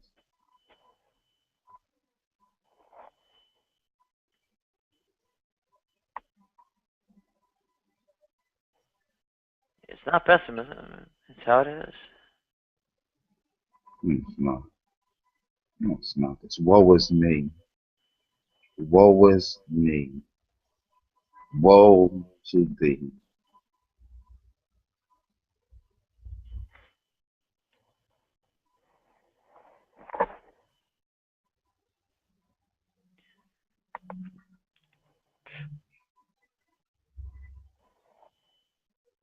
And I'm telling you, you're not as helpless as you like to make yourself think you are. You're not a feather just being pushed around by the wind. You have some control. You can dictate some of the circumstances in your life. Unfortunately, not all. 'Cause seems like sometimes life has its own plans for us, but we can dictate some of it. There are such things as empowerment, Hmm. disempowerment. There are Mm-hmm. such things as being pinned down and so on and so forth. Right. Right. I am pinned down. Darling, let me tell you something. When the rock falls on top of me, I don't just fucking lay there. I'm going to wiggle. I'm going to squirm. I'm going to try to figure out a way to get from underneath it because Because I don't surely like the enough, pressure. none of it will work. Bullshit. Remember the story of the guy who got pinned between the rocks when he was climbing the mountains or exploring the hit? What he did? At some point, he cut his fucking leg off. At some point, you'll do anything to get from out of a circumstance.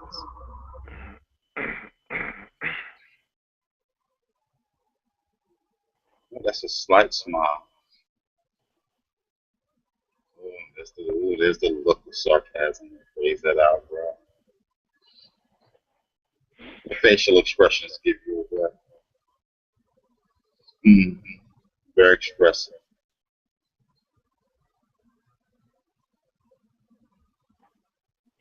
You don't have the poker face, as they say.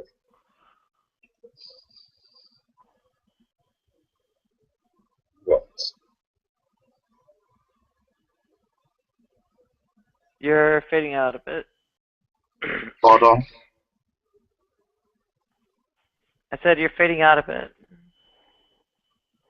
Mm-hmm.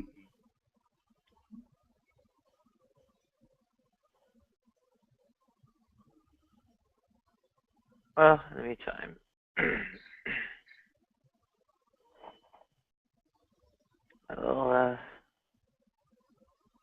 attempt at video drama, whatever is,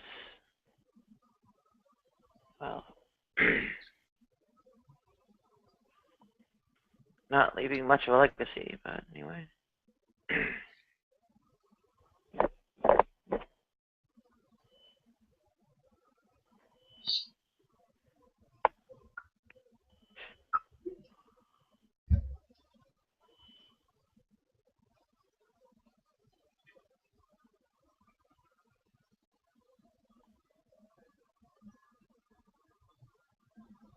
So all that'll be left to me.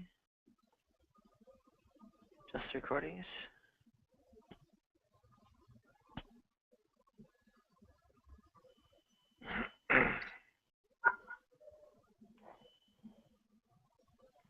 Maybe not even they will last very long. Maybe I'll just get flagged down or something again. Well, it depends on what you're looking for. That's not what it depends on. Are you into the superficial? What does that even mean?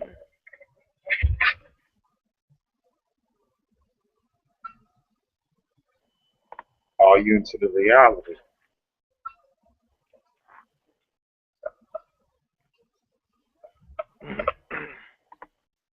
I highly suspect you're loading that with something I would not. I see people for who they are, not what they are.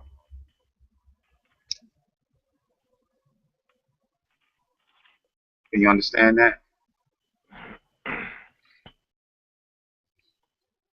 I know what you mean. May not believe it, but I know what you mean.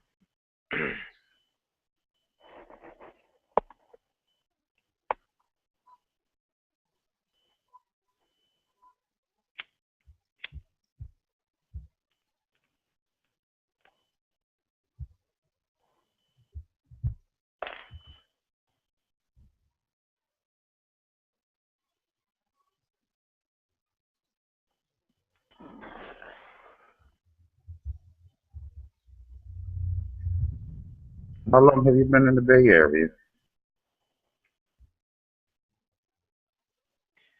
A little bit over a year.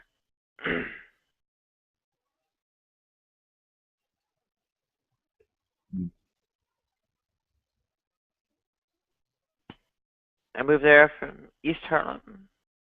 East where? Harlem. So you're a traveler.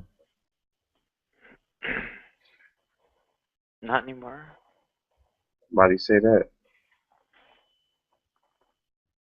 Come to the end of the road? Yeah, pretty much. Bullshit. Okay, then.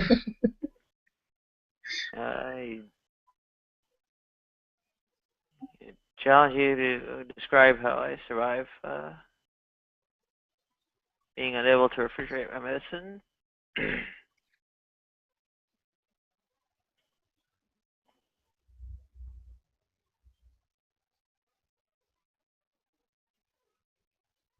Would you like to come to Florida? What? So you can leave again? What? So would you like to come to Florida? It does not sound like a pleasant way to die. God damn, your feelings on the place are the same as mine. What? Yeah, I never thought of, oh wow. You feel the same way about the place I do. Hmm. I sort of come to love the place. I try not to hate a place, and I try not to hate people.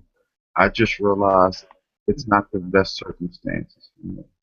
Last I checked, they were burning people like me to death in Fort Myers. So, Much hasn't changed.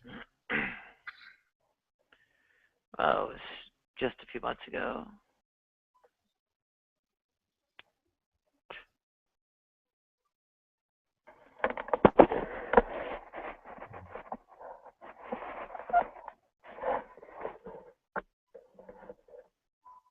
Excuse my French, but I don't want to see your ass out. So if there's anything I can do to help you, let me know. Okay. Well, you won't see it. What's that? What's that? So what did you say? You won't get to see it. My phone will get cut off first. Then no one I will ever just see got it again. I just got mine on. Mine was off for a month.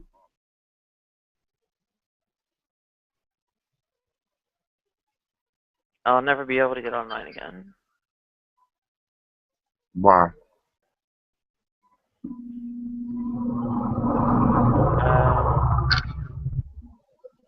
Obvious. You go to a library,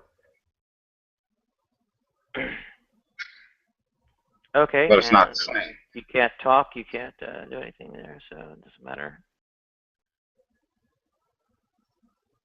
So you would rather go through that circumstances than allow a friend to help you.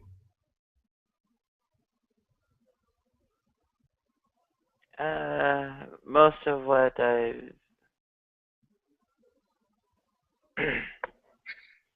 would seriously question whether I would call what people have to offer help.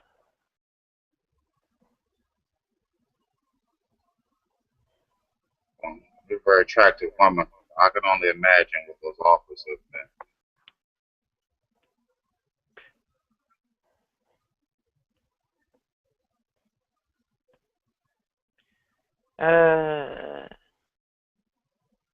I'm not that attractive. Most get people yelling out things like tranny and shemale, and the rest of the time they just call me sir.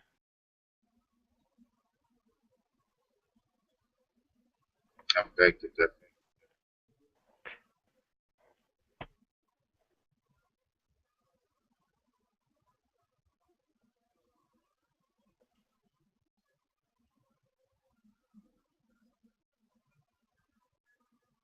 I really beg to Wouldn't differ. matter. Doesn't Wouldn't matter. matter what they said if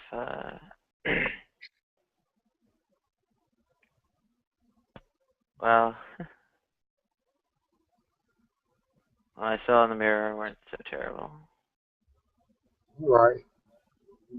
We are who we perceive ourselves to be, not what others think we are.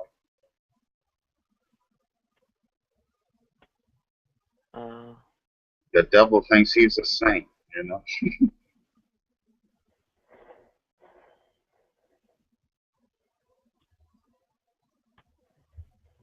I don't. That's not that easy. You don't perceive yourself as others perceive.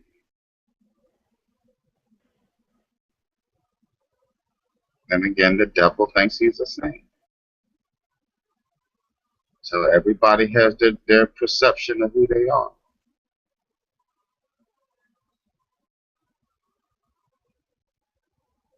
Empty words.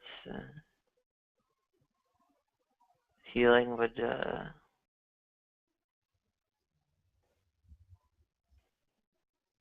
have, you know, something in the mirror I could actually stand to see.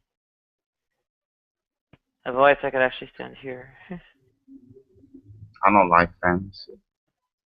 I like reality. It's darker. It's richer. It's more vibrant. It's more emotional.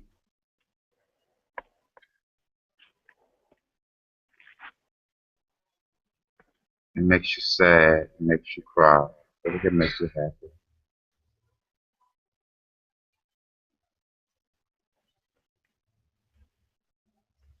It tortures me until the moment I die. It can feel that way at times. That's true. It can certainly feel that way at times.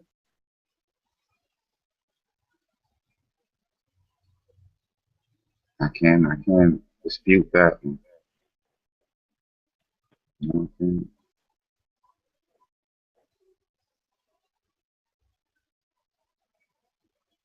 But like I said,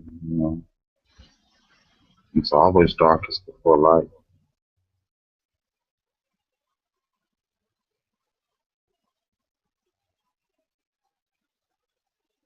And you There is have to no have light. like, There is no mm, light except for the rich. mm, rich have a false sense of light.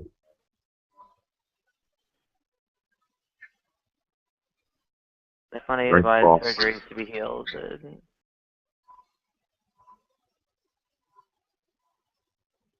I never will. My mother took ill, and for most of that time, I wish that I had every means available.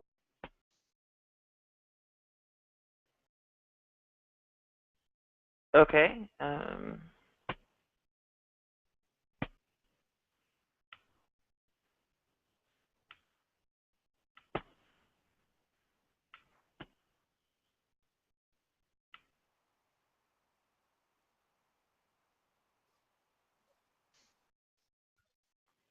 Looks like there were connection issues. Yeah, apparently. But like I was saying, when my mother took ill, I wished I could do so many things, you know. But ironically, it was the closest we had ever been. And to see her have a sense of peace towards the end was priceless.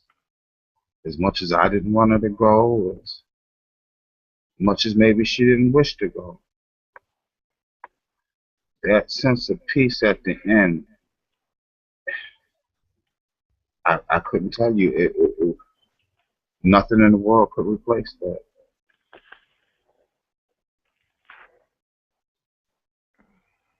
So material wealth is not always the solution.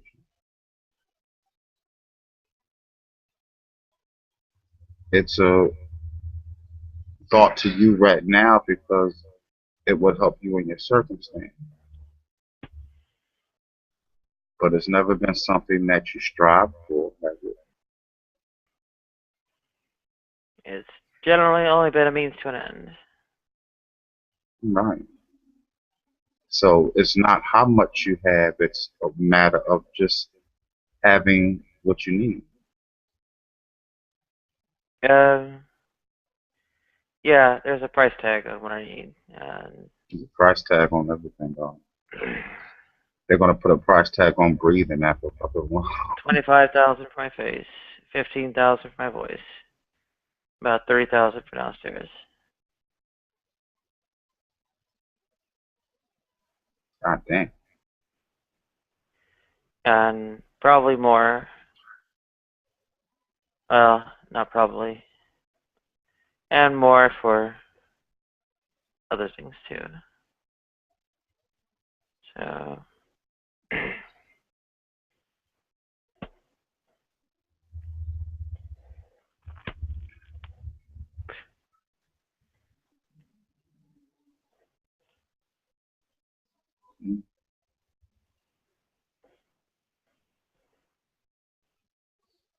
I said, unfortunately, there's not much I can do for you so far away.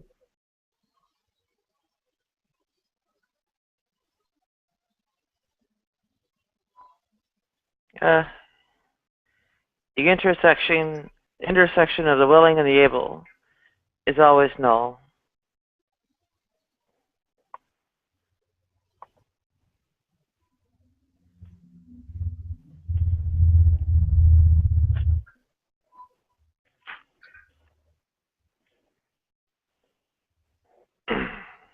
I do love Northern California. Sorry? I said, I do love Northern California. It's very beautiful there.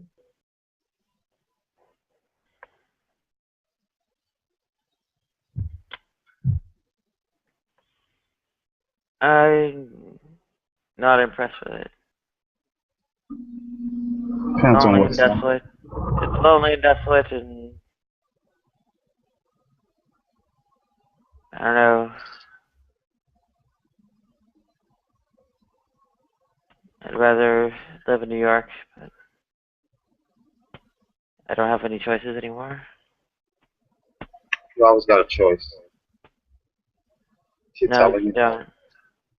I'm giving you one.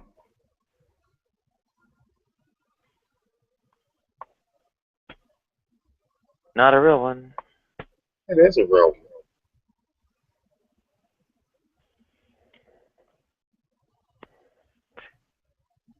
There's a bed laying right next to me that's constantly made because no one sleeps in it. Yeah, and, well, Florida turned down Medicaid, and I dropped dead in 48 hours without medication, etc. And, well, Medic- they're burning people like me to death in Fort Myers. You get out to even more First, redneck country, and when it comes to it's Medicaid, worse than burned to death. So, Medicaid is something you have to keep applying for. Most people don't get it the first time they apply for it. did I die?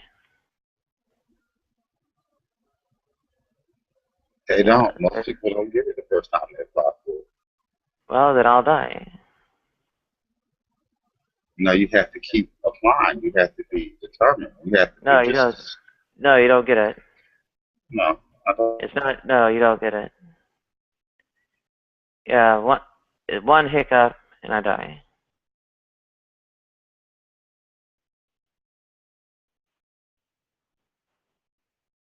It's not like, oh well, the medicine might make me feel a little bit happier.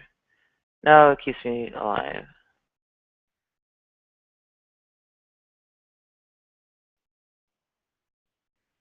And it's not a very pleasant way to die either.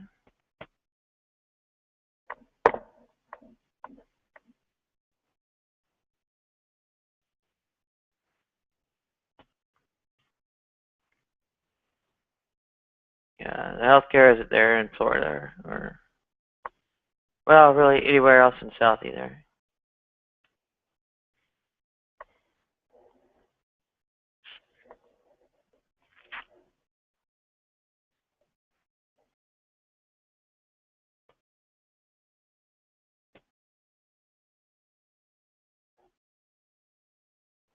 You can set up a bed for me, but it'll just be a deathbed.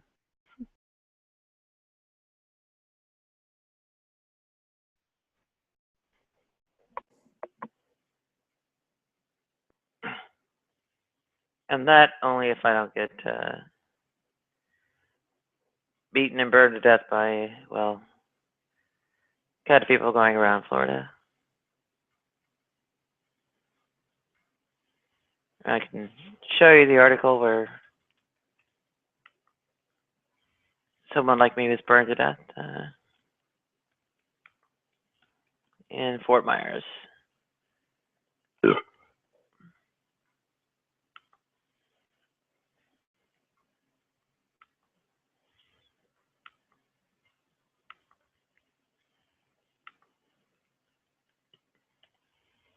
There's the article.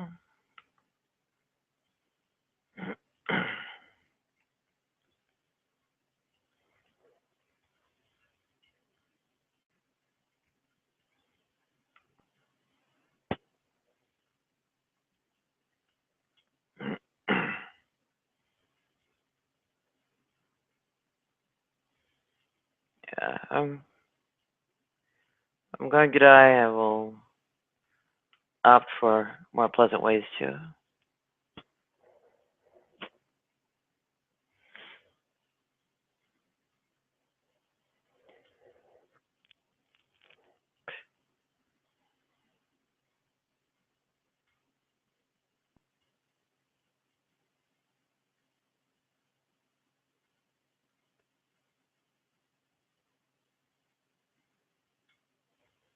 That was,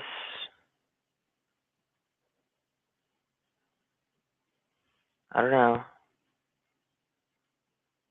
What do I think they're doing?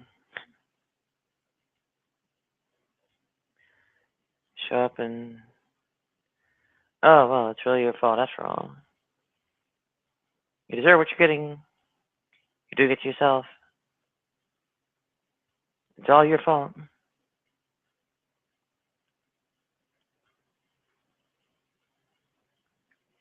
Oh, and the favorite words, self-fulfilling prophecy. Oh, because I saw it coming. I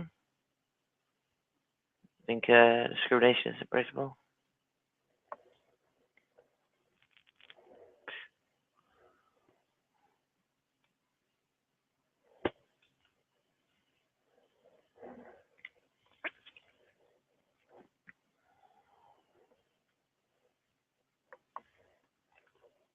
I mean, when I see it coming and the counteraction works, oh well, yeah. Oh, welcome back. Yeah. Let me see. Where'd it go? There it is. Yeah, I'm sorry. Like I said, I'm not exactly in the best circumstances, so I keep getting these power surges. Mm. That looks painful. I'll paste the link to the article again. That was in Fort Myers, which I suspect is more liberal than where you are.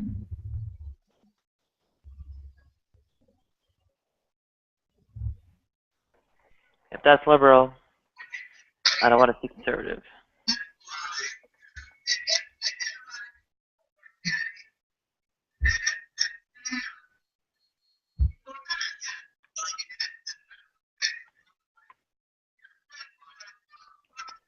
And yeah, I know Reed's in Miami, but well, number one, he's a butcher. Number two, there's no coverage. Number three, it's all a big, Whoa. puberty blocked passability parade down there. I've already been down there. I know what it looks like. I know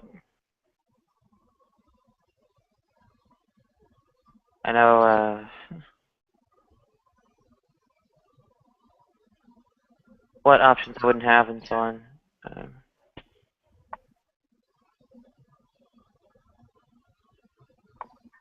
can't imagine it being easy.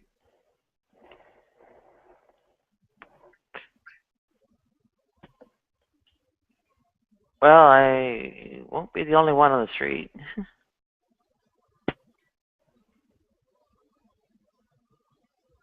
There's like some kind of huge number of people like me out on the street, out here. We flock here, find out, oh, well, guess what? Still discrimination out here. Unemployment's to the tune of 70%, and out on the street we go.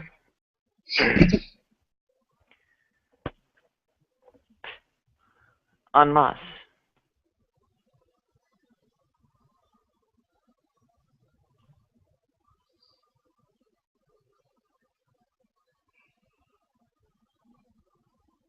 Again, it's still a matter of asking yourself,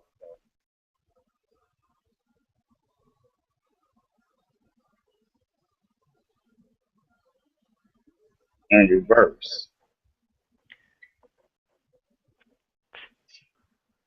Asking myself in reverse, what? Yeah. Instead of how come everything I try to do right that don't work, reverse it. What may I be doing wrong?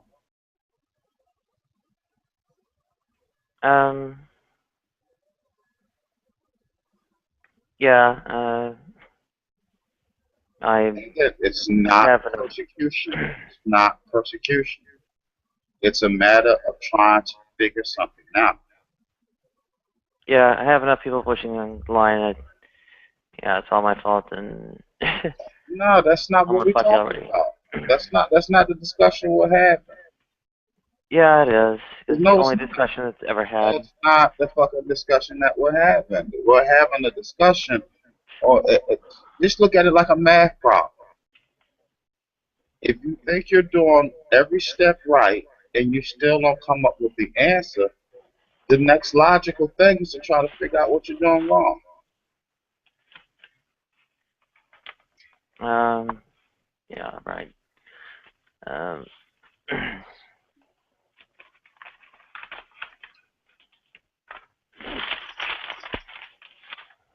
Yeah, where's my nail file? Here. And it seems to me that would be the most logical thing to do.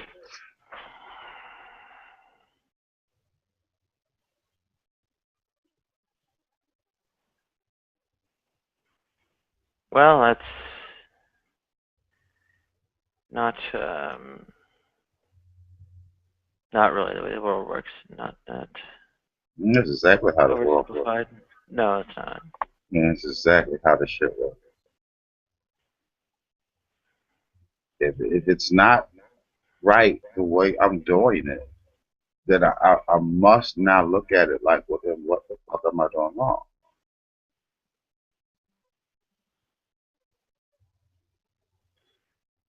Well, you're, I guess, bearing the implicit assumption that there's only one component in the system, which is not the case. Number one. Number two, Now, there's only this is two ways to endless. figure This out is a problem. endless. This is an endless stream of assailants coming at me with blame the victim garbage. So No, there's just two ways to figure out a problem. Either it's what am I doing right, or if it's not achieving the results that I'm hoping to achieve, then I have to figure out then what am I doing wrong. It's a decimal in the wrong place. Am I adding when I should be subtracting?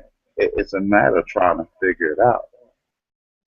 And a lot of times you'll find if you retrace your steps, it was just a miscalculation. So it's not a matter of shooting yourself in the foot because you figured out you might have misplaced something or put something in the wrong place. yeah, I get a never-ending stream of victim blaming. Stop that shit. Come on, really. Really, come on. Come on. What do you think I'm telling you? That everybody's always blaming you. Yeah.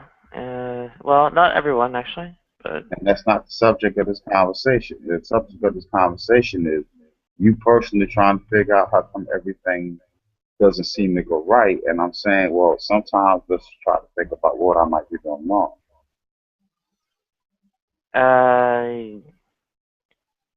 number one, there isn't that big of a question. It's actually kind of obvious. Number two, a lot of it's not in my hands. And What's not in your hand? for instance, hiring managers saying no.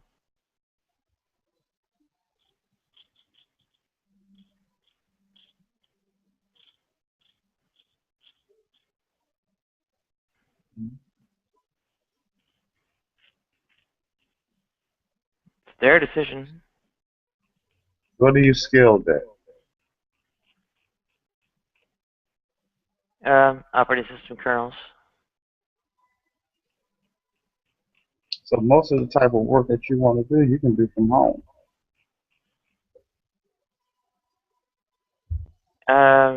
Generally requires physical access to hardware.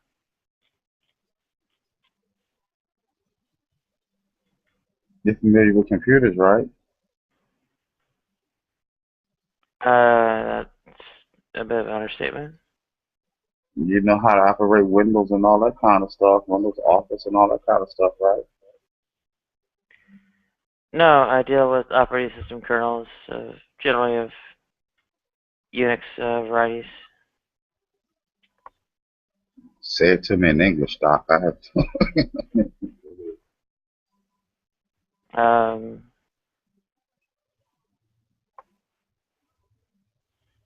I deal with like the master control program that controls the hardware and such.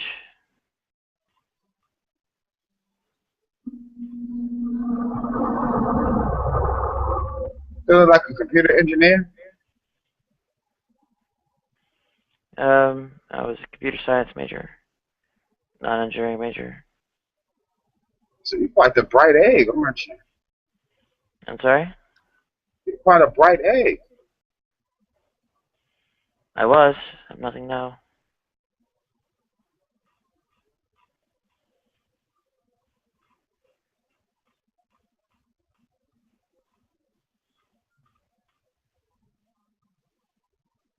Hmm.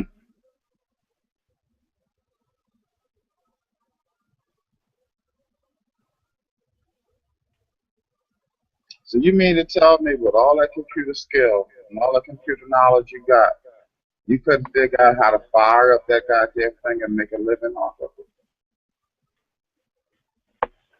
Oh, I can fire it up if I want. If you No one will want. pay me. No one will pay me a dime for doing anything with it. There's medical billing. It's outside my expertise. Yes, it is. It's a 3-week fucking class. All right.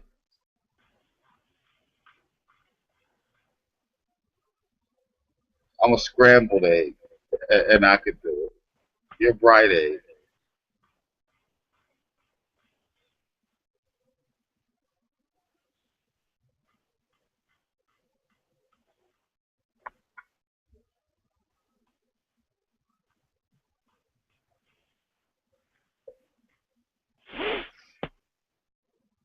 Yeah, none of that's happening.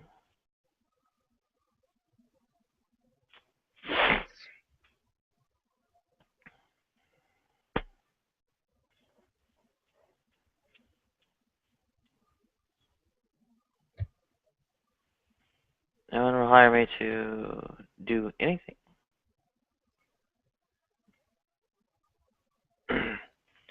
Regardless of its relationship to my specialty. Number one, if anyone was going to take me on for anything, it would be within my specialty. And number two, if they, well, okay, if they see me applying outside my specialty, they will reject me out of hand because,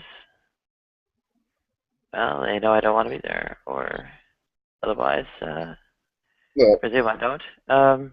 Second, I've been in the, Florida I for said, 10 what? years. What? Okay? I've been in Florida for 10 years. And in this whole time, I have not been able to find a permanent job.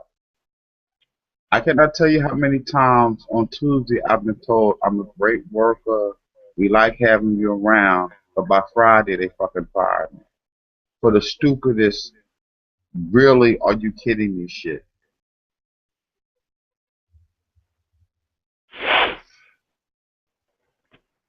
No one ever bring me on to anything in the first place. Not even for a week.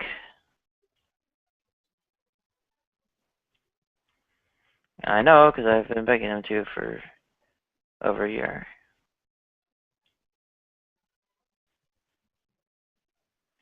Well, I don't get that. Well, first of all, why don't you cross over to San Francisco? I basically do. I mean, it's not like not like what I apply to is restricted to Oakland. I mean, So, not like what I apply to is restricted to the U.S. I mean,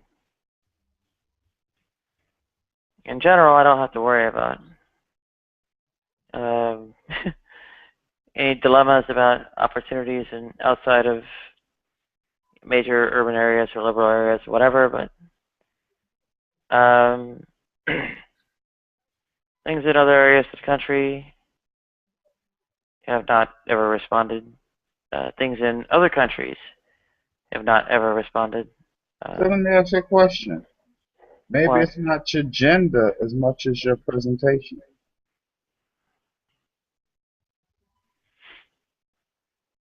What kind of presentation do you think I can make? You want to be honest? What? You really want to be honest? Say it anyway. Seeming less flaky?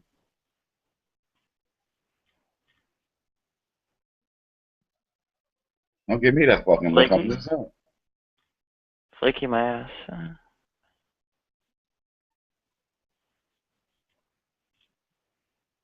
I mean, Where's my generally, flakiness?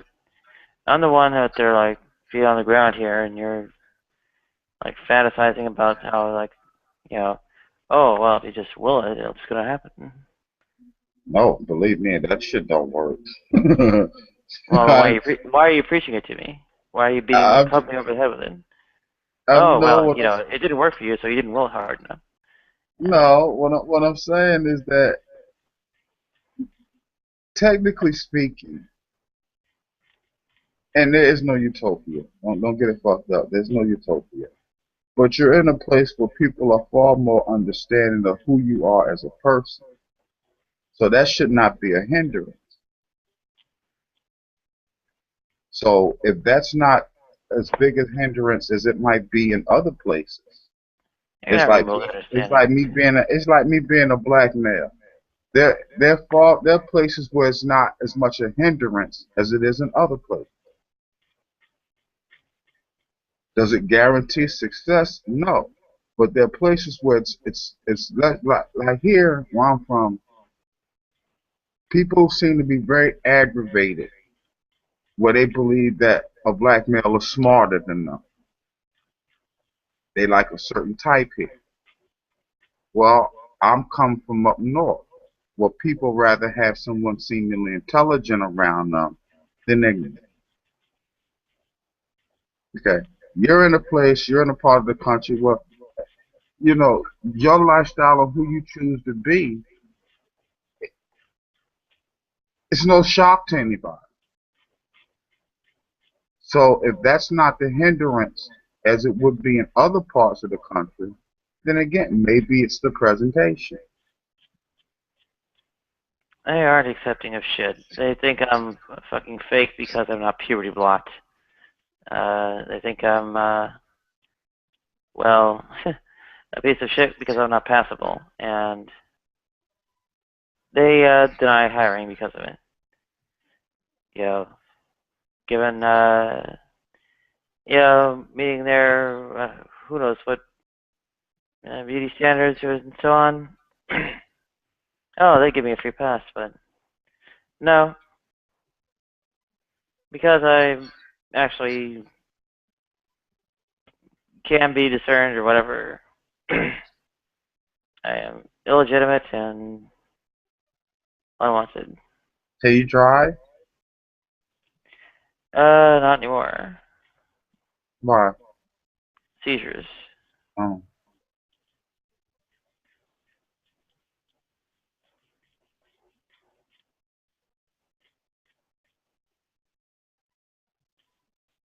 Why do you ask? Until you jump your ass on a truck. What? I was gonna say you could jump your ass on a truck.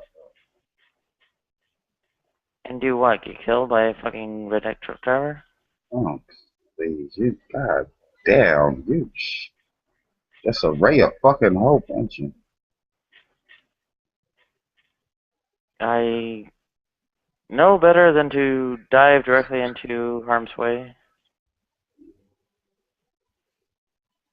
I mean, if it's time to go out, get me Dr. Kevorkian, not Let me some ask you a question.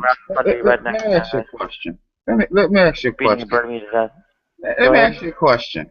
Gender aside, and no pun intended, are you a pussy?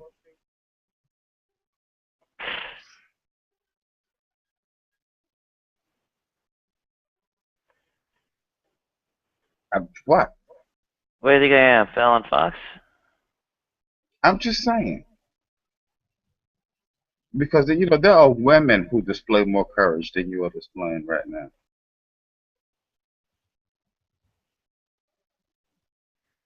What do you even think courage is? The ability to stand up for one fucking self.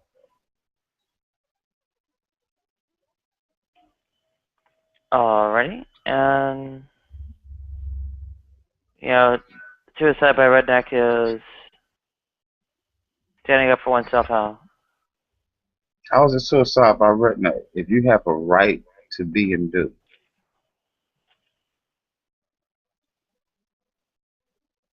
Let me tell you a What? story. Let me tell you a story. I was about 11, 12 years old, right? And I was in juvie, as they call it, okay? And there was this kid, right? He's a homosexual kid, okay? And boys used to beat on this boy all the time. Beating, spit on him, all kinds of foul fucking shit. We were roommates. So me, I was pretty much left alone. I've always been an oddball, so to speak. But I wasn't afraid to fight. So that generally got me left alone. So this kid knew whenever he got tired of being beat on or spat on, all he had to do was just come back in the room. Now, I wasn't there to defend him, but he knew if he came back in the room, they wasn't gonna come back there with that bullshit because look, I don't want to fucking hear it. So it was sort of like a safe haven. And one day he comes back, crying, doing this whole Betty Davis fucking thing, all emotional and shit. So I just snapped. And I asked him, why the fuck are you like this? Basically the man up speech. So the kid looks at me, I'll never forget it. He says, do you think I like having my ass kicked every day? If I could change this, don't you think I would? And it never occurred to me. It never fucking occurred to me. Who wants to get their ass kicked? Who wants to be beat up? Who the fuck want? Yeah, I'm sure if this fucking kid, you know, could change it, he fucking would. Like, who the fuck wants that? My point being, I realize that there are some things that people can't help but be. Even if I don't agree with it, even if I don't fucking understand it, there's some things people cannot help but to be. But my point to him still was, you have to stand up for your fucking self. You can't just let people push you the fuck around. Because what I learned, he was being him. He was being who he was inwardly. Because see, the same boys that would spit on him, the same boys that would punch him and beat on him, call him faggot and all kinds of fucking names, these were the very same boys having sex with him. The very same fucking boys. Giving him cigarettes, giving him stuff. The same boys. But then later on, would beat him up and call him all kinds of fucking names. See, those boys were despicable. They were fucking hypocrites. They were liars. And they were fucking despicable. This kid was just being himself. At some point, you got to stand up for your fucking self.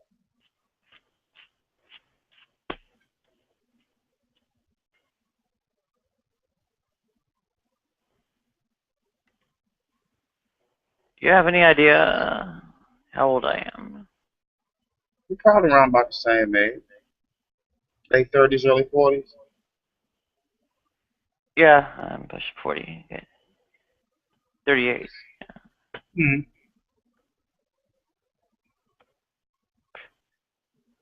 I knew that when you didn't ask me who Betty Davis was. Yeah. Yeah, I remember, who shot JR? But do you get my point? At some Billy Crystal point, on soap and you have to stand up for yourself. You can't be a pussy. When I grew up in Philadelphia, if you called a gay guy a faggot, he wouldn't get upset. Call him a punk, and all hell would break loose because that meant he was soft.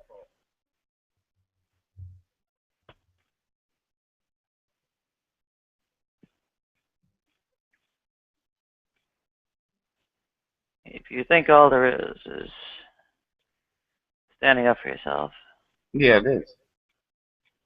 then you are sadly It is. mistaken. It's a way of looking people right in the eye and saying, I am who I am.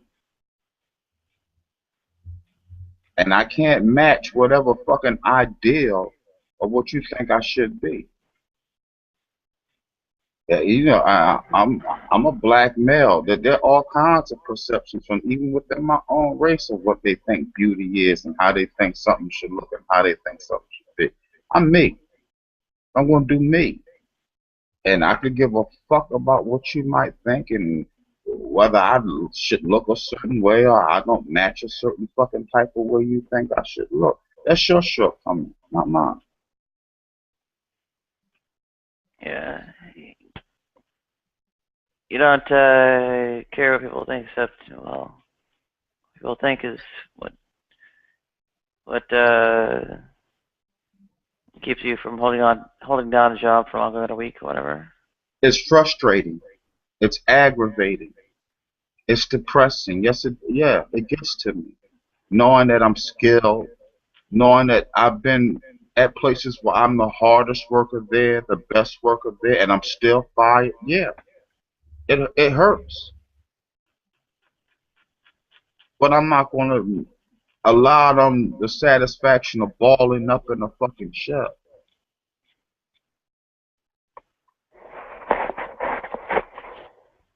Wow, who's satisfaction? Because that's what they want. Hateful people want you to be just as hateful as they are. Ignorant people want you to be just as fucking ignorant as they are. And they will bend over backwards to try to make you that way. So they can say, see, I told you.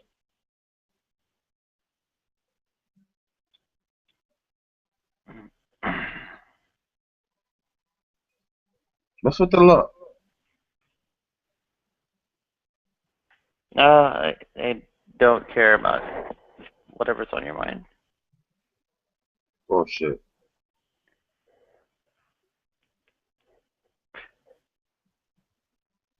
They have the power, not you. Bullshit.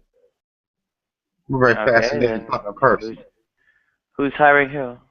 Who's firing who? Ah, you're stubborn. You're fucking stubborn.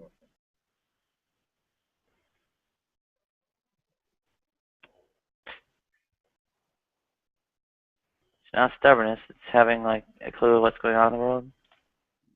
Bullshit. Bullshit. You just like your role as the victim. You embrace the role as victim, starring Nadia as victim.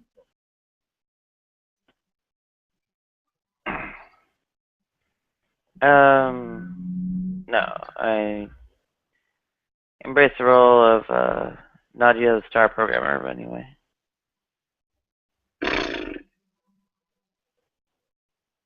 You like being a victim. I'm nobody's fucking victim. I think you have a choice. No matter how much you try to paint me as one, put me in that position, lie, cheat, fucking steal to make sure I stay that way. Fuck you. I'm nobody's victim. You think you have a choice. No. Like you said, there are things that are out of my control. But I let you Then know. Then I'm going to let you know. Try as you may, you're not going to make me hateful like you. You're not going to make me miserable like you. I'm human. Do I get sad sometimes? Yeah. I mean, fuck. Do I get lonely? Yeah. I mean, the fuck. I'm when am human. I? But I'm not going to allow it to engulf me. I've been down that road. On drugs. It don't matter what you allowed. Ashamed of who I was because people told me What? that I don't look a certain way. I don't have a certain amount of money. And me feeling like shit because of that. Fuck that. I don't climb out of that rabbit hole, and I have no fucking intentions in going back in it.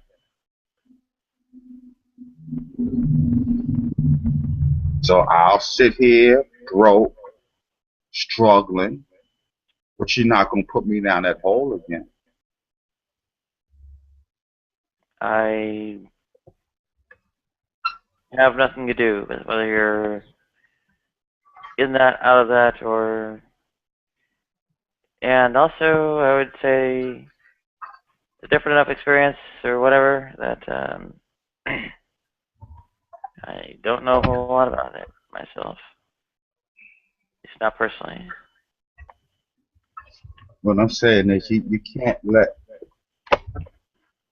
other people's ignorance reflect on you. Do you know that there's a thing in psychology called transference, where people will I also put know their what transference issues is. upon you. You're not gonna put your shit on me. I got enough of my own shit. So I'm certainly Sure. not gonna allow you to put your shit on me. I know I'm not perfect. I know I got flaws. So I got my own shit. I'm not gonna turn around and then let you put your shit on me. You may also care to consult what projection is.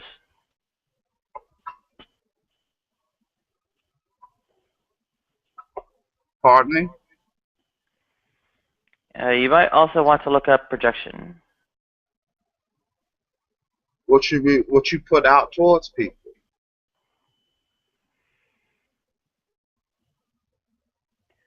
And that's what I've been asking you. What do you think you're putting out?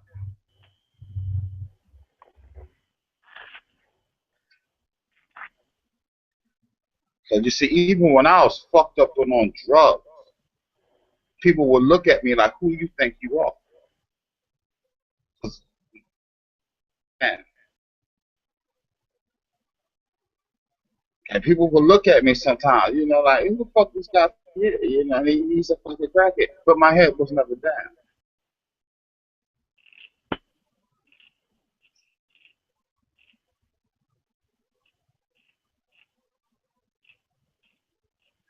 Just see, I might be a drug addict, but you're a fucking drug dealer. So technically, you're no fucking better than I am. So why should I come to you from a position that somehow I'm lower than you? Why? Because I use drugs? You sell fucking drugs. So technically, you're no better than I fucking.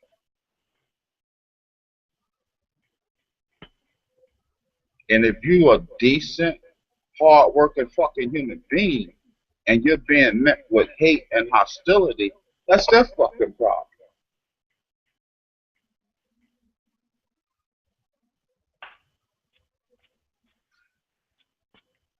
Well, yeah, the trouble is, of course,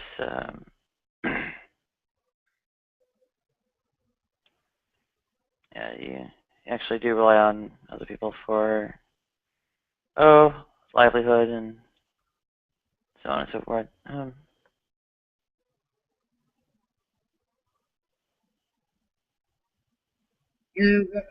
seriously though, what do you like about you?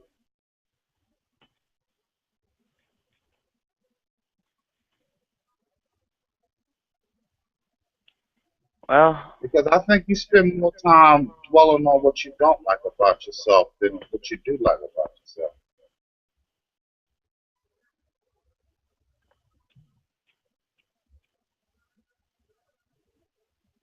no, it's I not think something you I dwell believe a lot upon. of what people say. It's not something I I dwell think upon. that's your problem. What? You believe too much of what other people say. No.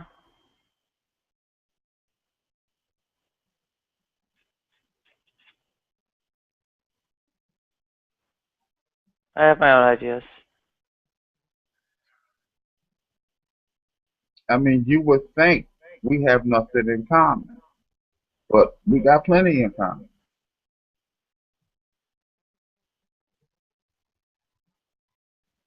Possibly. I'm a black, gay, heterosexual male. So you would think that me and you have not a damn thing in common, but we sitting here and talking and finding out we got lots of things in common.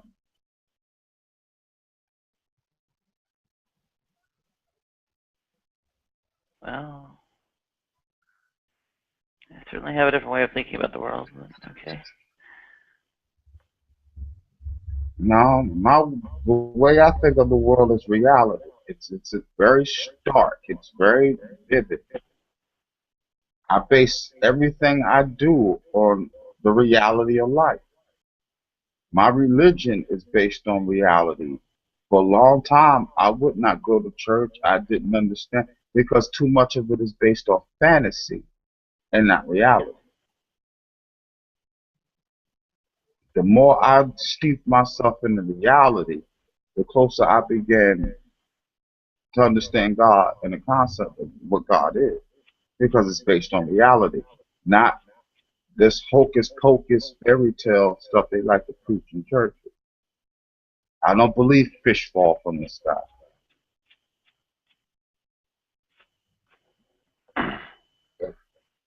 One day in church,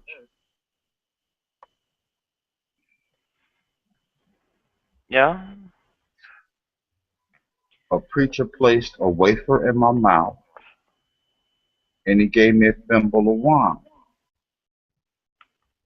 And that moment I realized how Jesus fed all those people. See, the fish didn't fall from the sky. He gave them a piece of fish and a thimble of wine. He said, I partake as you partake, and this will sustain it. See, that's the reality of the story. Alright. Not some fantasy about fish falling from the sky.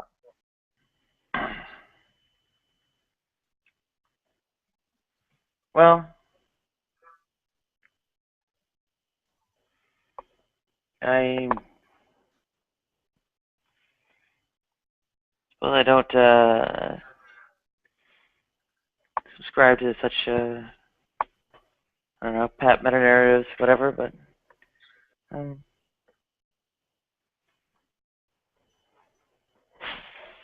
there are ways of having accurate ideas of what forces are in play in a given scenario, and they lead me to rather different conclusions. I'm going to say it again, and I don't mean to be insulting. I don't mean to be rude. And no fucking pun intended. Stop being a pussy.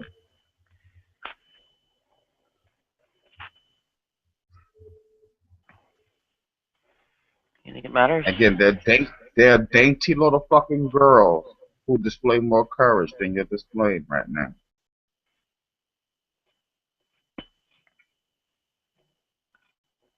Well, how is it that I lack courage? Pardon me? How is it that I lack courage? Because you curled up in a fucking ball and you said all is lost. Do I look like I'm curled up in a ball? Not literally, but figuratively, yeah. Uh, I certainly wouldn't say that I have adopted any such posture, but okay.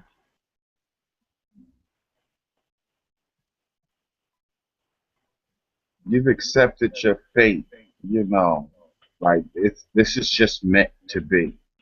You know, I have not a fucking clue of when my life is going to get better, but I still haven't stopped feeling optimistic that it won't turn around. And I see nothing in the near future that indicates that it will.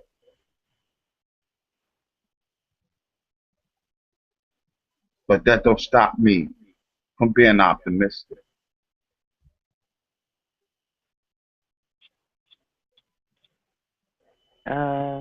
Wouldn't that translate some kind of, I don't know, lack of awareness or cognitive dissonance? No, smart ass. It means don't give up hope.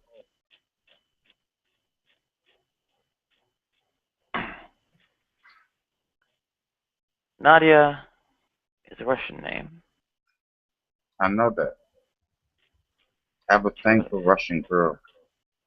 I don't know what it is with me and Eastern European girls. Do you know what it means in Russian? No, I don't. Enlighten me. It means hope. Ironic. Is it? Yeah, because you seem very fucking hopeless right now.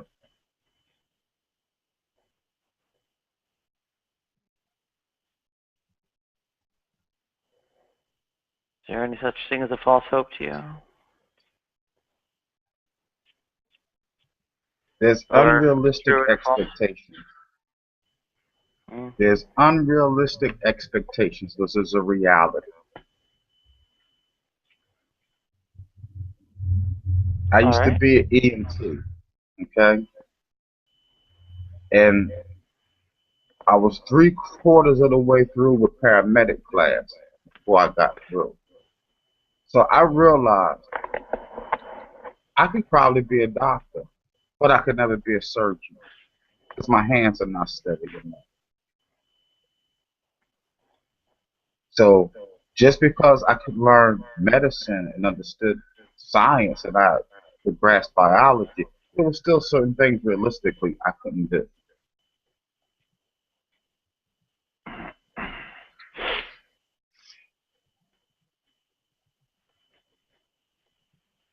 They tie knots with forceps. With magnifying glasses on their eyes.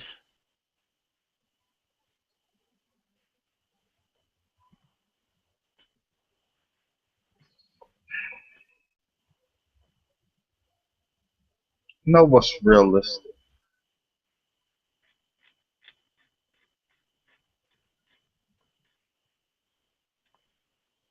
Well, and You the keep question is, hoping. how aware of reality are you? Very much so. If you knew more, what would it do? How would your view change? If I knew what? If you knew more, how would your view change? If I knew more about what? Okay. Let's stop right there. Okay. When we first started chatting, I had no idea that you was a transgender person. Okay, I just looked at this information and received it. Has that stopped me from still having a conversation with you? Has that stopped me from still trying to get to know you? The reality is, because I'm heterosexual, there's certain things that are no longer on the table, whether they were there or not. But it still hasn't stopped me from wanting to know you as a person.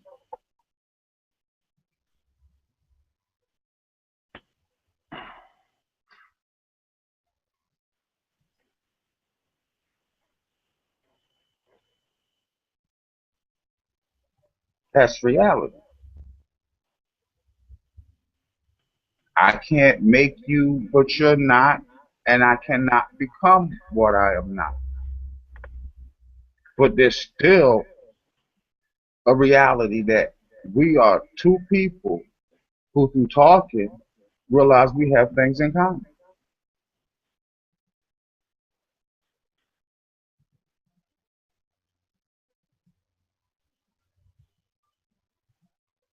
Well, some, there is a general human condition. We realize that, don't we? That even though we walk different paths, we're still on the same road.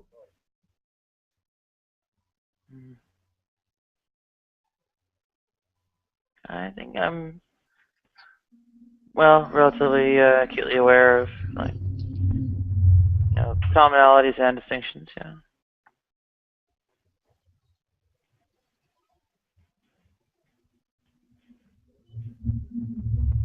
And I'm telling you, and I mean this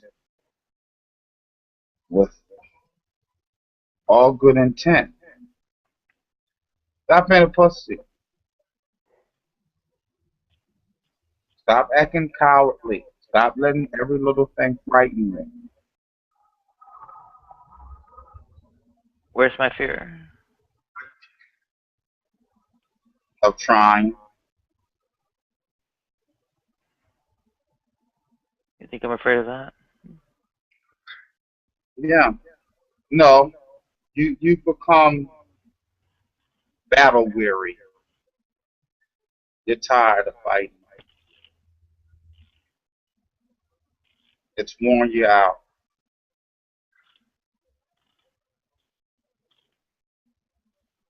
Really?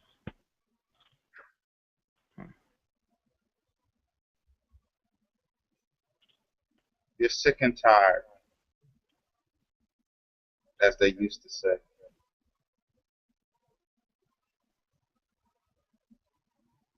Well, You're tired of trying. You're tired of fighting. You're tired of hoping. You're tired of wishing. Because it never seems to get no fucking.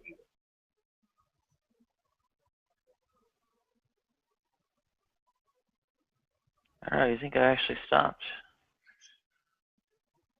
What is it you think I stopped doing? I'm not going to stop. I'm What, what not did I what did I stop doing? being optimistic.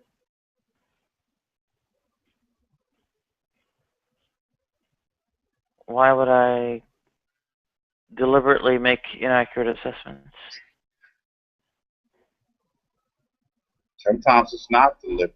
Sometimes it's a subconscious thing that just starts shutting down.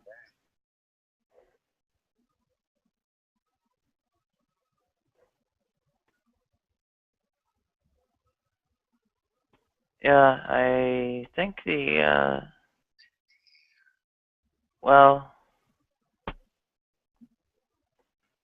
I guess the assessment of the desirability outcome should be uh, independent of how justifiable it is, but anyway.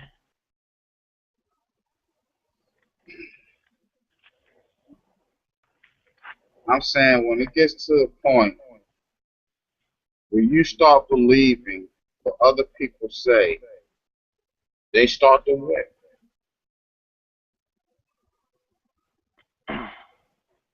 If people I keep don't. telling you you ain't shit, one day you start believing, hey, I must not be shit. If people keep telling you you're weird, one day you might start to believe, hey, I must be fucking weird. I don't uncritically believe people. Otherwise, I would, well, take the word that I'm a man.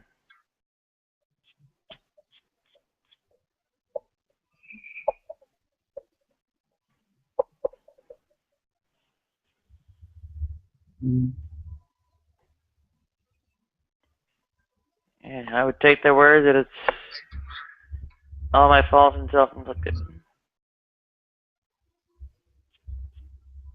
I don't uncritically believe people.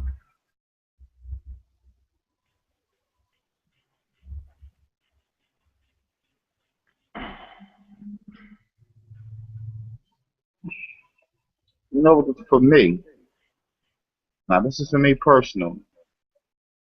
You know what the two hardest things for me are? Being a good Christian and being a good American, because they contradict each other sometimes. Okay. Dare I ask how My so? religious my religious beliefs and your sexuality are contradicted by the reality of the life that you have to lead.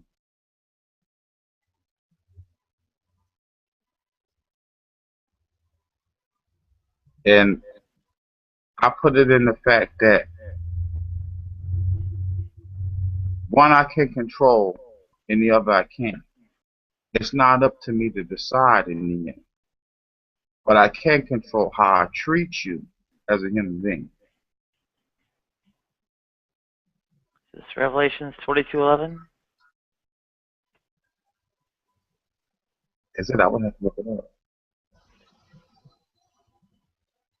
But that's me. You know, I how I might feel spiritually, religiously, morally about how you choose to live your life. That's not up to me. And in the long run, it ain't none of my fucking business.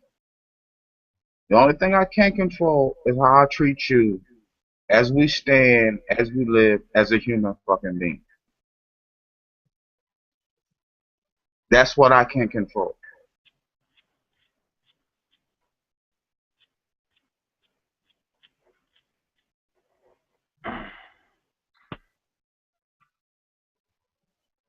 You know, I get in debate with people all the time when they say, well, the church should be more liberal towards gays.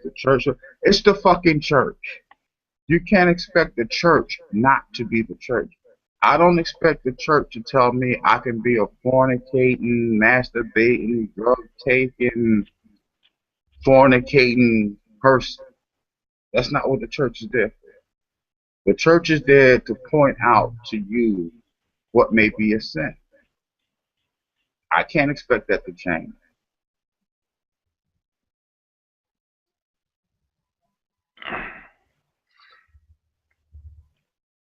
Well, But I do expect the church to recognize that I'm a person seeking God and to fulfill that need. Because nobody sitting in those pews are perfect.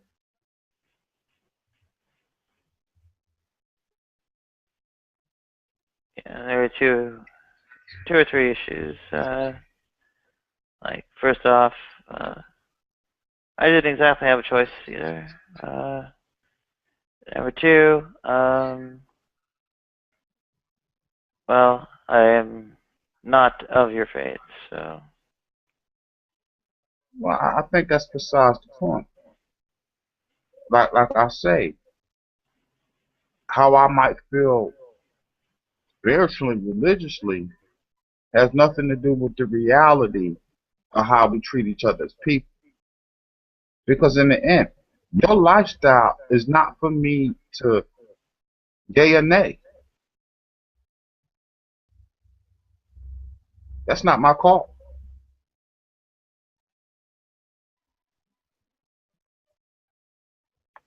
yeah. Trick is, Christianity's been No one made Christian me the doctrine. arbitrator. Uh, well, and it's not you. The Christian doctrine has long said how vile and disgusting and sinful and abomination I am. And the hiring managers have taken it to heart. Let me So, ask you a question. You know go the ahead. story of Sodom and Gomorrah? Yeah, I'm apparently gonna get Let burned me up in a tell you how fireball most soon. preachers preach Sodom and Gomorrah. To 95% of preachers, Sodom and Gomorrah is a story about homosexuality. That's not the whole story. That's not even half of the fucking story. There were two cities right next to each other. It was Sodom and it was Gomorrah. Or Both five. cities. Okay, Or well, let's five. deal with the two that we're talking about. Well, Sodom, Gomorrah, Zeboim, Zoar, and Admah. Okay, but let's deal with the two that we're talking about. Okay. Both of these cities participated in sexual rituals. Okay, in other words, there were two towns you went to get your freak on. Okay, God's condemnation of Sodom and Gomorrah wasn't because of the sex. If you pay attention to the Bible, it's because they had other God than the Lord Jehovah. Because see, I'm a heterosexual. I like women, but I'm a sodomite in God's eyes. Because to God, oral sex is sodomy.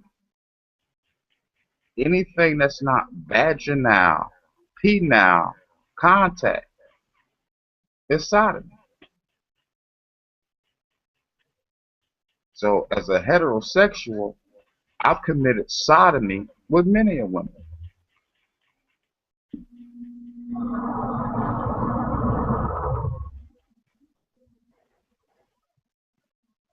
Well, where do I even start with that? So my point being, I may not be gay, but I've committed the same sin.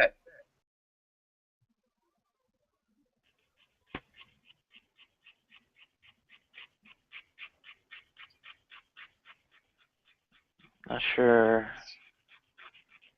Something like it's Deuteronomy 22:5.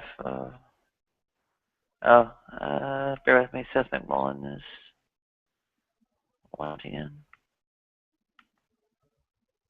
So let's just say, when we all die and there's a line, okay, murderers go stand in this line, thieves and robbers go stand in this line. All you freaky people, sexual freaky people, go stand in this line. Well, I'll be in that line.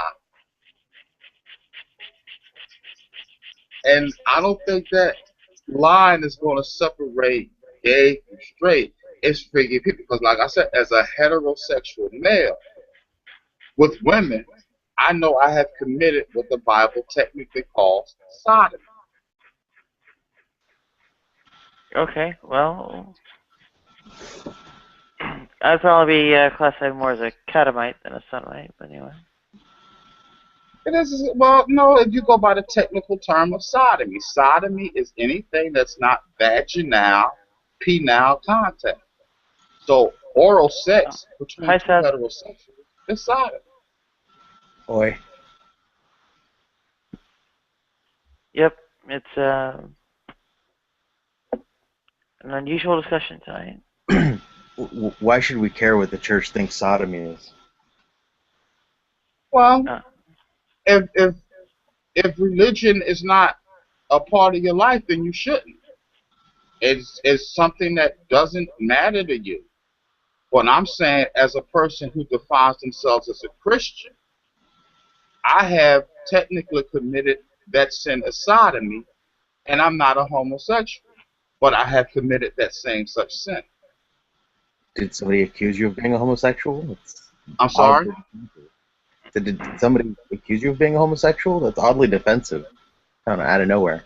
No, maybe you're jumping in late in the discussion. My point in me and Nadia's discussion was that as one person who considers themselves one thing and another person who's considered themselves another, that still doesn't mean we don't have things in common. I can give you a good reason to be worried about it. Oh, well, like politics, sure, Nadia. Yep, pretty much.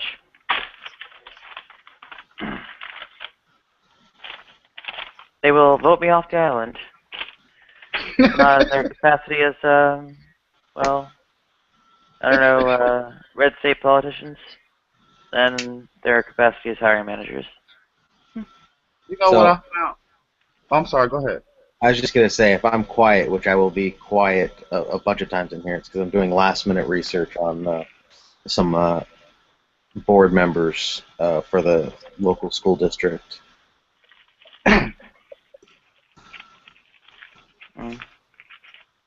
But my point is, like I said, what may seem to be different, or two things that might seem to be different, if you explore it, you will find that they have a lot in common. And what me and Nadia have been, well, at least what I've been finding, I don't know what Nadia's been taking from it, that even though we might be different, we have a lot of things in common. Now, am I surprised by that? To a certain extent, no, because I've had life experience to show me that before.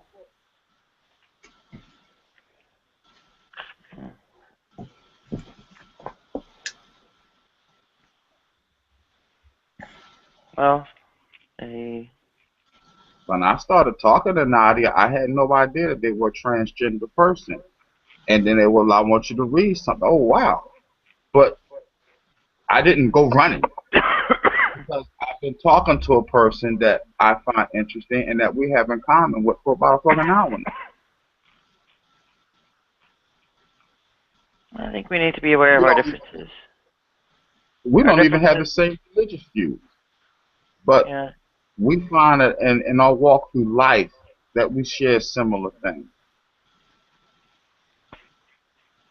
So, yeah, I think you have to be aware of our differences. I think, you know, it's the reason why the golden rule doesn't work, right? Golden rule, well, what's good for you may not be good for the next person over. This is true. And, you know, when someone's in a situation you aren't in, then, well, keeping in mind that there is, you know, what's going on in their lives is not what's going on for yours is pretty important.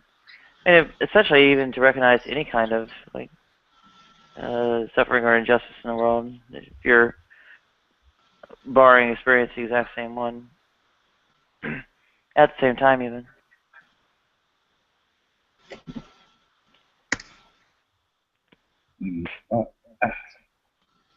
Like I said, I found in life that I'd rather spend more time realizing what I have in common with a person than what I don't have in common. Because if you added it up, people generally have more in common than not.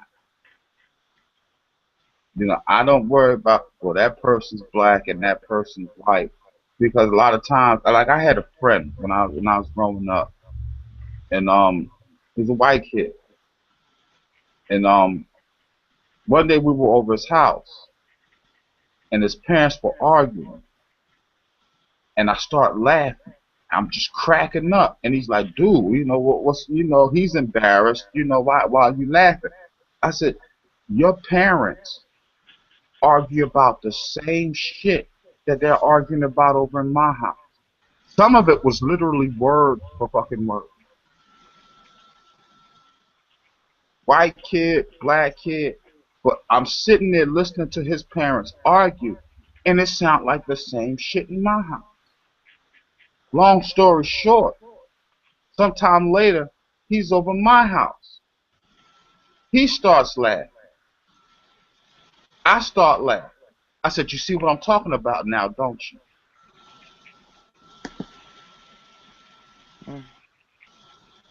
Well, it does help to also realize the elements of commonality. You have to be able to identify both. Yeah. The difference in most cases is something to be enjoyed.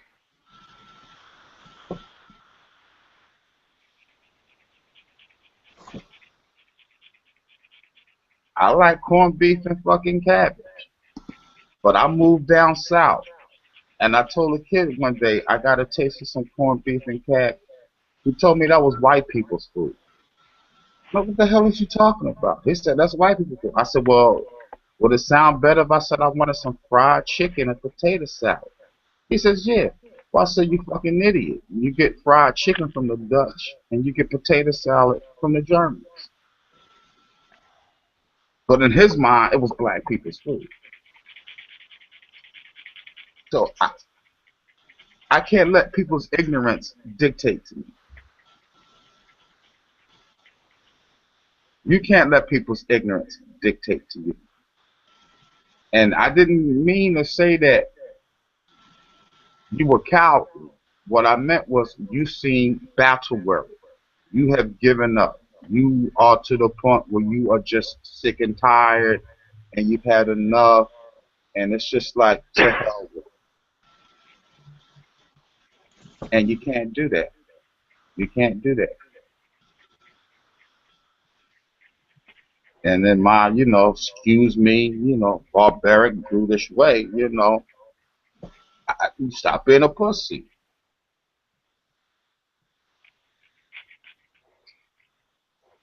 Yeah.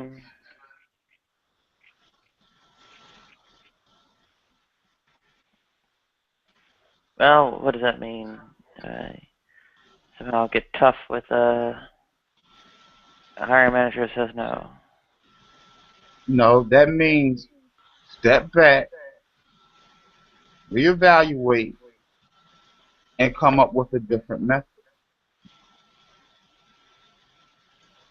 And if that doesn't work, come up with another method. And if that doesn't work, my point is, let them know you're not going to stop trying. Because you never know. There could be somebody who, when it's all said and done, respects this kind of determination.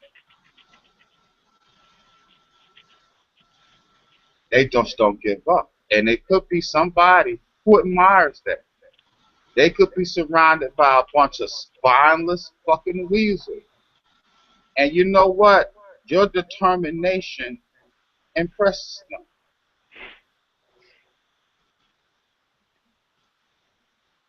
You just don't know when to catch somebody's attention.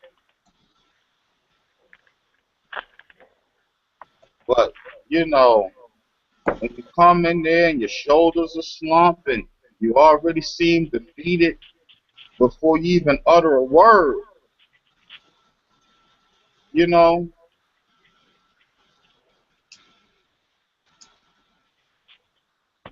If there's any posture problem, it has to do with being hunched over a computer for we're not, we're not I talking don't know how many about your years on end. posture. We're talking about demeanor. Um, Demeanor. Yes, What is your my demeanor attitude. supposed to be? Am I supposed to be Your attitude. kung fu fighting, shadow boxing, and No, demonstrate how combative fearless. I am? Or what? Fearless. Fearless. Not letting no be a fatal blow to you. Do you think I'm afraid Yeah. of what? No, let me correct that. Let me correct that. I think you become gun shy. Um, It's like when they used to tell us as teenagers, when you went to a dance or something, and you were afraid to ask a girl to dance because you didn't want to hear no. Under what circumstances do you think I moved to Oakland from Harlem?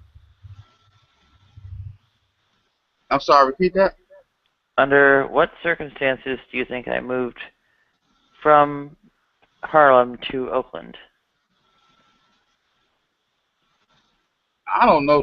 I mean, New York is wide open, but there's certain things I wouldn't imagine them being very liberal about. I imagine in certain things you can find the same kind of ignorance in Harlem as you could, in Florida. Well, maybe, but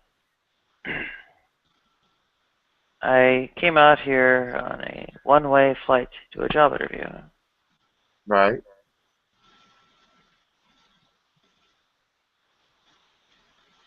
And I And left like vast majority of my possessions behind. So it's just what I could fit in one suitcase.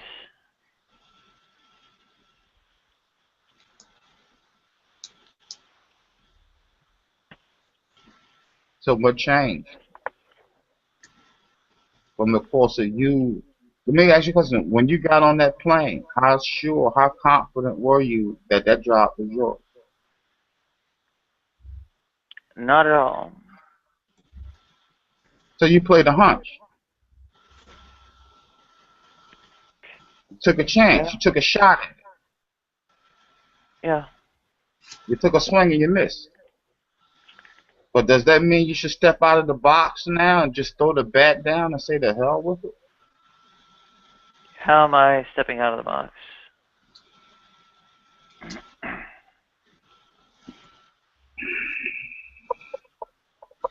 I'm telling you, we need a DJ for this pity party. Well, you're deflecting. That's, you're Because you're describing some kind of stepping out of the box. You're saying something stopped. That didn't. I'm saying at some point it seems to me like you just have given up on trying. Like it is what it is.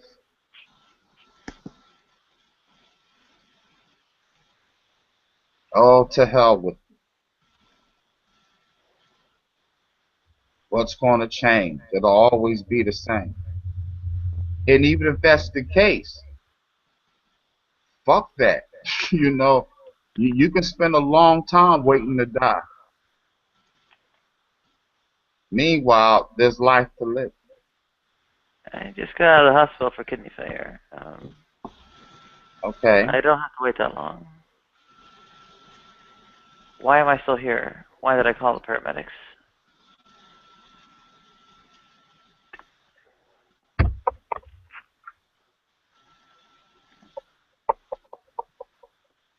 Then why are you drinking that Pepsi? It's diet. It's aspartame. That should have killed you. It's fucking antifreeze, that aspartame. Okay, conspiracy theory aside. That ain't no fucking conspiracy. That's a Yeah. fact. That should have killed you, that aspartame. It's derailment, right? It's deflecting the question of well, if I stepped out of the ring, Mm-hmm. then why did I call for paramedics? Well, I'm speaking more of the bigger picture. I'm talking about a pursuit of wanting to do what you want to do.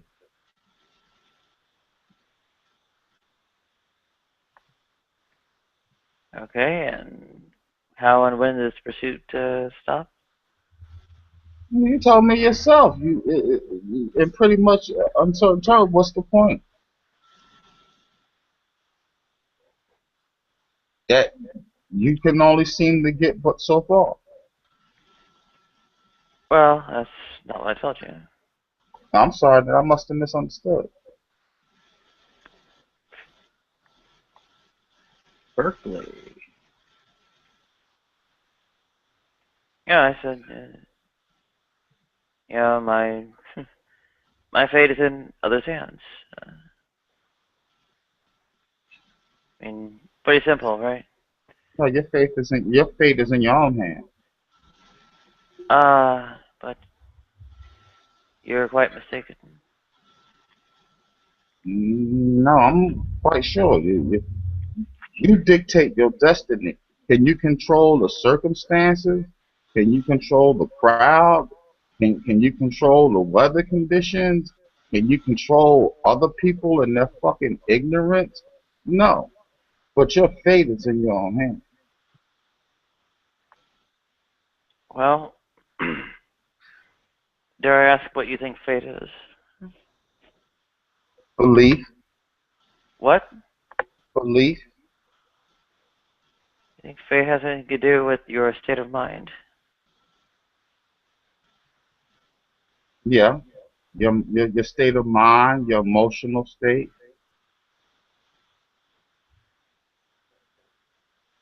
Um,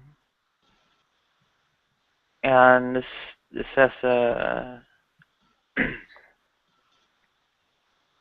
typically fate is described in terms of like life outcomes, like you're you're fated to die in a car accident or a plane crash, or you're fated to become rich and famous, or you're fated to toil away in the mines or something. Um, See, that's just like that expression, they were in the wrong place at the wrong time. That's bullshit. You know what I mean?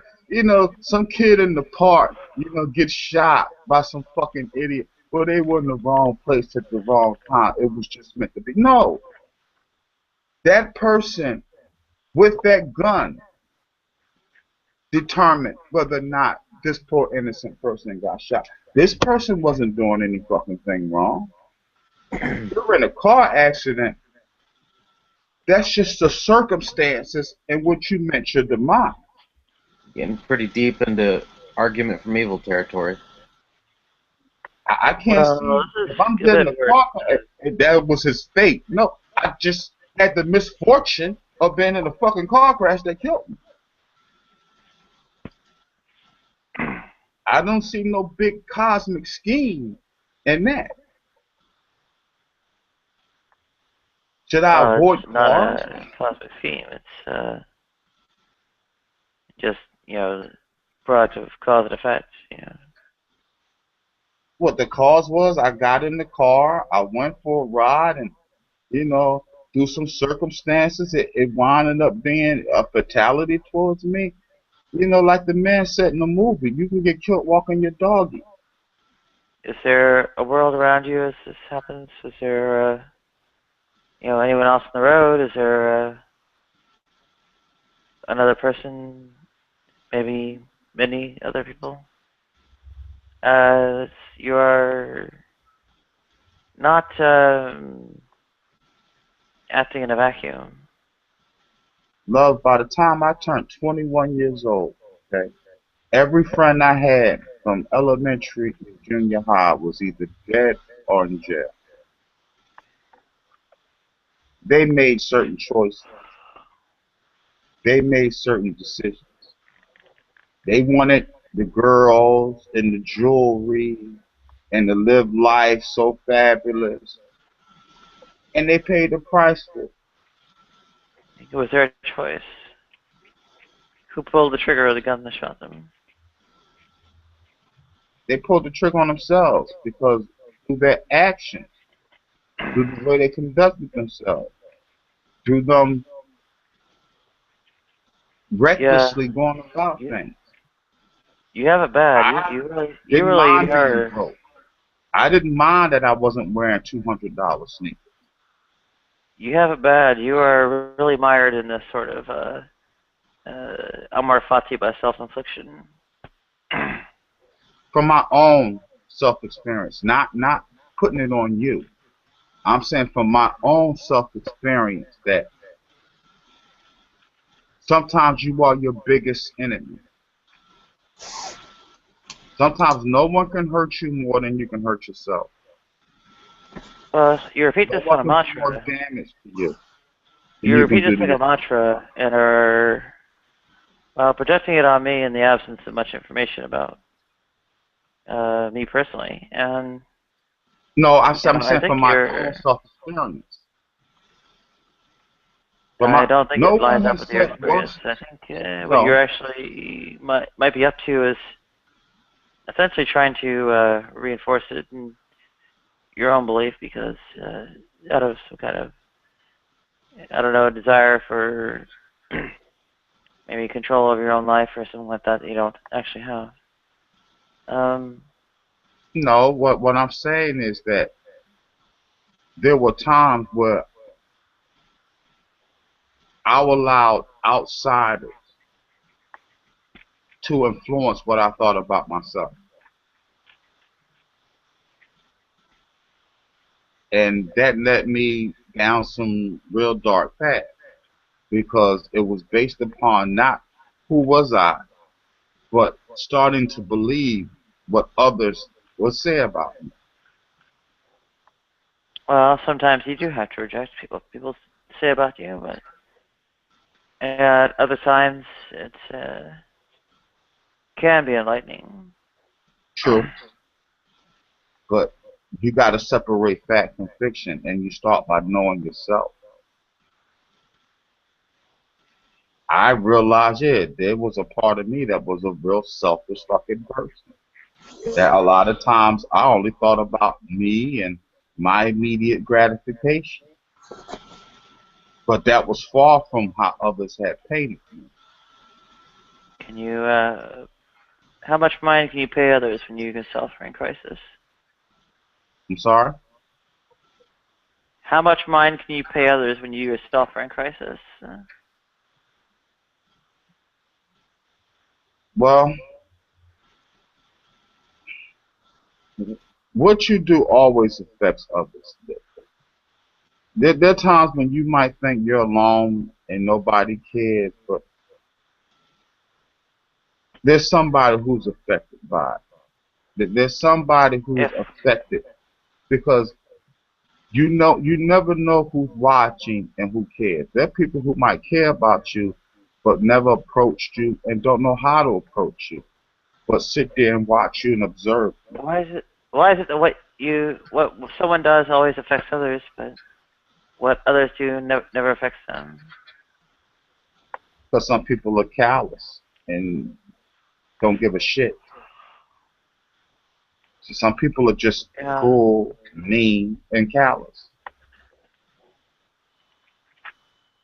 There is evil. There are genuinely evil fucking people. Mean, nasty, evil people. They do exist. And fortunately, it seems like they're always put in a position over others. I don't think that's by coincidence. I don't think that's by coincidence at all. That some of the worst people seem to always be put in position of authority. Well, there are reasons for that. One, when it comes time to, I don't know, make an adverse judgment against someone from a position of authority, someone's going to be there to do it, regardless of who. Another is that, of course, once in authority and making those kinds of decisions over others, that one, I suppose, tends to become inured to, with, I don't know, sympathy and such. And another is that it actually attracts people who have, I don't know, impulses toward, I don't know, I'd say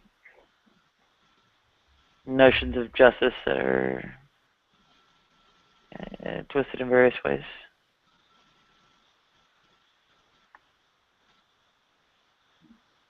So, in all these different cases, well, you actually have people who are doing what they think is right for the world, best for the world, make the world a better place, and so on. They might be wrong that they're actually accomplishing that, but that's what they think they're doing. And I think there's trouble.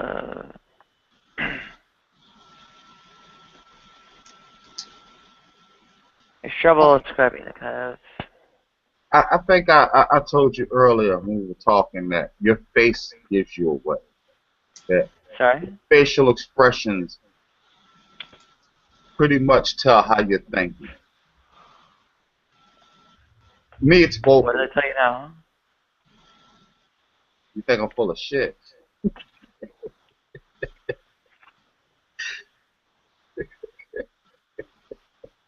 I was I just don't have joking. a confident.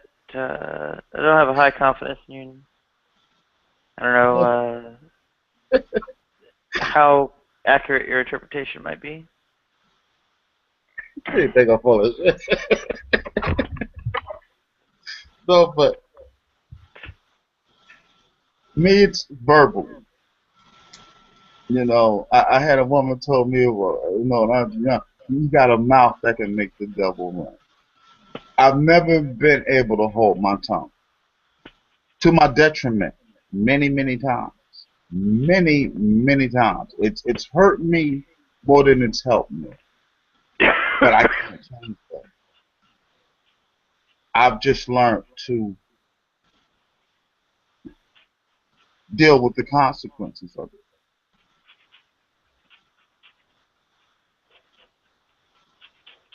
It's Okay. not going to change. How people perceive it will not change. I just learned now there are consequences, and I have to learn how to deal with them.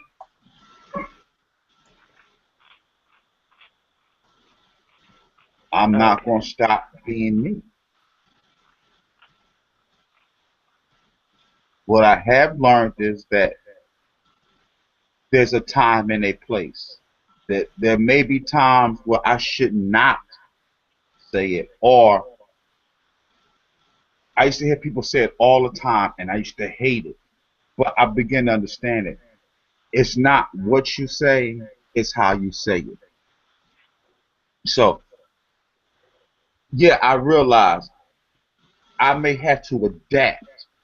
That don't mean I have to change. My style, my approach, my tactics may have to change. But that don't mean I have to change me altogether. Okay. And well, what was your interpretation of my facial expressions? Did you think I'm full of shit?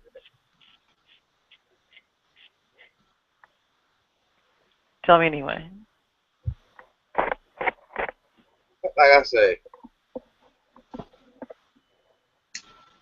from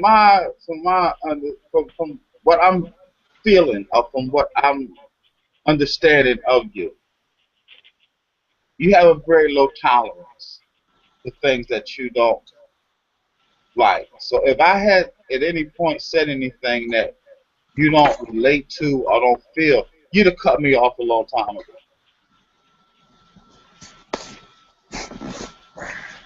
Because you're not going to let me sit here and point my finger at you. So That's a curious idea. Have you actually watched many of my videos?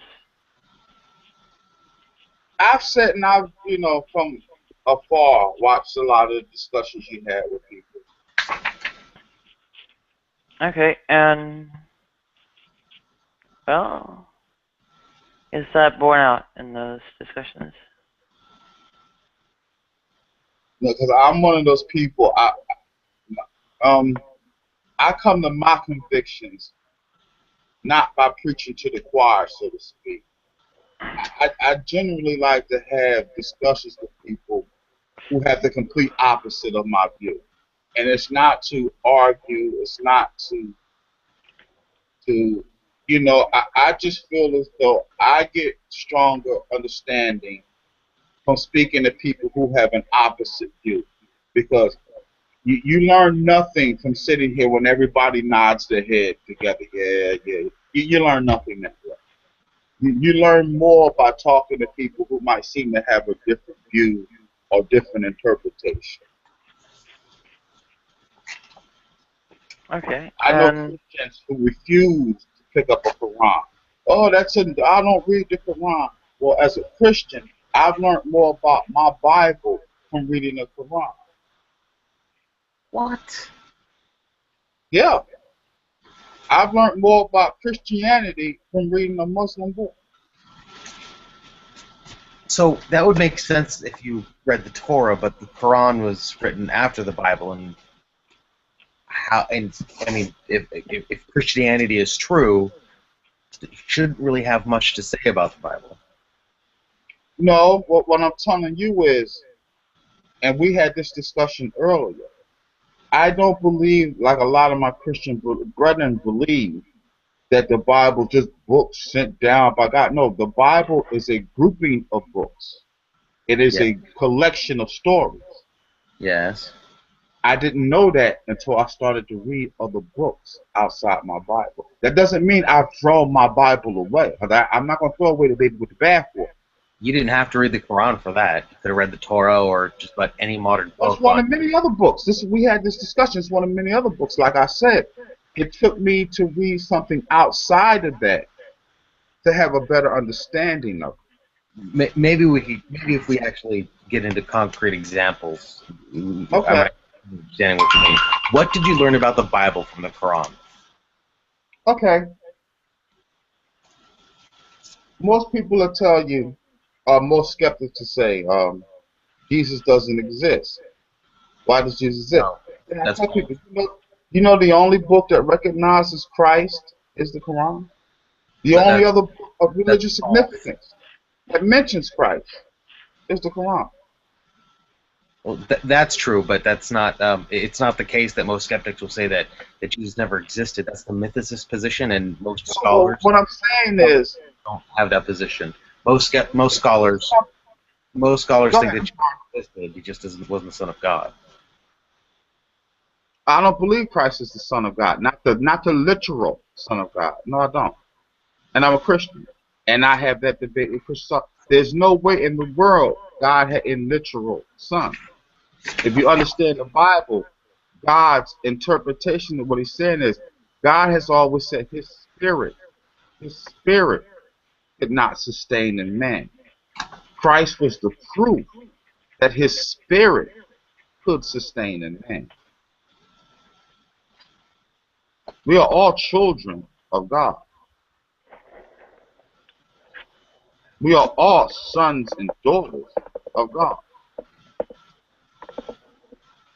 Most Christians, particularly the ones I associate with, have elevated Christ to a deity, like Apollo. Well, actually, it's And, more like a triune affair with I don't and know, to like me, three if faiths. He was a God, how would He really understand suffering? How would He really understand pain? Well, he would know everything, wouldn't he? A man to understand these things.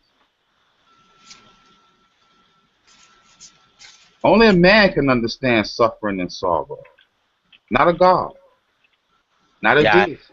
I don't think that's true.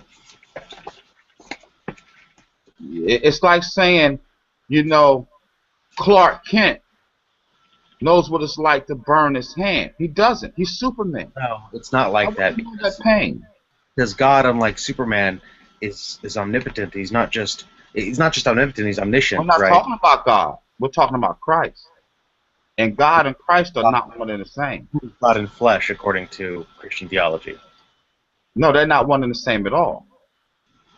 Depends on Well, your that's your personal belief, not not your yeah. Trinity, or you're even a Trinitarian. Saying God and Christ are one and the same is like comparing, you know, the Father to the Son. They are vastly different in experience, in knowledge, and power. I cannot dictate what my parent does. I have no control over what my parent does. But they have every authority over me. And you learn this from the Quran. Jesus has no authority over me. Jesus has no authority over me whatsoever. Christ has never said, I have authority over you. Christ has always told you, you have a choice to either follow or go away. Now, did I learn that completely from the Quran? No. But it gave me an understanding. I got an understanding of the story of Noah. Like I had pointed out earlier from reading the story of Gilgamesh. How did you learn that from the Quran? Which surahs should I read? How did I learn what? I'm sorry. What you last said about the Quran, that Jesus has no authority. Where did you get that from the Quran, and why should you take it seriously if you're a Christian? And what surah should I read to verify this? No, I got that from the Bible, that Jesus has no authority over you. Well, I was But asking you what Quran.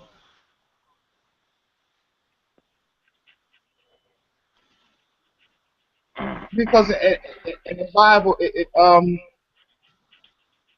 now the names are starting to slip me. Ishmael. Okay, if you understand Ishmael is the fulfillment. Okay, the Islamic religion is the fulfillment of God's prophecy towards Ishmael. So we're not talking about the guy that hated a whale. I'm talking about the one true creator. There's only one creator. It's like this. If you read the Bible, if you notice in the Bible, God speaks in plurality. God says, let us make a man in our image. God says man is becoming like us.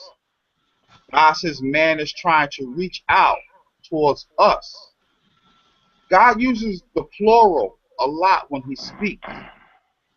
So let's just say we got a company, and there's 1,000 workers in this company, and all of us have a job, okay? Some people's job is more important than others depending upon their skill and their level of education, right? But there's only one CEO. There's only one boss. So you're saying God is a company or God is the boss? I'm saying that if you listen to the Bible, at the very least, he is the head of a council. So what does it have to do with him speaking in plurality? Because it's an understanding of knowing that it is not just him.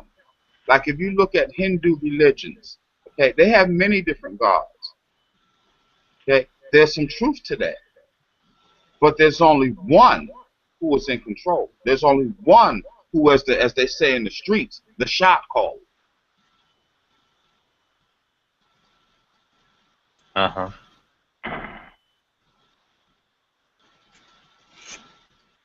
It's just like the creation of man. People always say, well, why are there two different creation stories in the Bible? Because there are two different creation stories. God did not create the first man. The first man was created to be a worker. In no uncertain terms, a slave. God came and created the second man. If you notice, he placed that man in a garden. So he had a different,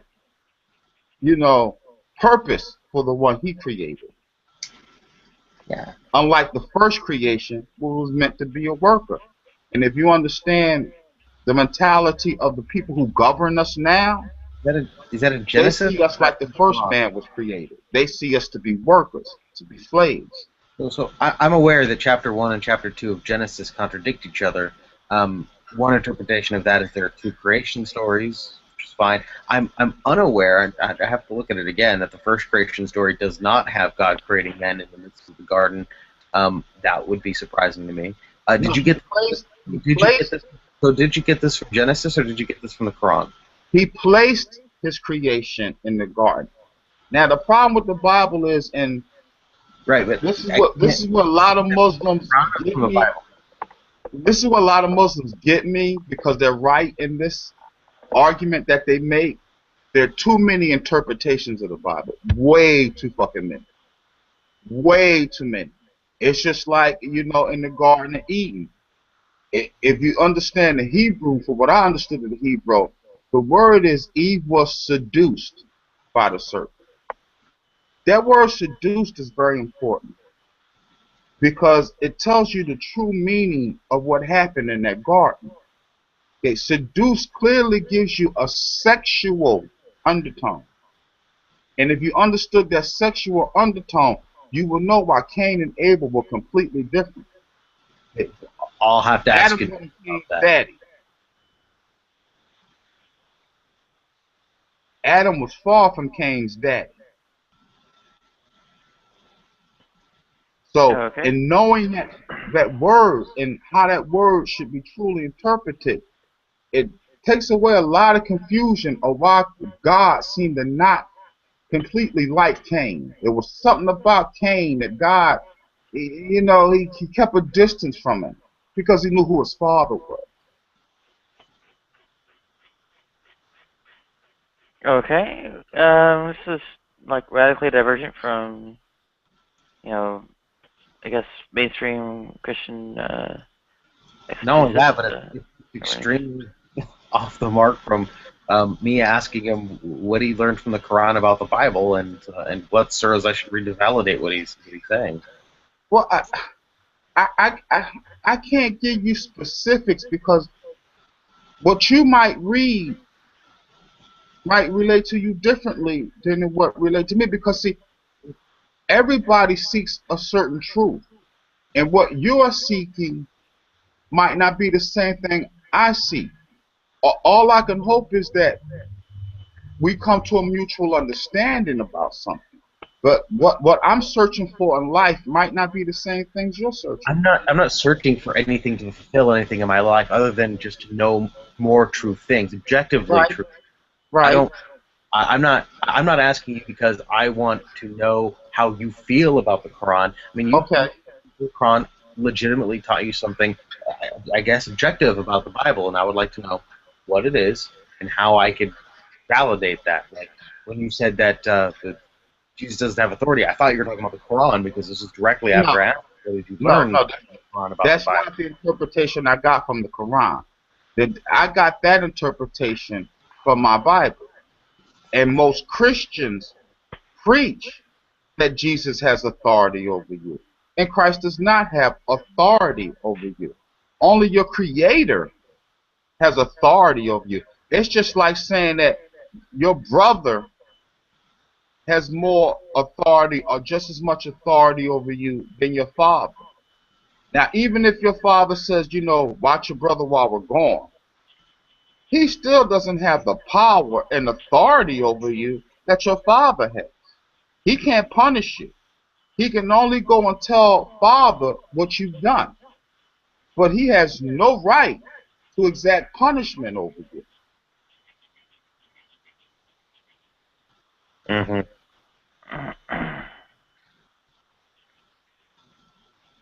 Well, in this case, I mean, the Quran, what is it? It's Surah 13, Yusuf seems to disagree about the story of Joseph with the Bible, and I was wondering which one you might think is authoritative in this case.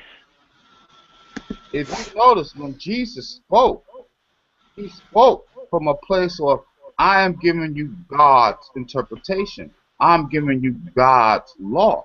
I'm giving you God's authority, not my own. He's not Well, saying, I, Jesus, blah, blah, blah. He's saying, no, I speak for the Father. where the Quran differs with the story of Joseph, I think in the Surah for Yusuf, do you say the Bible or the Quran is authoritative?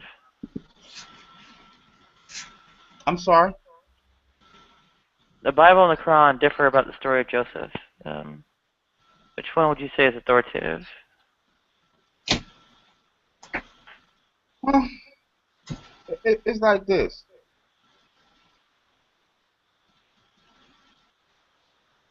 What are similar? What about the stories are similar more than what about the stories that is different? Because you brought up Gilgamesh. Okay, Gilgamesh in the story of Noah. There are differences in that story. But in any truth, you want similarities. Let's just say we were walking down the street, right? And we saw a robbery. Okay? And the cop asked us, what were they wearing? And you say, well, they had on a blue ball cap. And I say, no, it looks more like a red ball cap. What do we both agree on? that they were wearing a cat. We can debate the color of the cat. We can debate the style of the cat. But we're both in agreement that this person was wearing a cat. So you can spend a lot of time and get lost and learn about the small things. I try to figure out what is in common.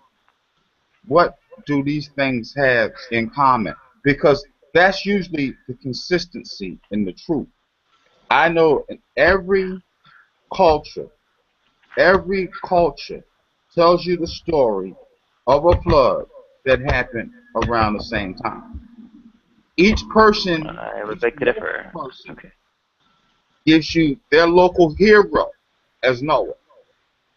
Each place you go, they'll give you their local version of Noah. Gilgamesh, so and so, so and so. But each consistently tell the story of this event that took place around the same time. And then it's backed up modern day by science that tells you, yeah, this event occurred. They can look at geology and see the rocks, and they can do who the people that go dig up the bones, the Paleontologists. archaeologists. Still butchering the hell Paleontologists. out of Yeah. that word. They can tell you that there's certain bones had to have settled here because of certain events that happened. You can look at Pangea when you can tell, yeah, at one time this earth was connected. So some great event did happen. I can't sit here and debate everybody's telling of it to try to make their importance in that story. Because everybody wants to claim glory. That's a product of man wanting to claim glory. Everybody wants to say, I did it. Oh, I was the first to do it. I see a lot of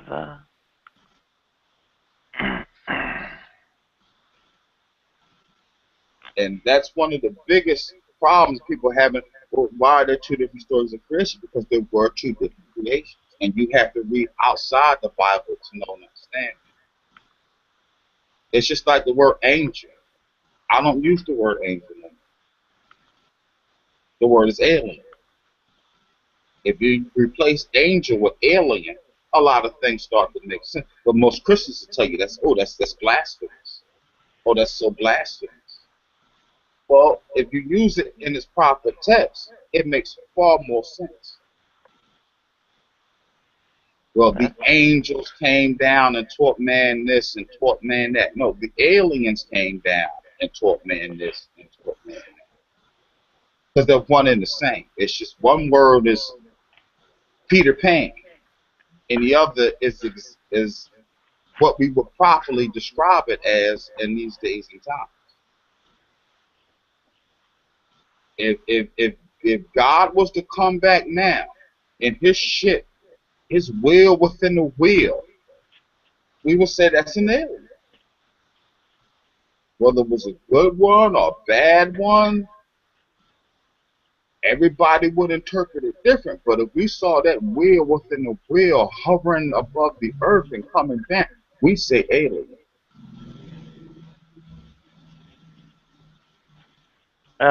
that's Most Christians I talk to look at me like I'm crazy when I say that. Oh, you calling God an ET? You calling God an alien? Technically, yes.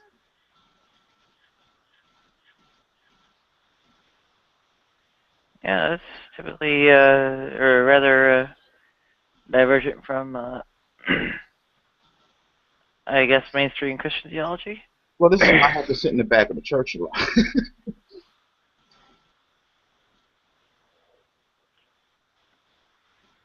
Well,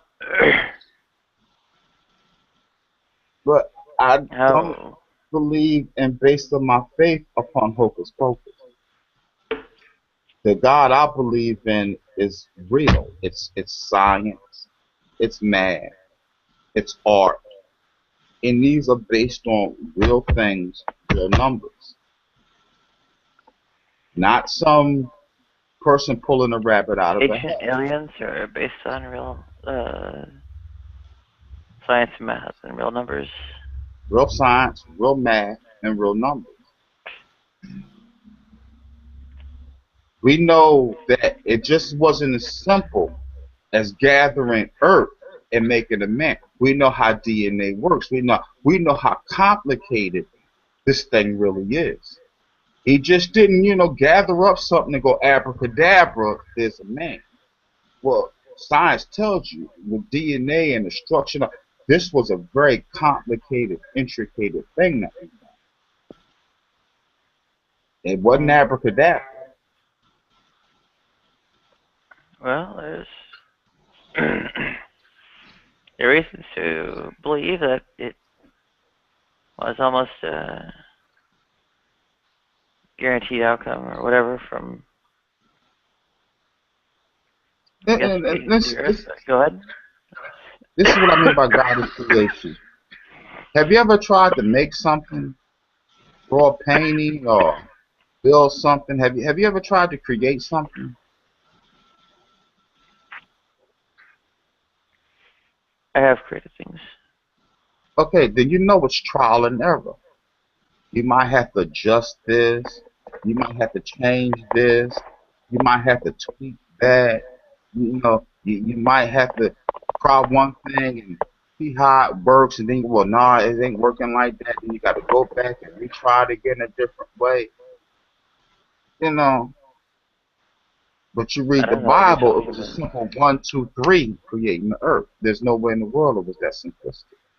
To create something My as strategy was generally intricate to as the ecosystem. my strategy was generally to be relatively careful and try and get it right the first time. I tried, did on quite a number of occasions. But most times you realize that you rarely get something right. It usually takes tweaking. It usually takes adjustment. It usually takes rearranging a few things. Okay, or some it just ain't quite right. Let me try this. Let me try that.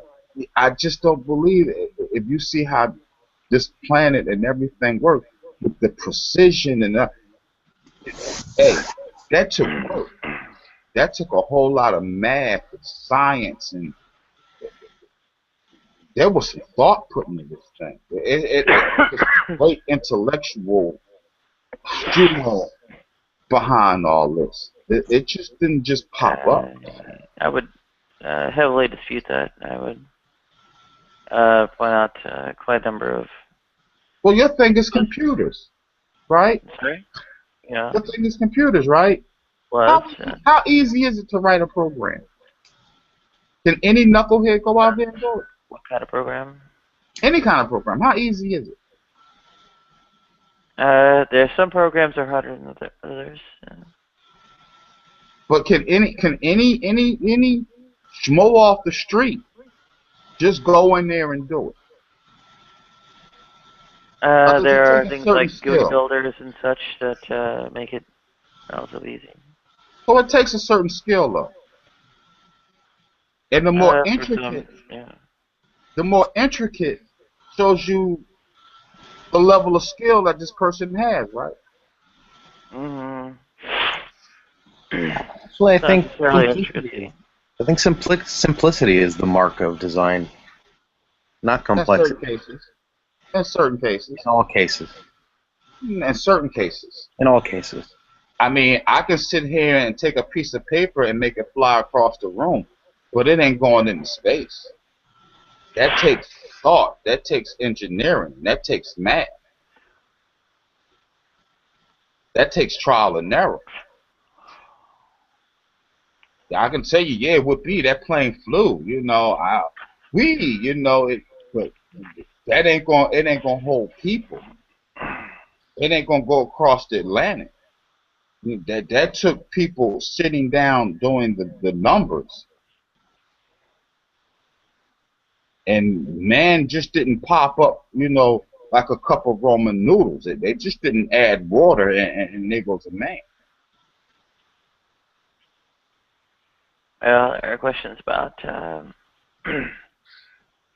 what simplicity and complexity here actually mean in this case, and what well, what I guess what the hallmarks of design are, and so on. You know, discerning design is Simplicity is not. actually seems. Sorry. I was just going to say that simplicity in design seems fairly easy enough to explain. Mm. Mm.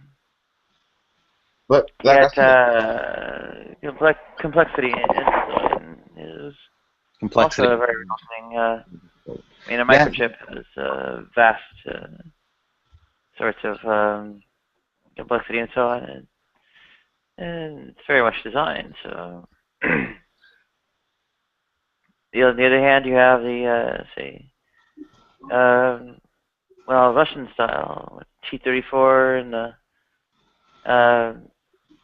AK-47.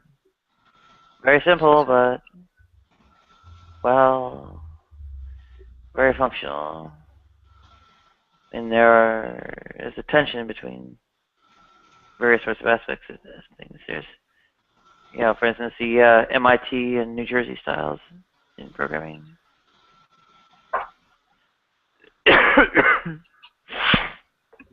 okay, can I try this as an example? We was talking, and a friend says, God sees everything. I said, well, how do you think God sees everything? And their response was, well, he just does. I said, but how? Well, he just does. But again, how? He says, well, smart as you tell me how he sees everything. Well, I look at man, because the quote rulers of this world, all they try to do is emulate God. So how does man go about doing it? Well, let's look at our NSA. Okay, in its infancy right now, they can pretty much tell you what you did in pictures and videos. They can track your whole movement around your town. With that phone that we have, the smartphone, they can pretty much hear this whole conversation we're having now through the phone, through the computer. And it's just in its infancy. Imagine the technology God has. Yeah, God can see everything, and He can pretty much tell you everything He does. You do, because of the technology, not just because. Not just because He has vastly superior technology. Because again, if man can do it in this little infant way, imagine the technology God has to do it. Yeah, He can tell you everything, everything you in pictures, in video, in words. The usual conception of the Christian deity is as well, timeless, Because God is immaterial, technology. embodied mind, is omniscient and omnipotent, right? So, and immaterial. So the whole idea of technology seems kind of weird. How's that? yeah, I mean, Everything is you technological. Everything is technology. Well, the physical things can be technological. I mean, technology is an application of applied science, an application of science. It's not. What do you think man is? Man was a technical creation. Well, now you're begging the question. What do you think? We just came from monkeys or from salamanders or We are monkeys. okay? You don't think there was no genetic design to create man? You don't believe in DNA and the structure and everything, the molecule? I do believe in DNA. I believe DNA is written as we evolve. So you don't believe it was a binary code that was created? Well, DNA isn't binary. But you don't believe it was created? You just DNA? think it evolved? Yeah, it probably evolved. There might have been some other self. I don't know how life first came about. It could have been created for all I know. But we're talking about a self-replicating molecule. But I mean, once we start from a self-replicating molecule, then things can evolve pretty complexly, given enough time, which there seems to be. Can I give you a basic core belief that I have? Man is stupid. man is stupid. There is no way in the world that man could have gotten and created most of what it has without significant help from somewhere else.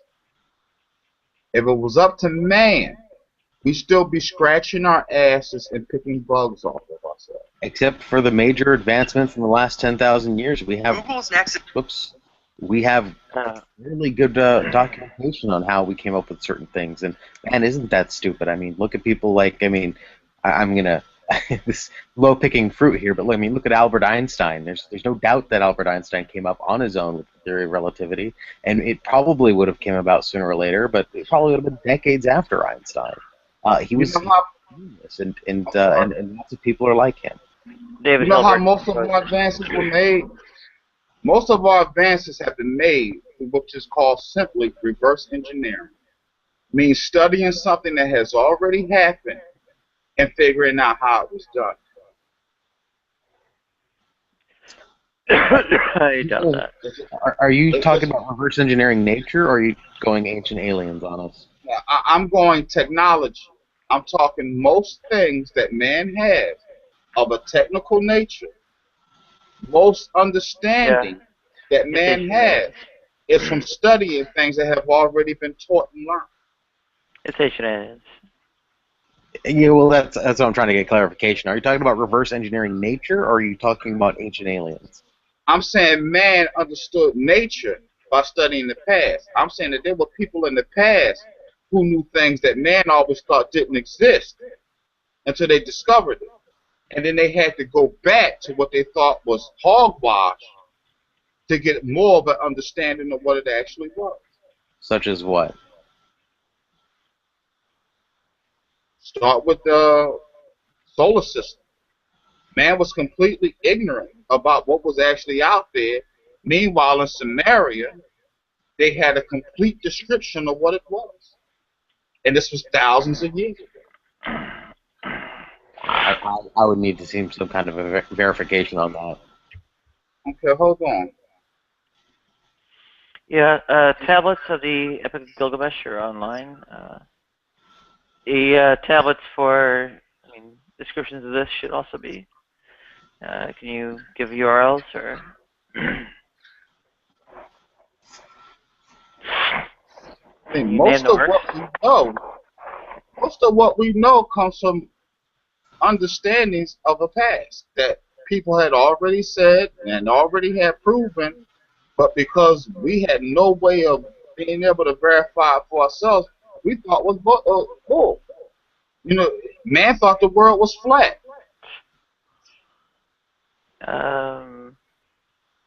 I believe At one point in time, but there were maps telling him otherwise, and they were skeptical of it.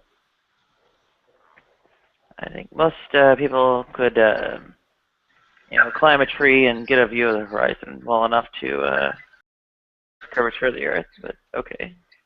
Yeah, but at one time, how ignorant were they? They just didn't know, and they held on to that belief of ignorance until progression allowed them to figure it out. I'm not saying that we are helpless, and maybe I overstated it. I'm not saying we're completely helpless, but our ability to understand is infant. We are infants in understanding. If you look at how superior things were at one point in time on this planet.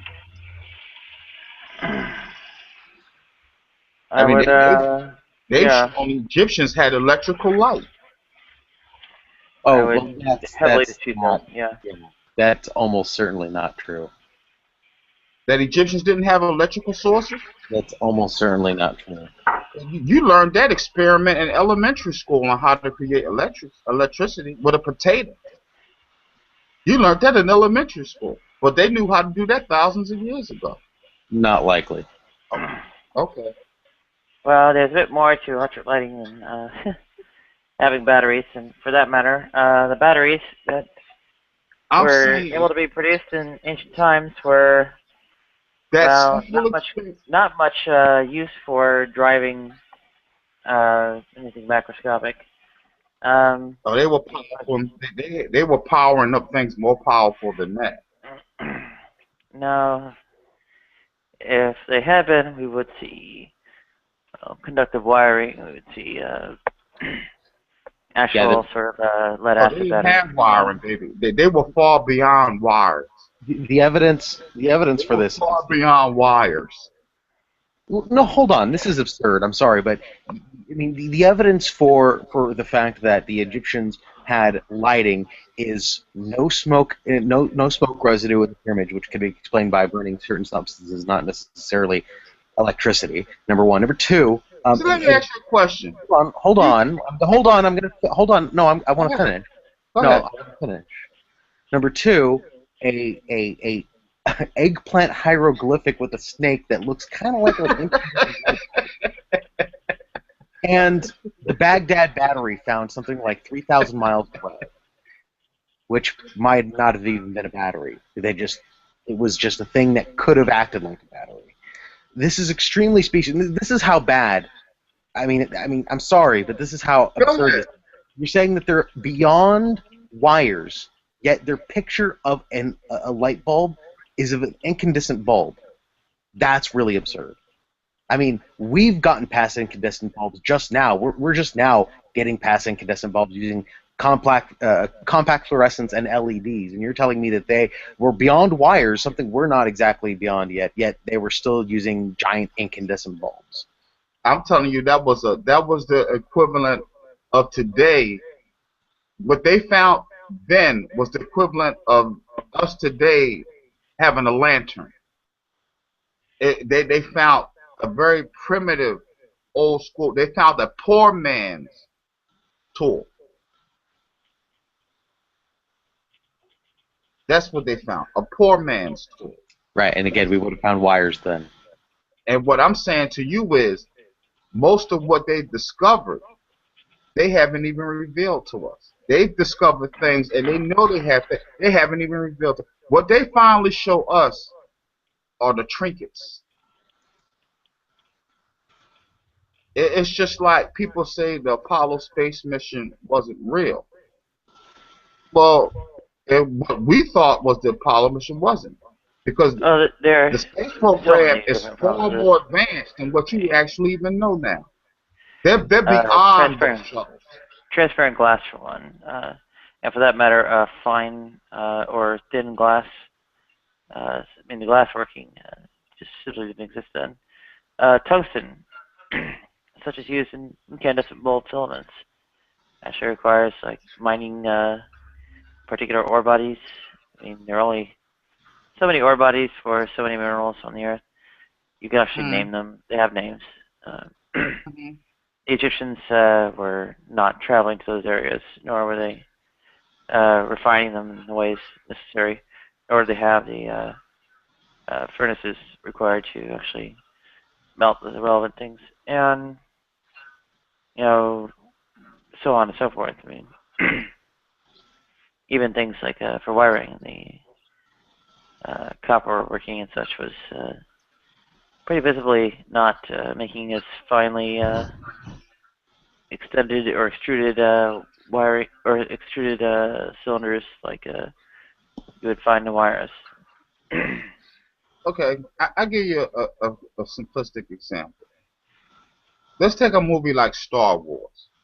Okay, most people think Star Wars is a telling of a future. What if you knew that it was actually a telling of a past that has already happened? Yeah, the fucking movie starts off in a galaxy a long time ago in a galaxy far away. It's supposed to be set in the past. Okay, but most people are under the impression that it's a futuristic telling. I don't know anyone who is. No, you're saying that it's set in it's a telling of a past long time ago. But most people believe that past was still a future. What? Okay. If something happened in 3015, okay, and I'm telling you it was a past long ago, I could be talking about 2019. It's still the future to us.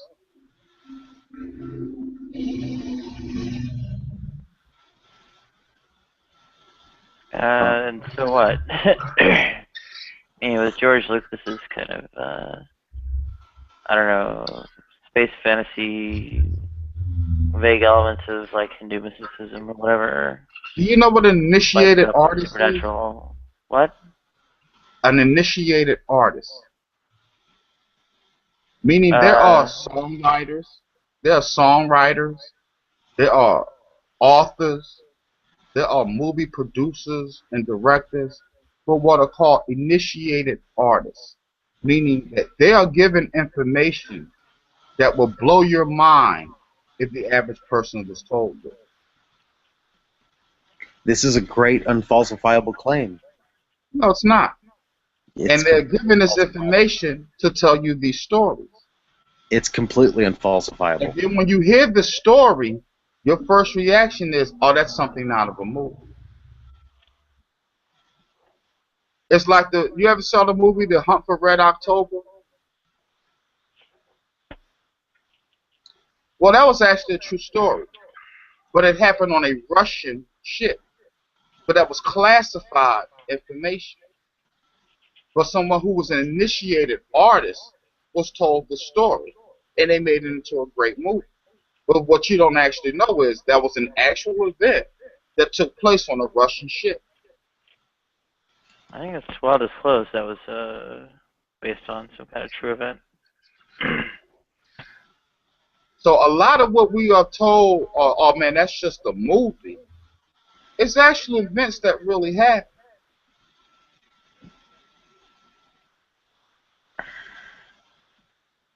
It's just like in the Bible. You know the one thing I always keep account in the Bible? Man and man's nature. And man's nature is to always exaggerate. Example is, let's just say we witnessed a fight. And one guy knocks another guy out. Okay? We go back in the bar and say, man, these two guys were fighting, and he knocks this guy's head clear across the room. Now, did this guy's head really go flying clear across the room? That's an exaggeration. That doesn't mean it wasn't a fight. That doesn't mean one guy didn't get the shit punched out of him. But his head did not go flying clear It also across. doesn't mean that every story that's exaggerated has any modicum of truth. It could just be a complete lie. Number one. And number two, I would point out that hyperbole is an exaggeration. It's hyperbole. I mean, it's different. It's a totally different monster. Okay, let's just say we're in Egypt. And we're all sitting up on the mountain. We're having some cheese and some wine skin. Okay? And off in the distance, we see these people coming. Okay? And we go, who the hell is that? That look like those Israelites. Right? And then way off in the distance, we see dust being kicked up. And we're like, whoa, those are Pharaoh's chariots chasing them. Well, we're going to gather around now. This might be very interesting. This might be good. Okay? Now, if you've ever been to the beach or been in a lake or ocean, you know that you can walk across it at one point and the water might come up to your chest. But you can take one step to your left or one step to your right, and all of a sudden the water's up to your head. Okay? So let's just say the Israelites went across the park. Okay? Well, the water just went up to the waist. Okay? But here comes Pharaoh and all his men and all his chariots. Maybe they stopped a little past that point or stopped a little ahead of that point. And when they went across, horses, chariots, and man now floating all in the damn sea. Knowing man and his ability to exaggerate, how do you think the witnesses went back and told that story? I'm not sure. The whole thing about Jews in Egypt is questionable, considering there's really little to no archaeological evidence of. No, I'm just saying, as an example, in Egypt. if this was an actual event, and I'll give you the prefaces, if this was an actual event, how do you think man would go back and tell that story, knowing his tendency to exaggerate. He would say, man, the waters just seemed to open up for the children of Israel, and they just went walking across. And then when Pharaoh's men went across, the water just came back. And because you and I know, waters don't part. Seas just don't part. But if the story is true, man's ability to exaggerate, well, it's like his head got punched clear across the room. Doesn't mean the story ain't true. I just don't buy the exaggeration. Because I've never seen waters part. I've never seen seas part. And to me, it just don't happen. But that doesn't take away that the story might not be true. My arms are tired from filing down my nails. Yeah, you were going at it. Yeah, I'm not really done yet, but I appreciate the discussion and the company, and I thank you very much. Sure to vote in California, Nadia? yeah, I gotta vote.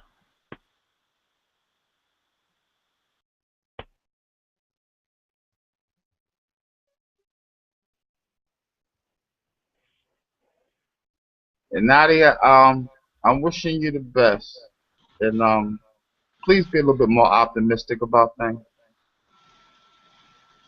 I think you might not be able to understand what I'm talking about, but okay. Well, if I'm misreading things, I'm sorry, but be a little bit more optimistic, and I hope things work out. Okay. And you all have a great and pleasant day. All right, take care. Yeah. Mm. Yeah, I'll have to, I don't know, try and... I missed the primary, so I'm kind of screwed. But anyway. I'll have to get out there, just put whatever vote in. Yeah, I have a mail-in ballot, so I didn't mail it yet, so I just filled it out and I'm gonna drop it off at my polling place on my way to work. Yeah. I have no idea what the ballot garbage is, but I just have to show up at some location. I'll look whatever it is up. I'm It's kind of voting. fun. What's Sorry, that? my representative for my district. I'm voting for Mark Takano. I wish Ken Calvert was up for election. I would vote him out in a heartbeat. Doesn't matter who the fuck. Actually, I don't think he's my representative. I thought he was my friend's, though. My friends always complaining about him. He lives really close to me, so. I have no idea about anything local. Not even like. I think he's up this year. Hold on, I'm gonna check it out because I want to know. I haven't the foggiest clue about any local elections. Actually, not even like who my rep is. That's not a district map, you fucking pile of shit. That's a single plot on a fucking road map. It does not tell me where the district is. You piece of shit. 42nd Congressional District.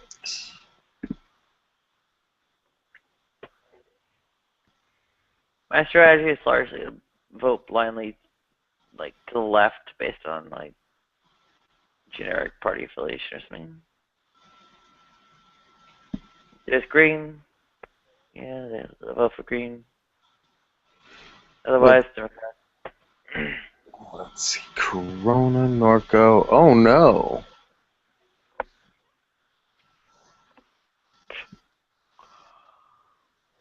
Huh. I think I think his congressional district ends right at like my street. Mm.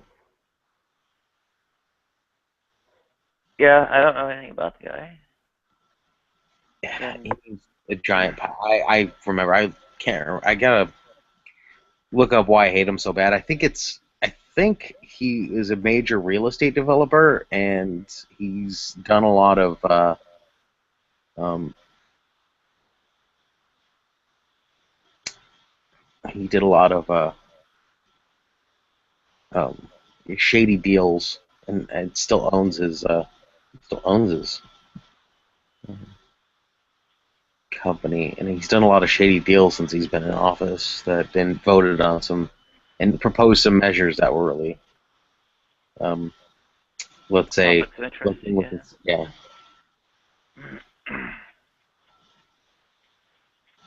Doesn't surprise me in the least. Oh, 41st. So yeah, I think he. Yeah, no wonder he wasn't on my ballot. Okay, that's why Takano. Okay, it's like right. It ends like right on my street.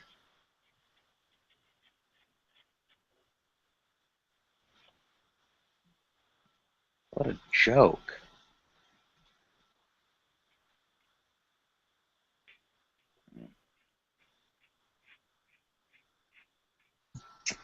Oh well. What do the California mail-in things look like? Or I don't know. So I I'll doubt I show. got one. I don't think I. No, I didn't seal my envelope yet.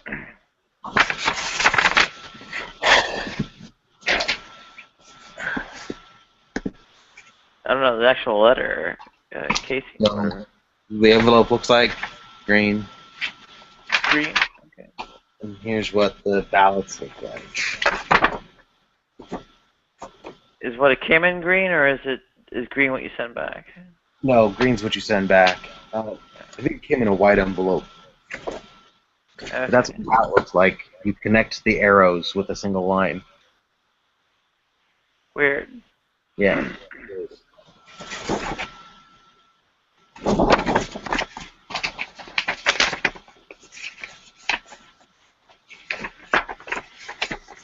Do not use gel. Do not use felt tip. Use a roll black pen. Just connect the line from the arrow. Okay. I think I could arrange that.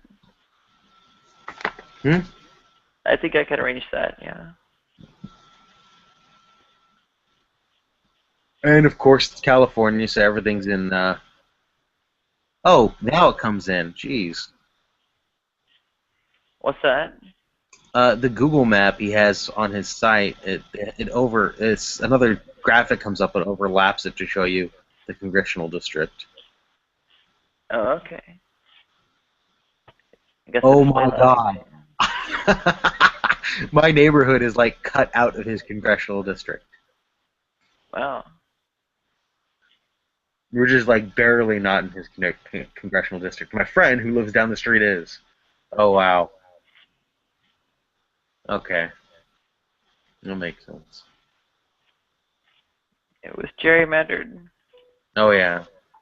Not as bad as Austin is apparently. Have you seen did you watch the Daily Show from last Friday? They No. showed how Houston is split up. Or not Houston. Austin is split up, and Austin is split up. Basically, the way it looks is like the 5 major conservative cities in Texas. Yeah. Austin is split up like a star, reaching out to like each one of those cities all around Texas. Insane. It is gerrymandered the fuck out. Yeah. Well, it's all rigged. I mean, it's not who votes. It's who count the votes.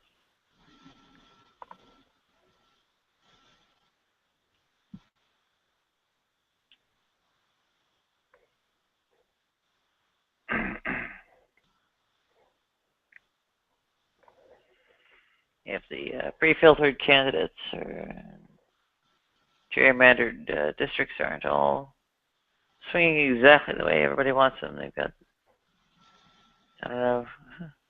Oh my god. Look how terrible this is. This is insane. Here, I'm just gonna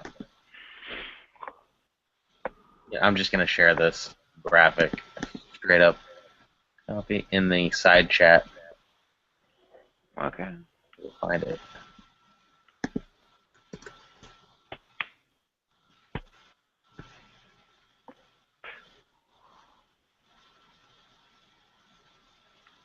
That's gonna be impressive.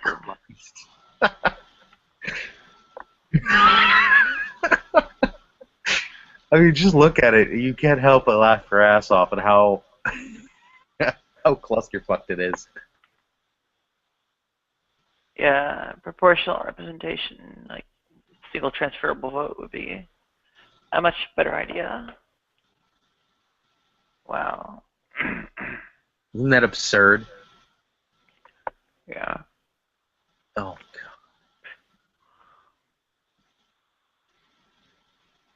See, I wish that there was, I wish that there was some kind of penalty for state senators or even on the nationwide level for people that do something so hideously unjust like that. That it can be challenged, brought to the right courts, possibly the Supreme Court, and if it's found against this person, that they could be actually some kind of recompense other than you might not get reelected. Like, honestly, whoever proposed that should go to fucking jail. That's completely unjust. They knew exactly what the fuck they were doing. There's complete intent behind that to rig elections. Yeah. And basically, it is all rigged, yeah. It makes me sick, and it makes me wish somebody would fucking go to jail for that, because it's just rigging the election.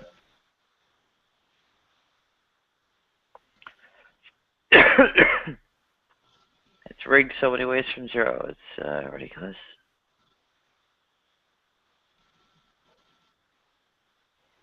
I mean, essentially, the self-sorting already does quite a bit of the damage just by itself, right? Then once you actually add, sort of conscious effort, I mean, it's beyond beyond repair, really. 6:03, and I've got to be in Long Beach at 3, so I'll talk to you later. I'm going to try to get some sleep. Okay, have a good night. Nice talking to you, Nadia. Go vote. Will do.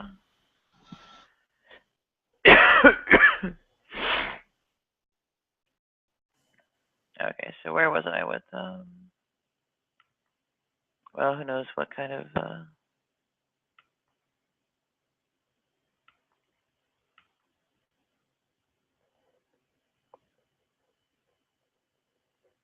okay, so those are Travis County districts.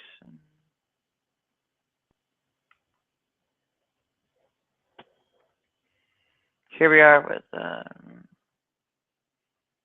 descriptive complexity. Simplest way essence of describing T.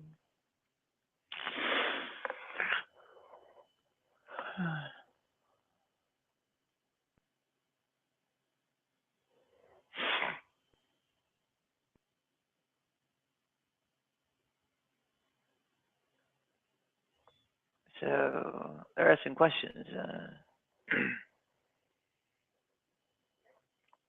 What really are the probabilities of T, pattern T? They are not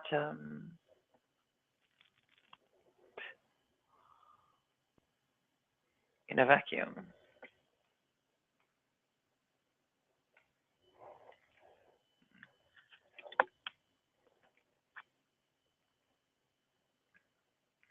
No, I should take medicine while I'm got my camera off.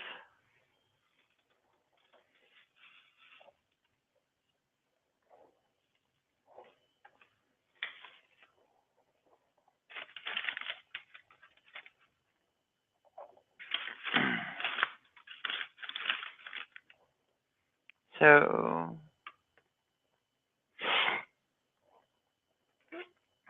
this kind of descriptive complexity You get vision. Arrow.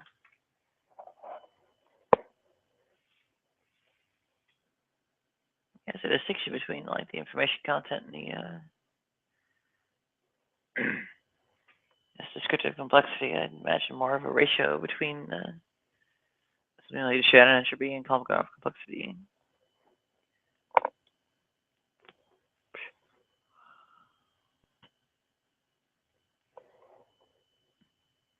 The more information emitted by a simpler program,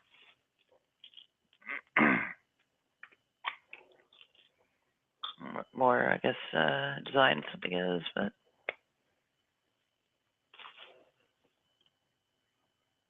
there are ontological sort of questions about design and such.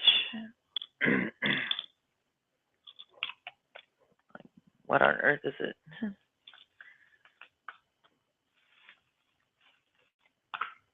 It's not just improbability. Maybe it even shouldn't be improbability. Is it such an evidence of lack of design that something that could naturally occur anyway is artificially induced to occur?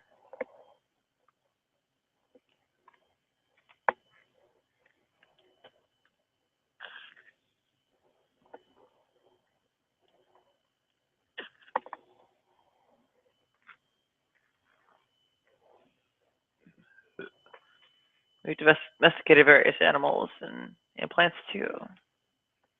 We've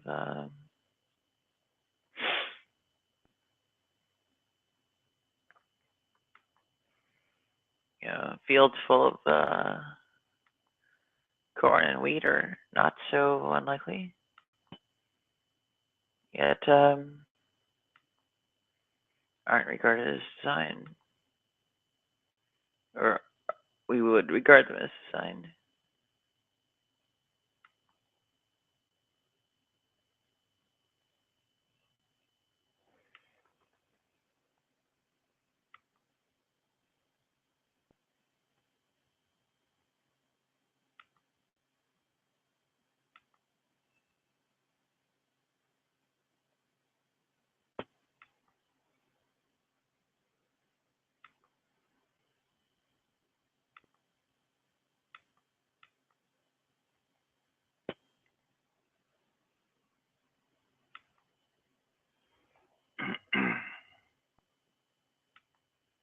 So, oh dear.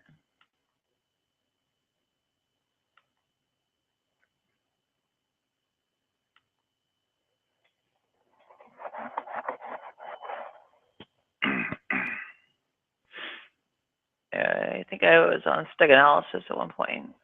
And I think I bit on granite. Where was I?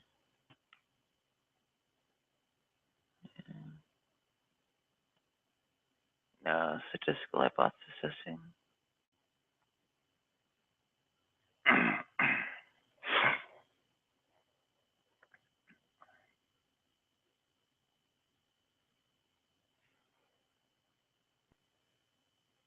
So,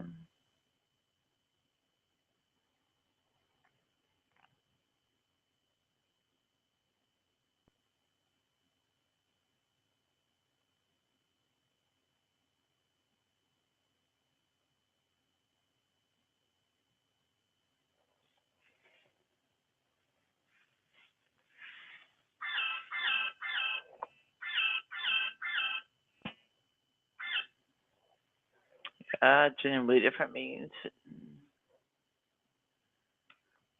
The conclusion by chance alone is like you'd have a statistic that derived from it. So Dembski's not too far from all this.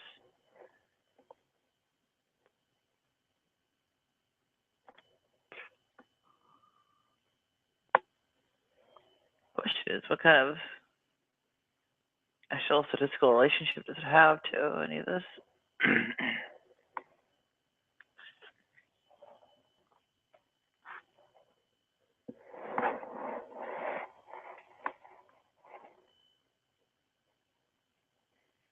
And when we examine, say the T statistic or whatever, there's an analysis that goes into the kind of distribution of the distribution of the statistic for. There's analysis that goes into the distribution of the student T statistic for say differences in the means. Where is that in Dembski? I think it's lacking.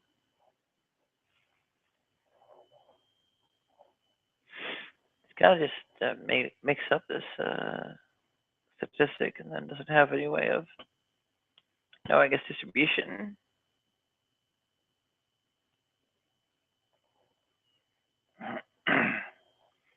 Generally, also the distributions of the samples are known to have some kind of form or whatever.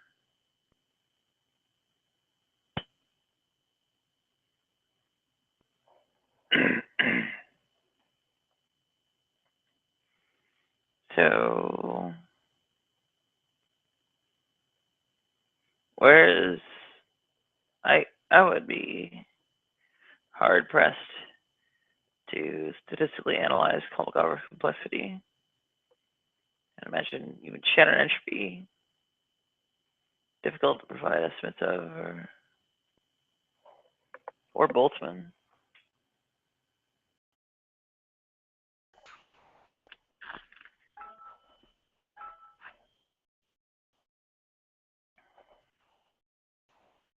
It's some element of unlikelihood. It's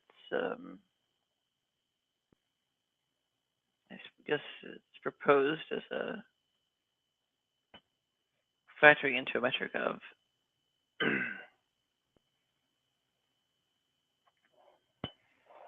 where I'm not convinced it actually measures that.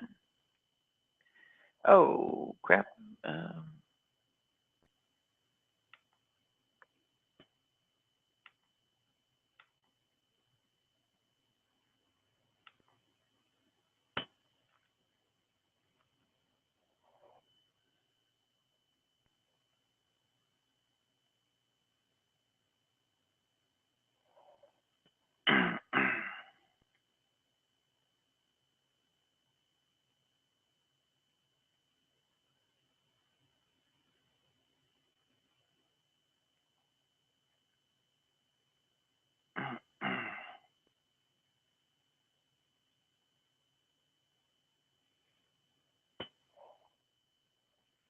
It's trying to count all these things with lesser Kolmogorov complexity.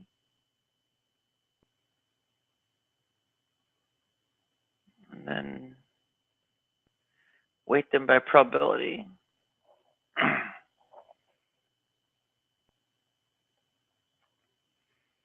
guess it says the aggregate or whatever is to be weighted by probability, but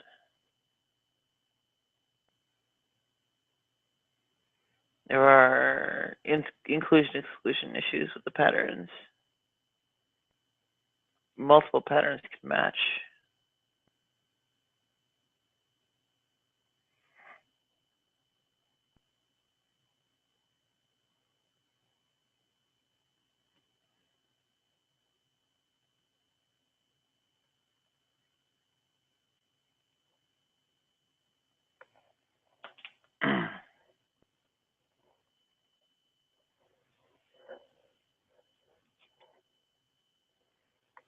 So,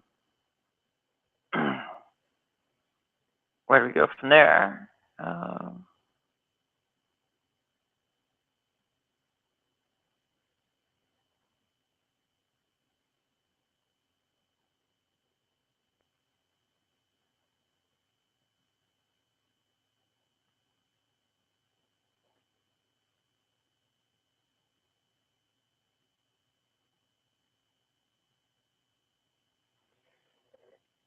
what kind of distribution is it trying to estimate or trying to characterize? I think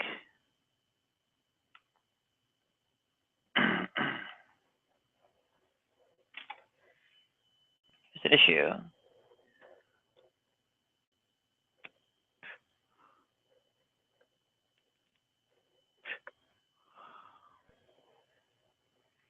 Okay, number one, okay, ignoring the weighting by Kolmogorov complexity, you have something of basically just a probability, right? Assuming the Kolmogorov complexity is just a normal factor. The sigma is like log base 2 of conditional probability. How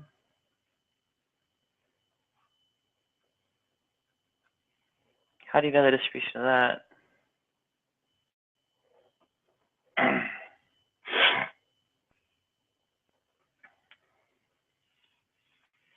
Okay, and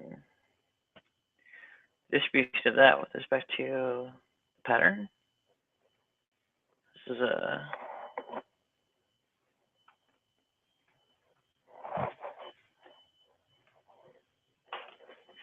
I don't know, measure space or whatever on patterns. Going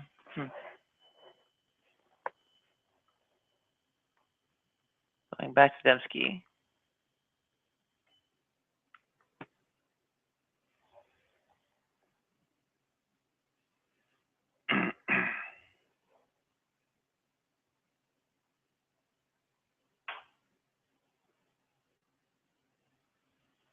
Okay, do you want to carry out as do you want to use this specificity as a statistic for, I don't know, some kind of significance testing?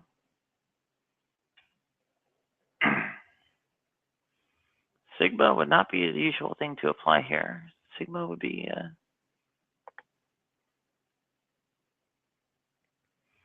usually a standard deviation.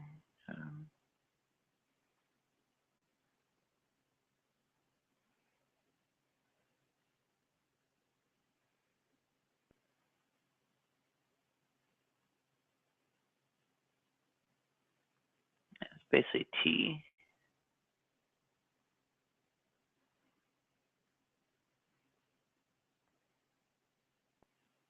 Patterns are questionable.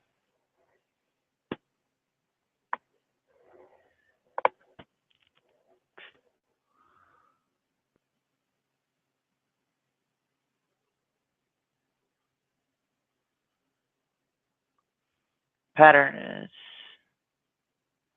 I don't know, something of a human imposed idea. Even numbers, odd numbers, it's extrinsic in a way.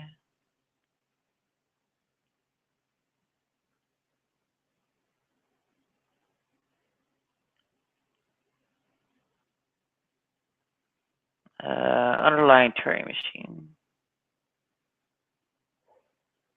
It's another problem.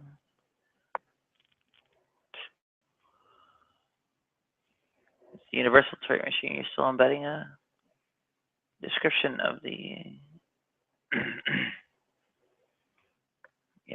concrete Turing machine to be emulated.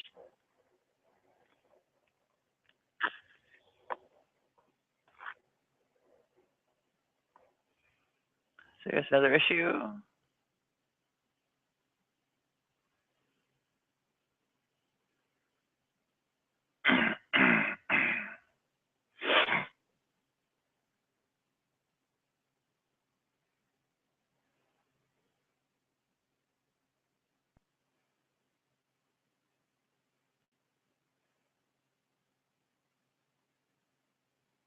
So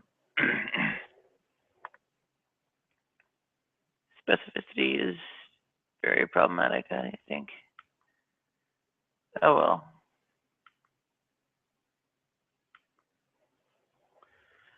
looks like this is winding to a close.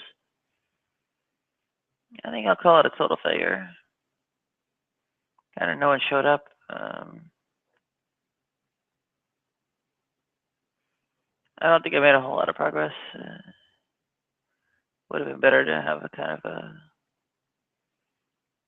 slideshow or something like that. Even if couldn't get picture-in-picture to work, at a picture-in-picture sort of aspect actually worked. And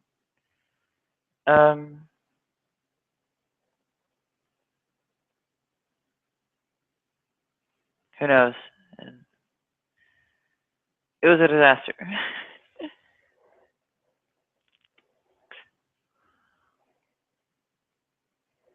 But hey, at least I'm put another few hours down the Videodrome. Long live the new Flash, indeed.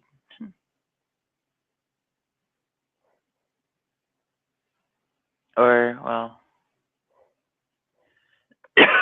maybe not so long. It's all pretty questionable.